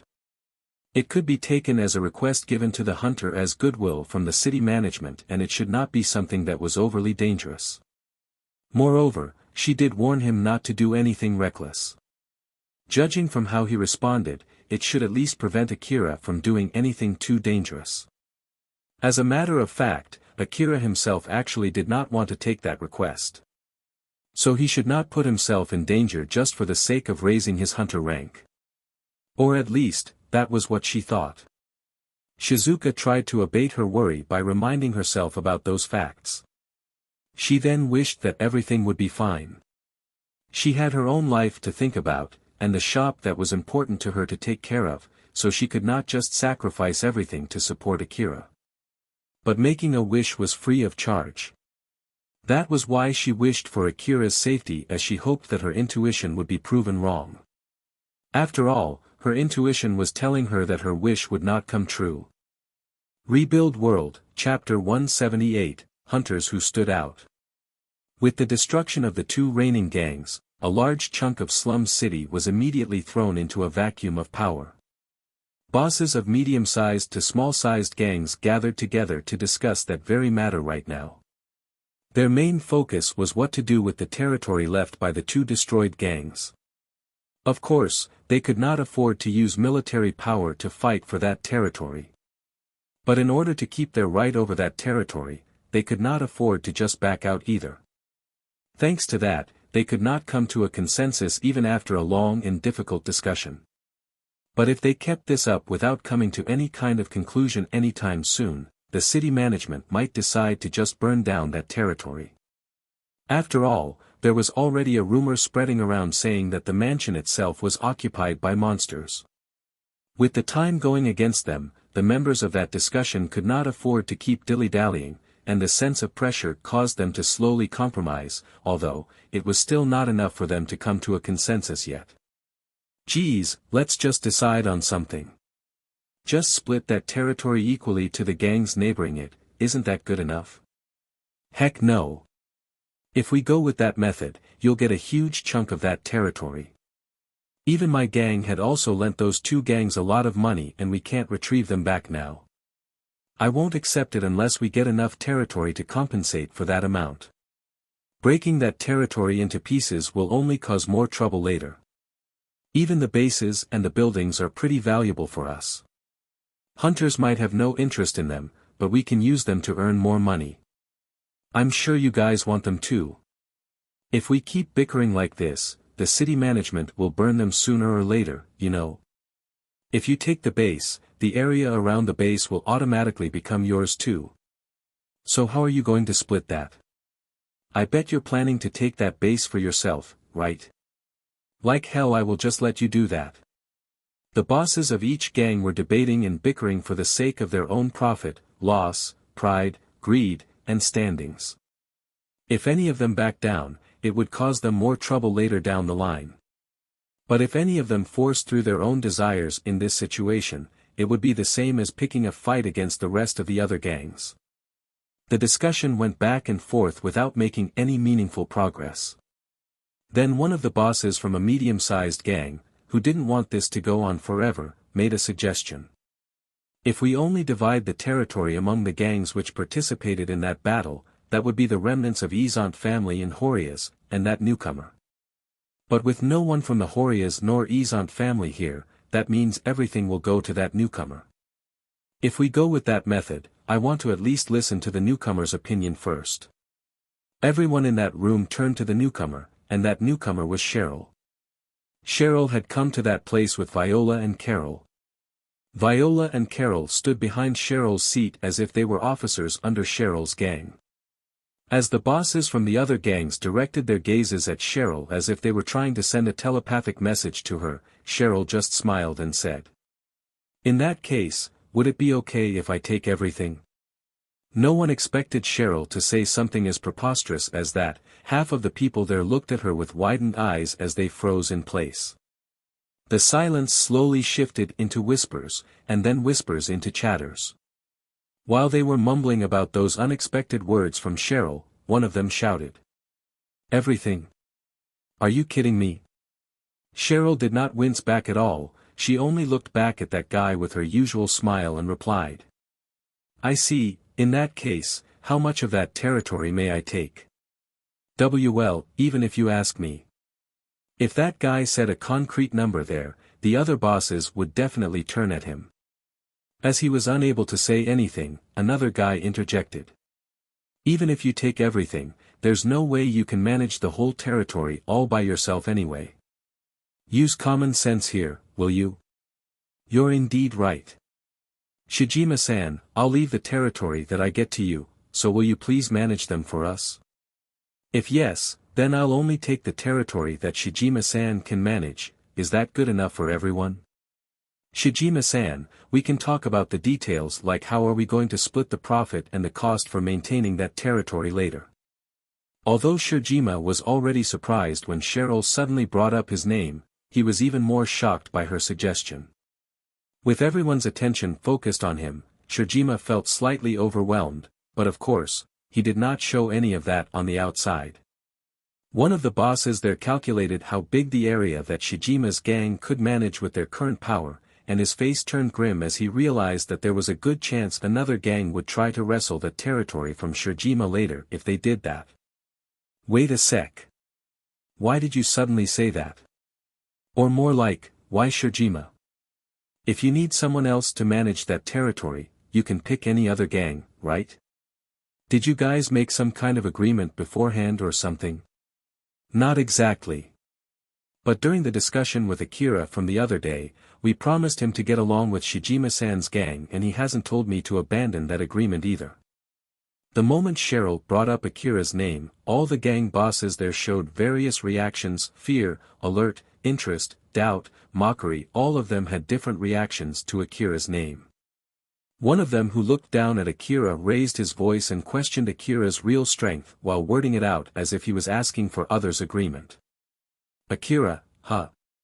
He's that hunter supporting your gang, right? I've heard about him too. In the first place, I don't know how much the rumor that I heard about him is true. Don't take me wrongly though, I'm not saying that he's weak or anything. But I bet those rumors have something to do with that girl behind you." Everyone looked at Viola. Although only some of them were obviously suspecting Viola, everyone could agree that the chance of her involvement was not zero. Viola had her usual provocative smile as she pulled out her information terminal and operated it. Immediately afterwards, a notification reached the information terminal of the other people in that place. Since it was obvious that it was from Viola, everyone checked their information terminal and noticed that it was a video file. The moment they played that video, everyone was dumbstruck. It was a video of Akira fighting a black-powered suit. Murmurs started to ripple as they expressed their impression of that video. "Damn, what the heck is wrong with this boy? This guy fought a powered suit with nothing more than his body, huh? Wait, no, he's using an augmented suit, but still.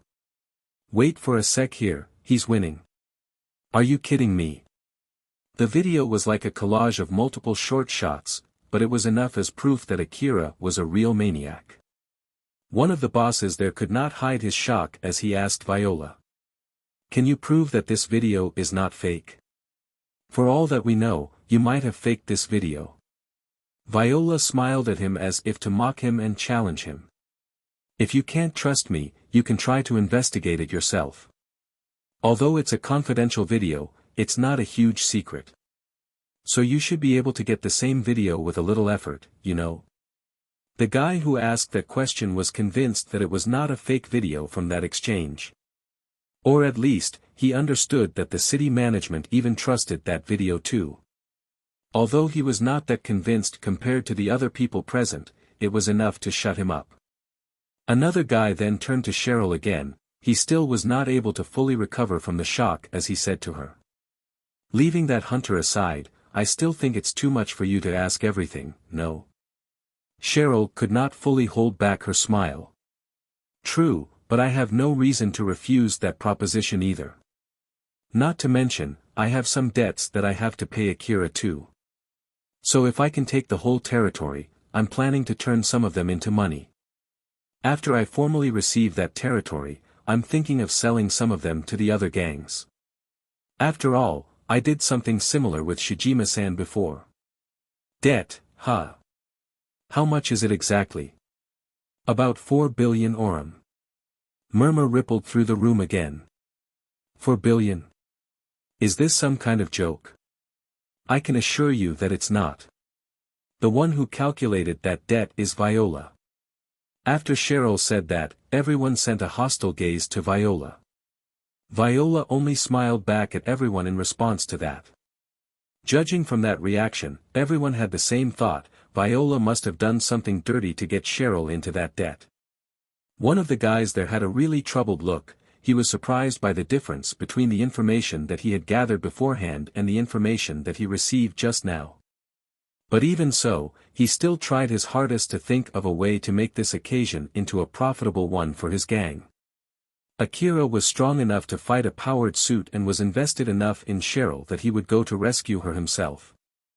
Then to top it off, he was crazy enough to raid one of the biggest gangs' base just to kill a pickpocket. This opportunity was basically a good chance for Akira to get back the 4 billion orum that he had lent to Cheryl. So considering how much animosity they would earn from Akira if they tried to contest for that territory and preventing Cheryl from paying back her debt, it might be not a wise thing to be greedy, at least not for now. After he made up his mind, he decided to change his method of trying to get his hands on that territory. I'm fine with it if you want to let the other gangs take care of that territory, but it doesn't have to be Shijima, right? Though you said you want to get along well with Shijima's gang, to be honest, I don't think you can get much profit from that, am I wrong? Well, that's true. Thought so. That guy smiled and glanced at the bosses from the other gangs that his gang was going along relatively well with. All of them immediately gave their approval when he did that. Thus an alliance was formed in order to take a part of that territory management right from Shijima's gang. In that case When that guy was about to continue, Cheryl interrupted him while making a troubled face. But again, other than Shijima-san, I know no one else who has negotiated with Akira, forced him to compromise, and even made him pay up some money. Everyone present immediately turned to Shijima. Shijima was barely able to maintain his calm. With him unable to say anything back, he noticed that some of them were obviously misunderstanding him there, so he just looked away to evade that subject. But Cheryl continued. But I don't mind if any of you want to discuss it with Shijima-san to manage that territory with him. That way we'll be able to manage a wider area after all. So I would be more than happy if any of you want to do that. Everyone exchanged looks with each other. Though a few more people were swayed, it was not enough to conclude their discussion. Let's take a short break here. Good idea. Since no one objected, they took a short break from the discussion as they started leaving the meeting room. But of course, no one was actually taking a break, they only left the room since they wanted to discuss something that they could not discuss there. Shijima was the first one to leave the room. He understood very well that it would be bad if the other gangs swamped him. He believed that he should take some distance from the other gangs for now and contact Viola, who he bet had her hands on this behind the scene. Cheryl, Viola and Carol were the only ones left inside that room. Cheryl let out a long sigh, she looked rather tired. Viola was talking with Shirjima through her information terminal not too far from Cheryl. Carol, who was also standing close to Cheryl, looked at her and smiled amusedly. Carol-san, is there anything wrong? It's nothing. I just thought that if Viola had a little sister, she would look just like you. Please stop with the jokes.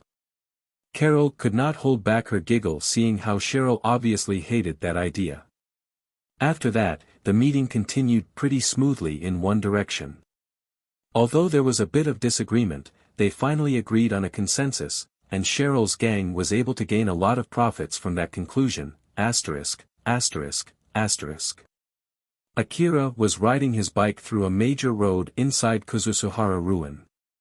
This road was built by Kagomayama City and it went all the way to the forward base deep inside the ruin. Even now, the road was guarded by those who were also properly maintaining it. After all, it was an important road for the sake of exploring the ruin. After the long negotiation with Kobayashi that lasted until the sunset, the rank-up request that Akira accepted from him was to take hunter jobs around that road. To be more precise, it included hunting monsters and relics, patrolling and gathering information, as well as accepting SOS requests. Basically, it was a rather lax request where Akira was basically free to do whatever he wanted. But of course, there were also some requirements that Akira had to do. Any relics that he gathered during that request should be sold to the relic exchange office in the forward base, he had to hand over all the information that he gathered, he should not ignore the SOS request he received, and he had to prioritize cleaning up any monster swarm that he found near the road. In exchange for paying his ammo and his other expenses, Akira accepted those conditions. Well, it's great that I'm basically free from doing anything I want as long as I stay near this highway, they'll also pay for my ammo too. But seeing from their perspective, it means that even considering the fact this request is made to boost my rank, this request is actually so dangerous to the point that they agreed on such a condition. Alpha lightly added. This road basically crossed past the patrol route of that big monster that attacked you the other day. So judging from that fact, this place is actually pretty dangerous, you know. Is that so? Wait, that means that they had to fight that monster when they secured this road, huh? That's pretty amazing, I wonder how they managed to defeat that monster. I bet they dispatched a lot of tanks and powered suits along this road to fight that monster. If they can maintain the route between the front line and the back line, it's not that difficult for the city defense squad to defeat a monster of that level. That's exactly why the city management poured their money in order to maintain this road. Look, they're still working on this road even now. Alpha pointed at the side of the road. When Akira looked in that direction, he could see some people working on rebuilding the abandoned buildings around the road into protection walls. There were also some people barricading the small side roads to prevent monsters from using them. Although I'm sure that there's no need to say this, they must have cost a lot of money. Though I'm sure that they only do that because they expect to get enough profit from this road. I heard that Kagomayama City was built in order to explore the Kuzusuhara ruin, but I see now, there is no wonder why they decided to build a whole city for something like that. Old world relics were extremely valuable goods in the Eastern District. Akira himself tasted a glimpse of how much money these relics could bring him and he could not help but feel slightly amazed by it. There were multiple checkpoints guarded by powerful guards along that road and the distance between one checkpoint to another was fixed. These checkpoints were equipped with powerful defenses and powerful portable walls in order to stop the invading monsters in case those monsters broke through the first line of defense. In one of those checkpoints, Akira was showing the terminal on his arm to one of the guards. That terminal was lent to him from the forward base and it was of the same type as the one that he had got during the request in Kuzusuhara Underground City forward base. He was told to use that information terminal during this request too and it also doubled as a pass to go through the checkpoints. Normally, hunters would have to pay when they wanted to use that road and a terminal was also there to collect the payment. But during this request, Akira was exempted from that fee. The guard connected his terminal to Akira's terminal. He then slightly raised his eyebrows and looked at Akira.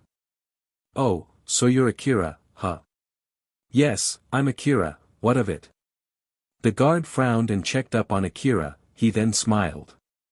"Nah, everything is good. You can pass, good luck out there." Akira just ignored that guy and passed through the checkpoints. But a little later he remembered something and seemed a bit bothered by it. "Alpha, what do you think was that?" "No idea. Let's just forget about it and keep going. It's not that important that you would go back just to check it, right?" "Well, that's true, but still. I bet it's just that they've heard about you or something. It might be just that they have seen that video from Kobayashi or heard about your involvement in that incident." Alpha smiled just like usual, but in contrast to that, Akira frowned and said, "Wasn't that supposed to be confidential? Those guys are from the city management, so it won't be strange if they know, no? Give me a break. I don't want people throwing requests at me using that battle as a basis. You're not obligated to accept them even if they do. But if something like that were to happen again, you can just fight enough to fulfill your contract and run away." "You're right, I'll do that." Akira then shook that thought off of his mind and focused on the road in front of him. One of that guard's friends came to the guard when he saw him taking an unusually long time to check Akira's identity through the checkpoint. "Is there something wrong about that boy?" "Nah, it's nothing. It's just that he was the hunter we talked about when we were out drinking yesterday." "Is that kind of hunter really so rare?" "Rather than at him, I'm more interested in the guy who's interested in him. It's that Kobayashi, you know." "Ah, I see now. I feel bad for him since he's still young." That guard nodded. His mixed feeling toward Kobayashi and the hunter that Kobayashi was interested in was fully shown on his face. Kobayashi's love for reckless hunters was well known, but strangely enough, it was a highly effective method to identify young hunters with rare talents. Most of the great hunters tend to be blinded by the glory as they went out chasing for that glory only to be swallowed by the wasteland. But a small number of those hunters were able to get a hold of that glory and return back alive. Even if his bad habits sometimes caused trouble with triple-digit rank hunters, with his connections to all the hunters working in the front line, Kobayashi was treated as an important person. Thanks to that, the city management and the hunter office had their eyes on him. That was exactly the reason why Akira was able to get such benefits like all his ammo expenses paid by the city management. So then, is he the lucky one? Or the poor one? No idea. He's still alive and kicking for now, so I guess he's the lucky one. But with that being said, it won't be strange if he turns into the unlucky one anytime. Honestly, I wouldn't want to be in his situation if I were him. Couldn't agree more to that. I don't want to die too, after all. They then laughed and returned back to their guard duty. Not too long after Akira went down that road, he noticed that the scene around him had been completely changed as if he had passed some kind of boundary. Rubbles were scattered around him, he could see powered suits patrolling the area, and not too far in front of him, there were city management staff working on a huge wall. Although that area was already secured by the city management, it was not an area where normal workers could work in.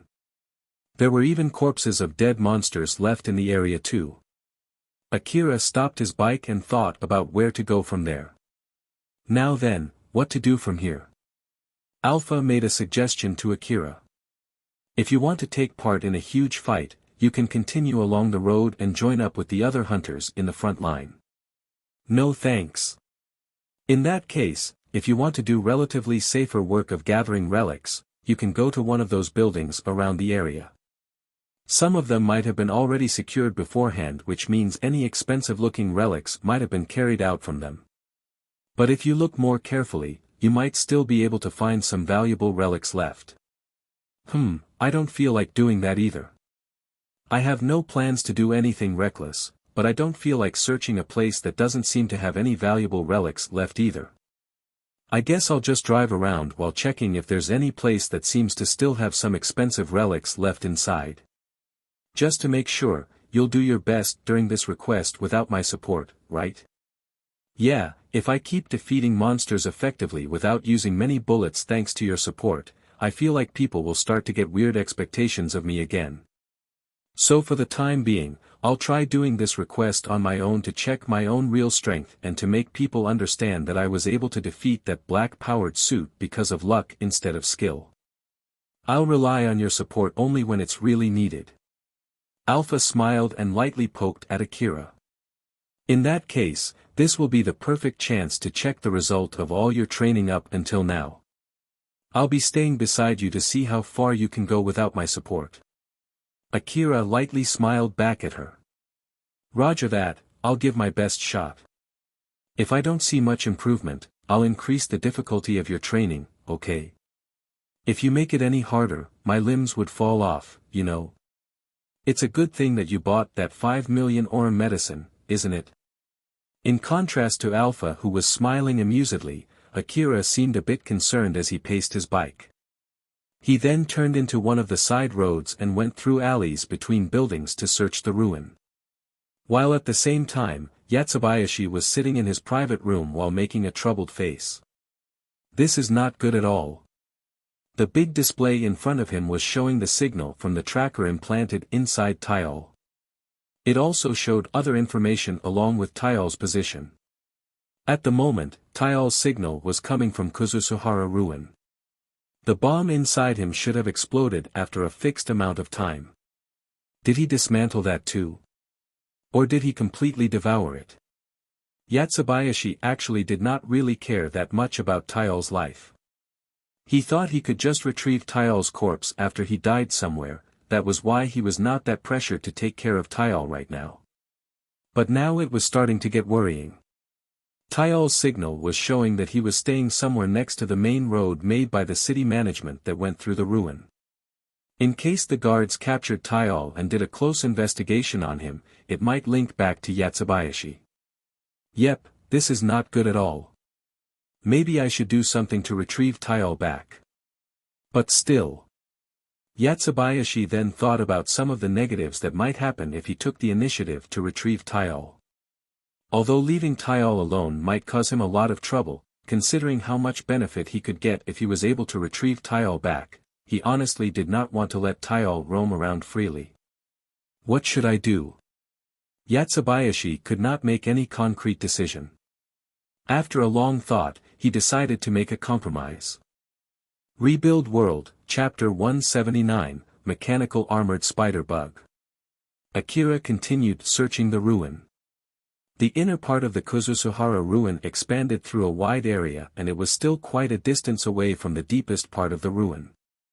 But even so, compared to the outskirts of the ruin, the buildings were not that dilapidated, and the condition of the area was not much different compared to the deeper part of the ruin.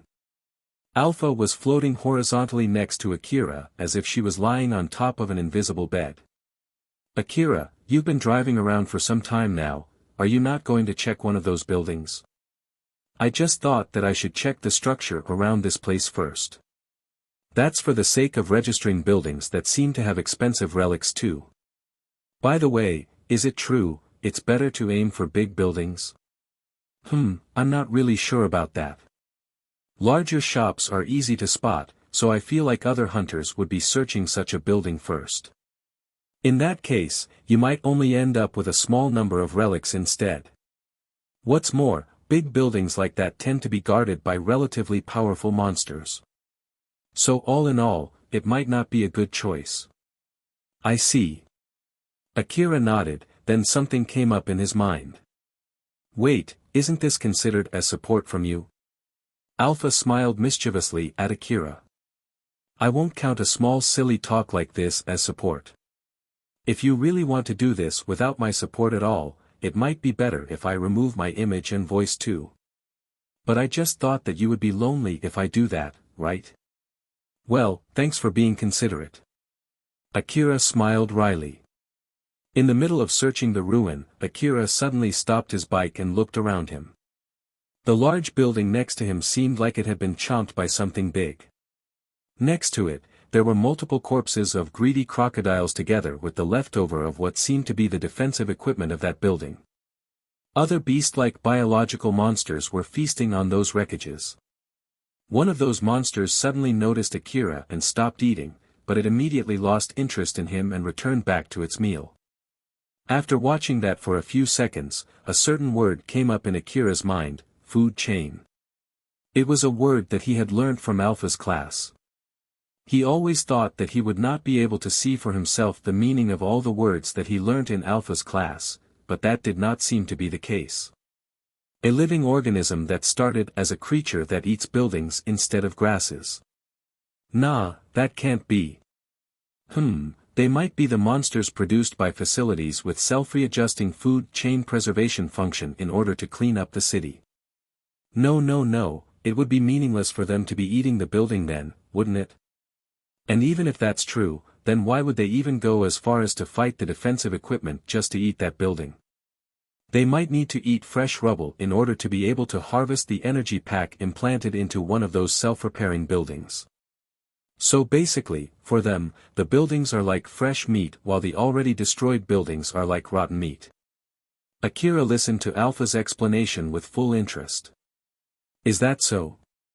Alpha smiled, amused. No, that's just my guess. Akira frowned and looked slightly annoyed, but Alpha did not seem to be bothered by that at all as she kept smiling like usual.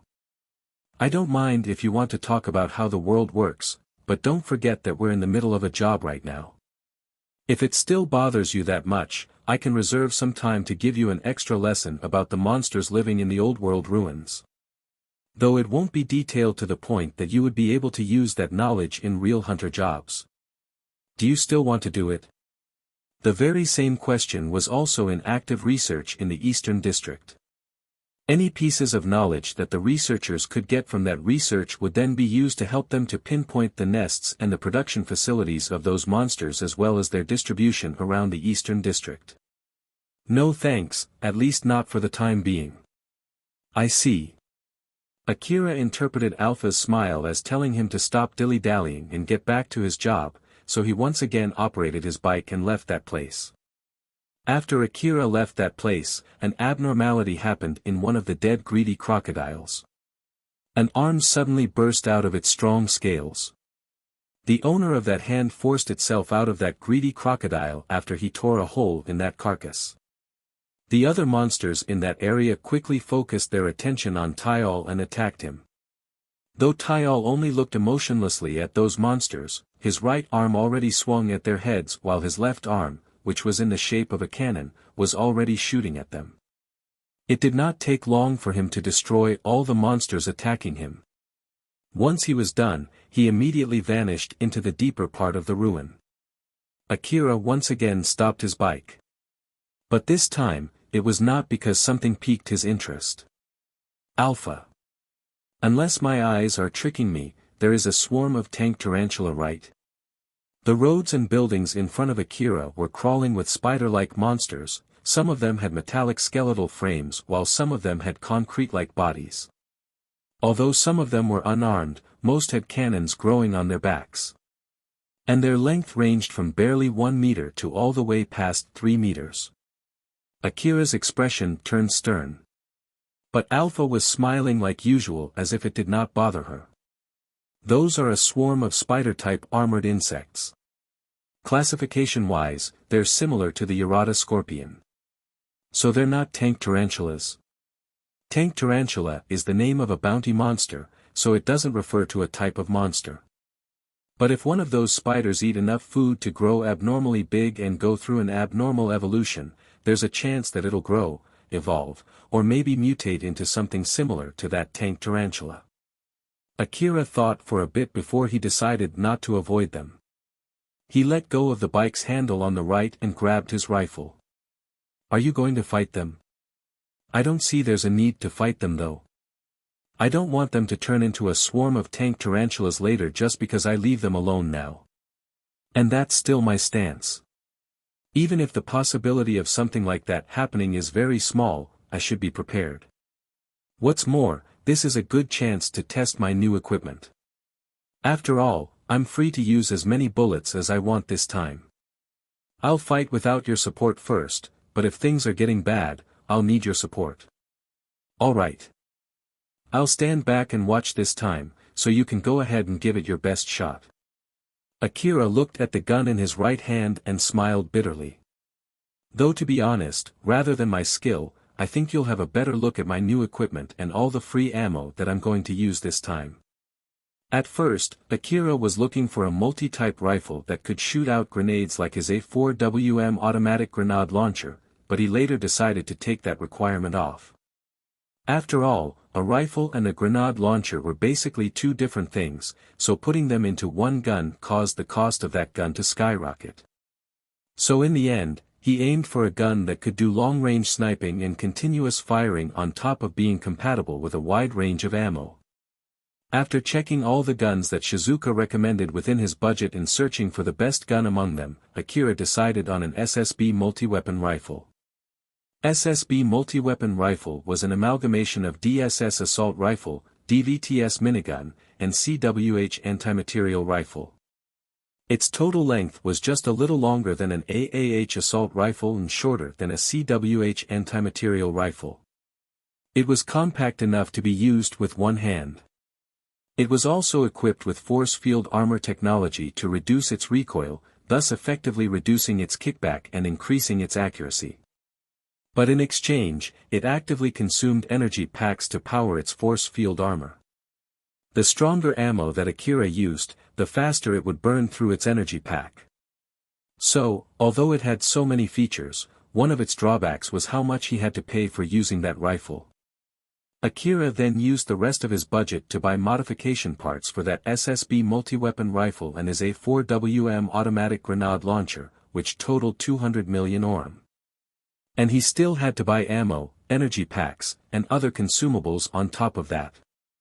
As he aimed his SSB multi-weapon at the spiders, Akira frowned, worrying if his new equipment could perform as well as he expected, considering all the money that he had splurged for it. The spiders immediately noticed him and tried to swarm him. The spiders with cannons on their back aimed it at Akira and started shooting at him. Akira pulled the trigger. His SSB multi-weapon rifle was loaded with a magazine filled with ammo that was as expensive and as powerful as CWH anti-material rifle special ammo. Although the kickback from that ammo was nothing to scoff at, thanks to the recoil suspension system of the SSB multi-weapon rifle, Akira barely felt anything. Inside his extended time perception, Akira was extremely surprised, but of course, that did not stop him from aiming at the spiders in front of him. Even in that extremely extended time perception, he could feel multiple bullets leave the barrel of his rifle. The moment that bullet reached its target, it showed no mercy and blew its target to smithereens. Akira was surprised by its firepower as he swept through the swarm. Although it reduced the intensity of his barrage, it was more than enough to pierce and kill the spiders. Akira biked up to the top of the scattered metallic wreckage of the dead spiders mixed with the rubbles and other things while he kept shooting at the spiders. The falling warheads from the spiders bombarded Akira, but he was able to evade them with the speed of his bike as he turned left and right to disrupt their aimings. While at the same time, he was also circling the swarm, releasing a few shots every time he spotted that swarm from the openings between buildings. Every time Akira passed through a crossroad, multiple warheads would be immediately released in his direction from the spiders both on the ground and on the buildings. But he accelerated his bike to slip through those warheads, or sometimes, he would compress his time perception to its limit in order to evade them, while leaving the spiders chasing him behind. He then sometimes stopped his bike to lay and wait, and immediately released a barrage the moment that swarm made a turn on that crossroad. Akira kept circling the swarm while shooting at them. Every time he made a full round, the radius of the swarm got smaller and smaller. Akira prioritized shooting at the monsters with weaker-looking bodies made of a mix of brittle mechanical parts and flesh, thus leaving only the strong armored spiders behind. He also shot down all the spiders that were latching on the building walls as they smacked down right to the ground. Right about when the size of the swarm was halved, Akira finally ran out of ammo. But even so, he kept aiming at the swarm. Akira had also equipped his SSB multi-weapon rifle with a guiding beam. Thanks to a rather extreme modification part that he had bought, he managed to add a mini-missile launcher on his A4WM automatic grenade launcher fixed on an arm behind his bike. And that guiding beam was able to work together with that missile launcher. Akira fixed his aim at the relatively strong-looking spiders. When he did that, the information display on his goggles marked those spiders. That was when he pulled the trigger and released multiple missiles from behind him straight to those spiders. The small-sized missiles floated for a while as if they were fixed in that positions, but then, immediately, some of them went overhead, drew a perfect curve before raining down at the spiders from above, while some of them traveled parallel to the ground following the guiding beam from Akira's rifle with a huge momentum before colliding with the spiders from the side. With the missiles coming from above and from the front, the explosions immediately devoured the spiders. When the aftermath of that explosion subsided, the swarm left nothing behind at all. Only a larger-sized monster that led the swarm was left in the middle of the destroyed swarm. That monster, which looked like a pseudo-tank tarantula, started to move. Part of its body opened up, exposing pods behind them, and released multiple mini-missiles that immediately hunted for Akira. Akira, who saw that, could not help but frown. But he immediately accelerated his bike and jumped straight into one of the buildings near him. The missiles that were chasing him were not smart enough to pursue him as they collided into the wall of that building. As each explosion took a part of that building away, the missiles dug through the building and caused it to crumble down. Akira forced his way through that building on his bike and jumped out from the crumbling building. The building behind him crumbled down and made a loud sound as it fell to the ground. The pseudo-tank tarantula released another barrage of missiles. The missiles filled the sky before raining down on Akira. But before those missiles flew downward, Akira quickly compressed his time perception and reloaded a new magazine into his SSB multi-weapon rifle. Multiple anti-force field armor bullets flew out from the rifle's muzzle in rapid succession. The bullets ripped through the air and hit the tank tarantula right on its head. The bullet was even powerful enough to pierce through its head all the way to its torso, making a mess of that monster's inside. The tank tarantula exploded from inside, engulfing its big body in flames before blowing up into small pieces. With the mini-missiles losing their guidance system, they just flew straight down to the ground and exploded. Once all the missiles had exploded, silence returned to the ruin. Akira heaved a big sigh. I somehow got through that. Alpha smiled and praised him. Good work, that was not bad at all. Thanks, but still. Akira's happy face was decorated with a bitter smile. Normally this would leave me with a big loss. Akira started to calculate the total cost of the ammo he spent in that fight, but he immediately decided to stop before he could come up with the precise number.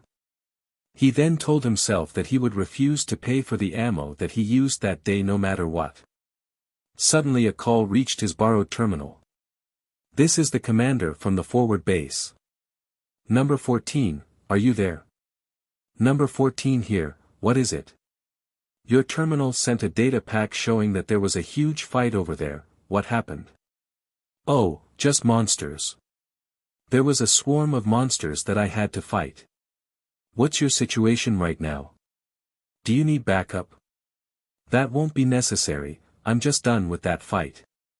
I'll be heading back to the forward base now for resupply. Alright, got it. The call ended there. Akira then smiled wryly and said. I see, it was a pretty big fight, enough to warrant a check from them, huh? Alright then, let's end here for today. I'm pretty sure I already worked hard enough for the day. So let's head back home. Oh my, you're heading back early today. No, I already worked hard enough for today, you know. Even putting aside the amount of money that I used today, I'm pretty sure eradicating that swarm is good enough for raising my hunter rank. Probably. Alpha smiled mischievously. So in short, this will basically take a little bit more time, huh? Yup. Akira lightly smiled and just ignored Alpha as he turned his bike toward the forward base's direction. There was actually a different type of monster mixed in that swarm of spiders. Although that unit was not that strong, it was pretty durable. So, even after all of that fighting, that unit survived. It made sure Akira left that place before sending some data. Once it had done its duty, it deactivated and went limp. The next day, Akira was placing some orders in Shizuka's shop. Shizuka could not help but to make a worried face after she took in that order from Akira. "You went and used quite a lot of ammo on your first day, did something happen?" Although Akira was happy that Shizuka was worried for him, he also did not want to make her worry as he smiled at her and said, "It's nothing too bad. I made sure to compensate for my skill with expensive ammo so that I won't be in any danger. Thanks to that, it was not that hard of a fight. Although, it would definitely leave me in red if it was a normal Monster Hunter request. Well, basically I'm buying my safety with someone else's money, but since that's how it is for this request, I'm planning to keep doing that." Shizuka smiled bitterly. "Well, you're really contributing to my shop's sales, and if you say that you're not having any trouble at all, then I have nothing to complain about. Although, I wonder who's getting into trouble because of this. That would be the person who overestimated my skill, and that is not my fault." Akira smiled mischievously, seeing that, Shizuka could not help but giggle. Shizuka then finalized the payment, and just like last time, it went through without a hitch. After that, she turned to Akira and said to him with a serious face, "It went through without trouble again this time. At this rate, don't you think that it should be alright for you to get more expensive stuff?" Although he did it because he had to fight a swarm of monsters, it did not change the fact that Akira leisurely used ammo while ignoring its total expense. Although his contract allowed him to do so, there was no mistaking that he would receive some complaints later. Even more so when Kobayashi did not even ask why he needed that money before approving payment. Akira himself also wondered why he was allowed to do that. He wondered if it was because it was normal for hunters working around the ruin to use that much money, or if there was another reason for that. Although these are only consumables, it would still take some time for the orders to arrive when you order this many, and it's doubly true for expensive goods. So it might be a good idea to place an order for some extra now. "Ah, thank you, but I will have to refuse, at least not for today. I just placed an order now. I'll think about it again after I receive it." "I see, well, good luck and be careful out there. Don't lower your guard just because you're free to use as many bullets as you want, okay?" "Of course." Akira then spent some time talking with Shizuka before taking his goods and leaving the shop. Judging from how he seemed to be absolutely confident in being able to return back alive, Shizuka thought that whatever happened yesterday was not that much of a problem. Akira once again took his bike to the inner part of Kuzusuhara ruin. That day he had no plans to hunt for monsters. Instead, he went to search the buildings around the highway, hunting for relics. After he spent some time looking around, he decided to just go to one of the buildings there. He parked his bike in front of that building, but before he went in, he looked at his A4WM automatic grenade launcher fixed on the back side of his bike and was unsure whether it was a good idea to bring it or not. "I guess it's better not to take that with me, huh?" Since he upgraded his A4WM automatic grenade launcher with a mini-missile launcher, its size had grown pretty large. Though he still could take it with him, it was pretty much as big as a tank cannon, and of course, bringing a tank cannon with him would hinder his mobility. In the first place, grenade launchers and missile launchers were not something to be used inside a closed space.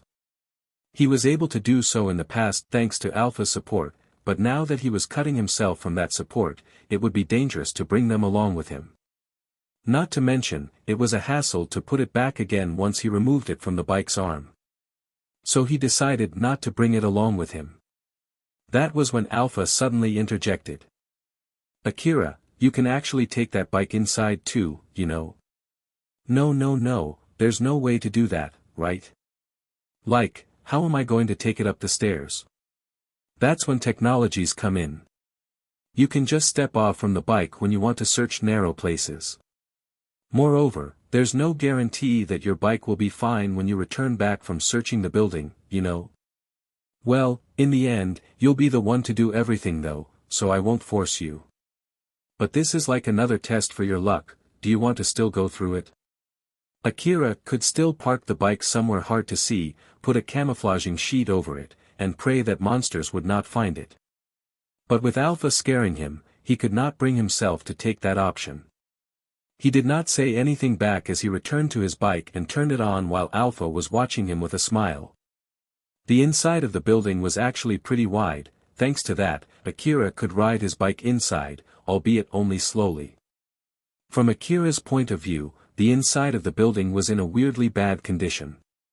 Although the walls, the floor, and the ceiling seemed brand new, everything else inside that building was withered. It was as if someone was using that newly made building as a garbage dump. Akira looked around inside that building unsettlingly. I picked this building because of its outer look, but I guess this place is a dud, huh? The auto repair function only repairs the building, not the furniture or any objects inside it. So I guess the cleaning and replacement system inside this building must have been long deactivated. I guess I'll at least look around. Akira chose a random room, parked his bike in front of that room, and searched the room for any expensive-looking relics. When he opened the door of one of the shelves there, he found a dusty machine inside it. As Akira tried to dust it off, it broke into pieces and fell apart. So he threw away anything that was left on his hand before moving on. When he tried to pull a drawer, the handle went off and the whole drawer crumbled down, spilling the sand and the dust inside it and leaving only the handle on his hand. Akira threw that handle away and moved on. He then spotted something that seemed to be a display case made of something that looked like glass. When he tried to lift it off to check if he could carry that back, the glass shattered and the whole case fell to pieces. Akira frowned. Everything here is pretty much broken. This thing is still an old-world relic, right? So why is it this brittle? Even the plate that I found back in Higuraka Residence Ruin was not this brittle, you know. Alpha smiled and explained to Akira as if to calm him down. Although they're made from the old world era, not all of them were made to stand for a long time. And just like how your SSB multi-weapon rifle depends on energy packs, these things might have been designed to run on energy too, you know. So it's understandable for them to deteriorate the moment they ran out of energy. But of course, this is nothing more than my guess. I see. Well, if that's really the case, then we can't do anything about it. Let's just look for relics that seem durable. Up until now, Akira had wondered multiple times as to why Alpha knew that much about the old world era. He had a lot of guesses based on his limited knowledge. But lately, one of his guesses kept sticking to his mind, the guess that Alpha was from the old world era too. Both Saranthal from the Saranthal building and Tsubaki from the Tsubakihara building were also from the old world era, although they were nothing more than AI for managing those buildings. Not to mention, Tsubaki had a body, it seemed that she was also acquainted with Alpha. Alpha also did say something along the line that she could get a corporeal body if Akira completed her request to explore a certain ruin. So then, the real question would be what exactly was Alpha? Of course, Akira could not ask that question to Alpha himself since he would risk losing too many things by doing that. Thus Akira pushed that question to the back of his mind as he continued searching for relics.